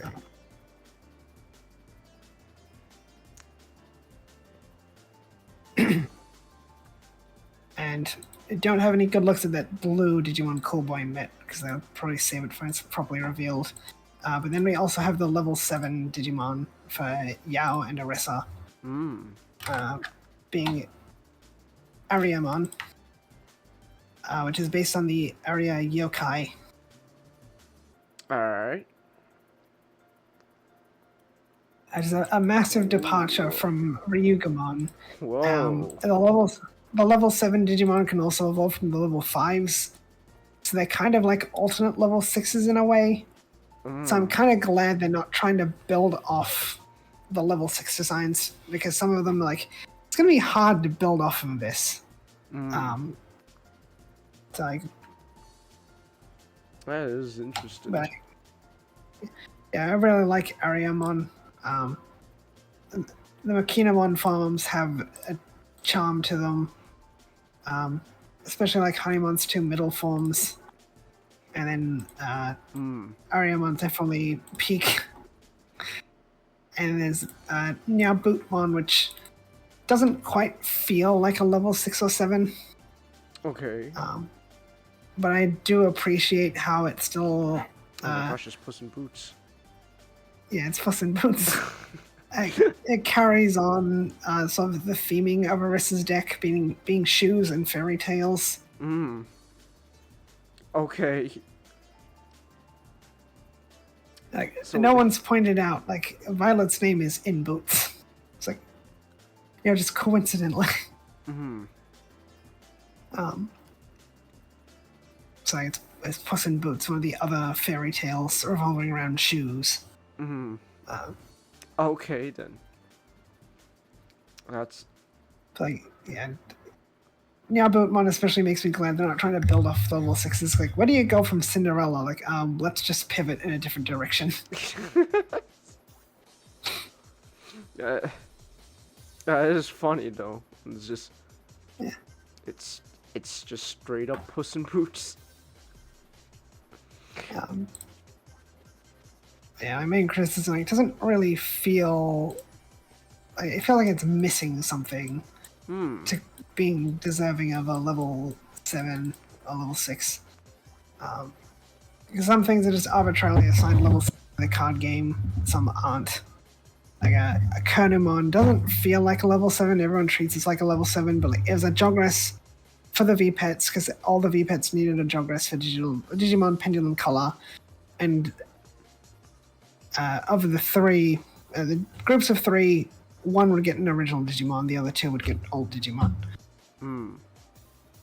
So, Nature Spirits got Tololokmon and Mastamon. Deep Sabers got My Tamamon for some reason, and Aegisramon. And Nightmare Soldiers got Voltabautamon and Mastermon again. Then Virus Busters got Omegamon, Mastermon again, and Proximamon. Metal Empire got Chaosdramon and Omegamon. And then Wind Guardians ended up with a new Digimon. So I got my Tamamon and Konamon. So Konamon's a level 7 because it was a Jogress. But then Digimon like Reflazamon is level 6, and so is Chaosdramon for some reason. Alright.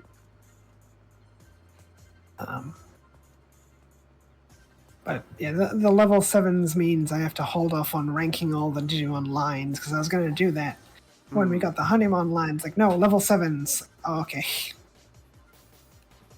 I guess we can hold off. You know, maybe Necromon's level 7 will redeem the line a bit more for me.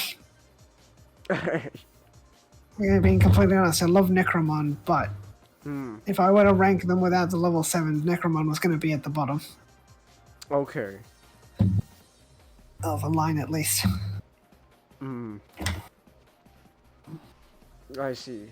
But, yeah, it's all the information we've had available to ourselves at the moment. We can sort of infer or guess what will be coming down the line. So like I said, we still need Metal Empire and Virus Busters. We know a fair few things are going to be out of the way soon, like the Olympus 12 are getting support in Time Stranger, which they haven't said that, but it's happening because it's the Olympus 12's game. Oh, alright.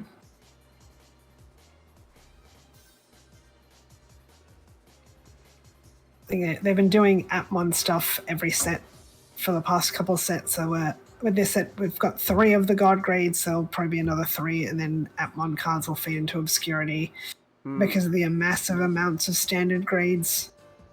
Because we still have a lot of armor levels to get through, and the armor levels have the same problem. They're all the same level. Okay. Yeah, with Cyber Eden, we've gotten half the Royal Knights getting more cards. Hacker's Slumber will be the other half, so I think that increases the chances of Chronicles X stuff coming up. Alright. And Daemon X is getting a card soon, probably, because Daemon's getting a card in the current set. I don't think there's room for Daemon X. Belphamon could be getting a card in the current set, so realistically I'd probably expect Daemon X for Hacker's Slumber. Maybe Belphamon X if Belphamon is in the set. And then there will also be all of the 7 Great Demon Lords with X antibody forms. If the Royal Knight's getting more support will probably be getting more of them getting X antibody forms soon. Chronicles X would also be another good way to get more X antibodies out of the way because we have so many. Not as many as armor forms, I think, but still a fair few. Okay.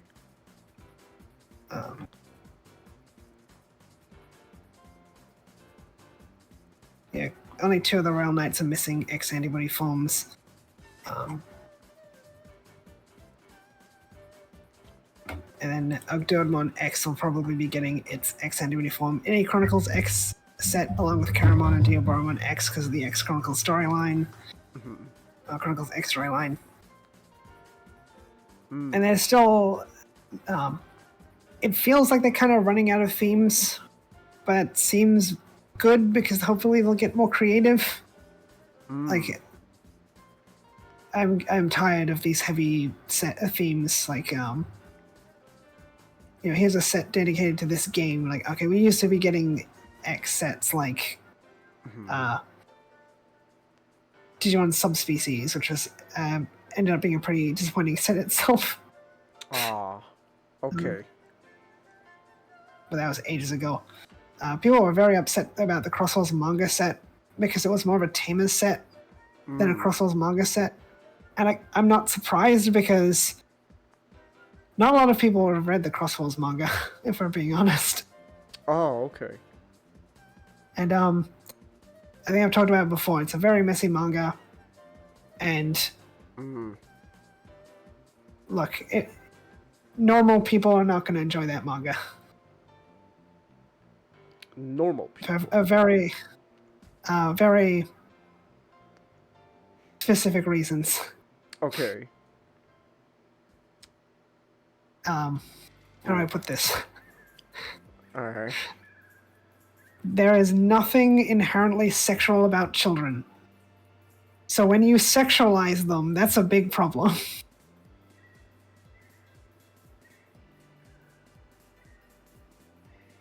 Okay. I'm sorry that this is I'm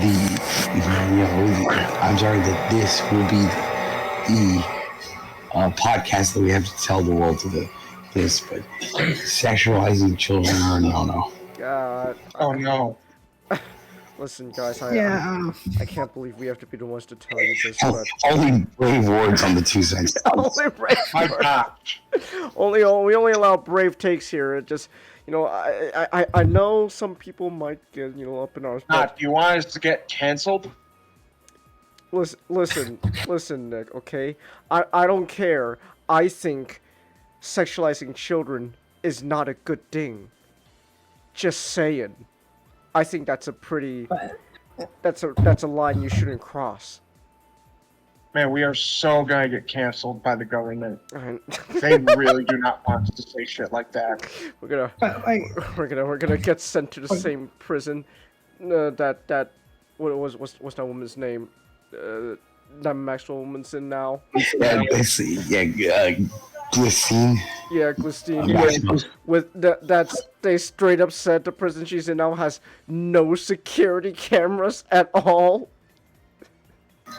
Man, it's like a calling card just telling you, she's not gonna be around much longer. Oh no, they got her. but yeah, some little girls depicted in a very unclothed way in the Crosswalls manga. Yeah, I don't think I'll So, be like, reading why that did- anytime soon. Why didn't Shademon Nene get a card? I think I know why. I think I know why Shademon Nene version did not get a card. And why they used the redesigned version of Luminium Nene version. Because that one has underwear on. Oh, okay. Well, But anyway, hopefully get more creative with sets. Like, there's definitely some sets I think they could do. Like a V-Tamer set. A V-Tamer set would be really nice, guys. You missed the anniversary. We didn't get anything for the anniversary the other year. Why did you miss out on the anniversary, guys? You gave Tamers a set for its anniversary. Mm-hmm. That seemed more like a means of like, all right, Tamers gets cards now. We never have to talk about it again. They talked about it again. I see. Those Tamers cards did not really convey Tamers very well. But this is the early card game, so I guess the more important stuff took ages to get around to, like Adventure. Mm-hmm. So I think that says something about how the card game feels about Tamers. I see. Have a good night, Chelsea. Adventure takes. Night, Chelsea. Adventures takes ages because we want the cards to be good. Digimon next to manga hasn't got its characters in card form yet. Nick, come on, Bandai, Mikihara Noan, more Royal Knight support. You love giving people Royal Knight support. Maybe when they do more Saber stuff. I see. People are asking like, why no Digimon Survive stuff? Like, because Digimon Survive's development was a mess. It was a mess. I feel like, why is Time Stranger getting cards before Digimon Survive? Like, because they actually knew when Time Stranger was going to come out. A fair few of the Ria Rise characters need cards. So lovely Angemon needs a card. So probably do them as a sub theme. It would be nice to get a set focused on ancient Digimon species as an excuse to do more armor forms. And they've been introducing more specific traits, like we've been getting Chronicles as a trait for the Excel as a trait for the Digimon Excel toys. Alright. So Adventure is a trait now. So a starter deck, and they had 2 starter decks for the Adventure Kids. So a set based on ancient species, because the 0-2 casts are all ancient species. So you could introduce a 0-2 trait there. I'm expecting Chronicles X to be like a 2-part set. And Shambhala will probably be getting a set or 2. And I just wonder how they'll handle that one. Because it's 2 VPETs. One focused on China, one focused on Japan. Mostly. Mostly. Yeah, there's a bit of overlap. Alright.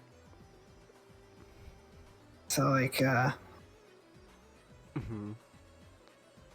things like just the cross-cultural exchange between China and Japan. Like it's Seiyu Warriors for China, so it has some not quite Chinese Digimon on it. It's like Hanuman is, I think, named after an Indian deity.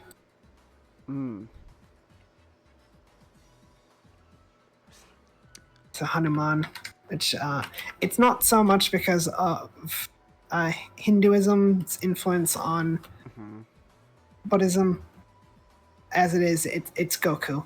It's It's Goku. Sun Wukong. It's Sun Wukong. So we now have four Digimon representing Sun Wukong in Digimon. Oh, okay. We have 2 for Sun Wukong's Cloud, or Sun Wukong's Cloud. Kakamon, which is a monkey with headphones. Hanuman, Gokumon, and then Satan Gokumon. Oh, okay. But can they go? Can any of them go Super Saiyan? Satan Gokumon is Super Saiyan 3. Well, I'm looking this up. Satan Gokumon. Alright, let's see here.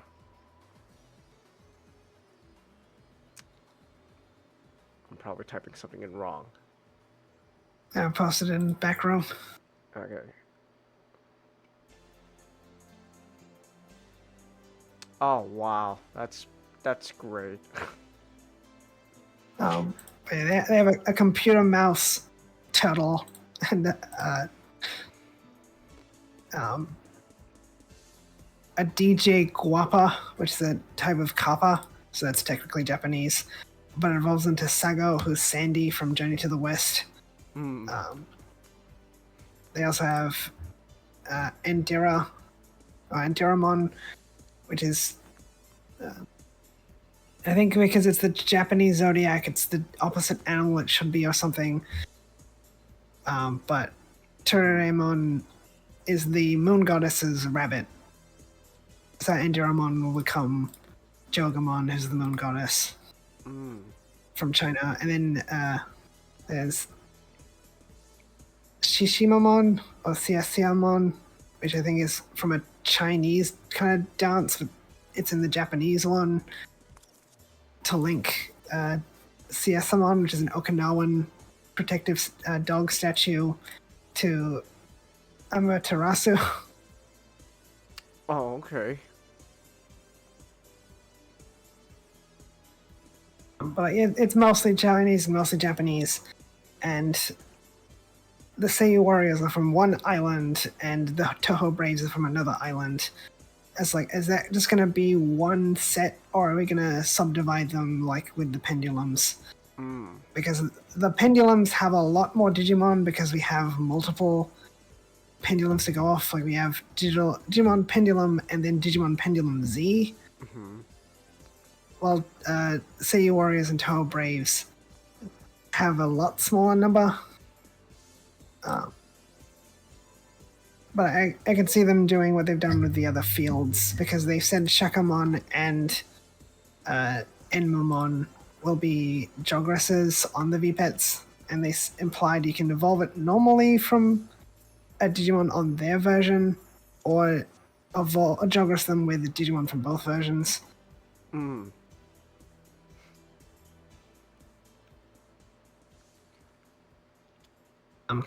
I think we'll probably also get Beat Break cards soon. People are hopeful we'll get them all at once. Like, I don't think we'll get them all at once because people complained about Ghost Game decks, because it took forever to get support for Ghost Game decks because they had to wait until the Digimon were in the anime.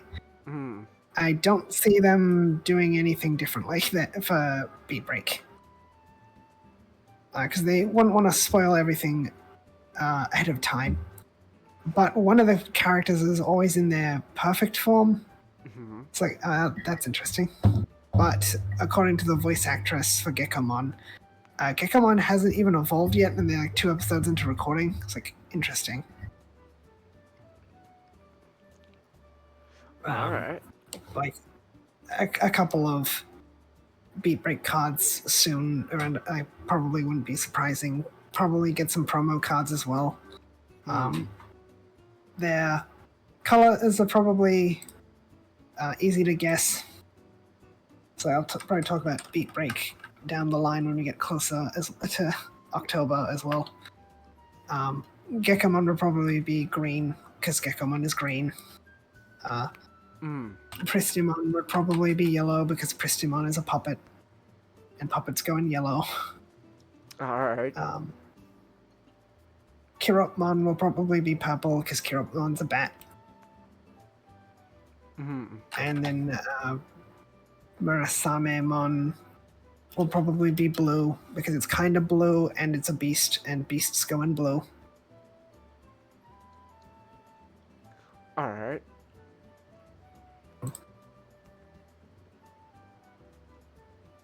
But yeah, so otherwise we know most of the card game products up until March. As we get closer to them releasing, we'll probably get more details. Will probably be leaked by retailers. And I think after Elysian comes out, we'll probably see Elysian cards in the card game, but in a different way. Like, we'll get Gemmon as a card, but it won't be the same card from Elysian, because Elysian cards seem to be much more early game stuff to get people into the game. So it's not throwing people headfirst in with modern complexity. So if they release something like what the Gemmon card we've seen does, no one would use it. Oh, okay.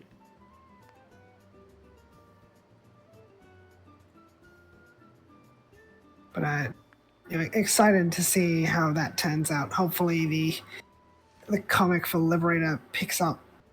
I'm liking where the novel's going. I just hope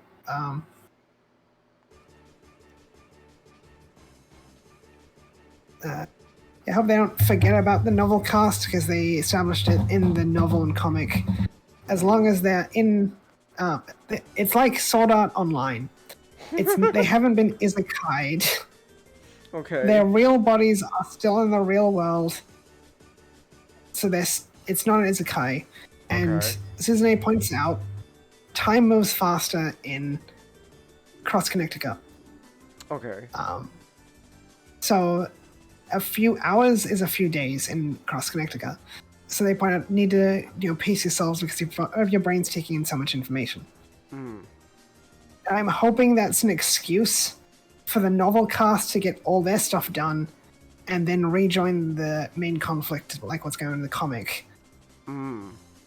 Because at the rate of that stuff's happening in the comic, realistically the the novel cast could come back at any time Oh, because they're only supposed to be in Cross Connecticut for 3 hours, then they have to get out or something. So the comic, like 3 hours in the comic, and then the novel cast will be back. Okay. But it reminds me, like Susan A. saying, like, "We're getting overtime for this, right?" Like, yes. It's like, but also the arts they post on Twitter is still pretty fun. Like, Susan A. is said to come from a wealthy family. It's like maybe she's crossed paths with Violet, and then like Violet's trying some juice. Like, this juice is super very good. And it's like that girl looks familiar. Just wish there was an easier place to view all the Twitter art, but oh well. Ah, okay. Alright. Someone's probably compiled it on the wikis or something. Because they do translate it. People don't have to translate it themselves. Like Bandai uploads it on one account and then English gets it a bit after. Alright. I hope we do see Shoto again soon because like I don't want them to do. It's like Shoto's our main character and we haven't seen him in 2 chapters. It's like just not a peep. It's just he's off doing something, but we can't see what he's up to at the moment. Like kind of undermining what's going on with him and Terramon and Terramon's ace form and how it's harmful to him. Dang it, Terramon's being a hypocrite. It's like, you gotta open up about your feelings, Shoto. Okay. You gotta open up about your feelings, Terramon. No. Alright. Alright then. Alright. Well. I really need to get around to reading Digimon Seekers so I can talk about the Digimon comics. I'm not letting myself talk about the comics until I talk about Seekers, because some of those comics are from Seekers related. It's like get those out of the way. Alright. Alright then. Well. At least. Hey, you get. And I don't know what I was gonna say. I was gonna say something and now I'm messing up my own words. I think that's a sign. Yeah. Alright. Digimon. Digital monsters. So yeah, there we go. Alright. What time is it, by the way? It is 12:17, and we've been going now for over 4.5 hours. Okay. We should probably save. I was gonna say, yeah, we should probably Yeah. save our thing for next week. Yeah, we should. Okay. All right. Let me just then do this real quick. Where did I write it? I got a bunch of Iron Man Bionicle stuff.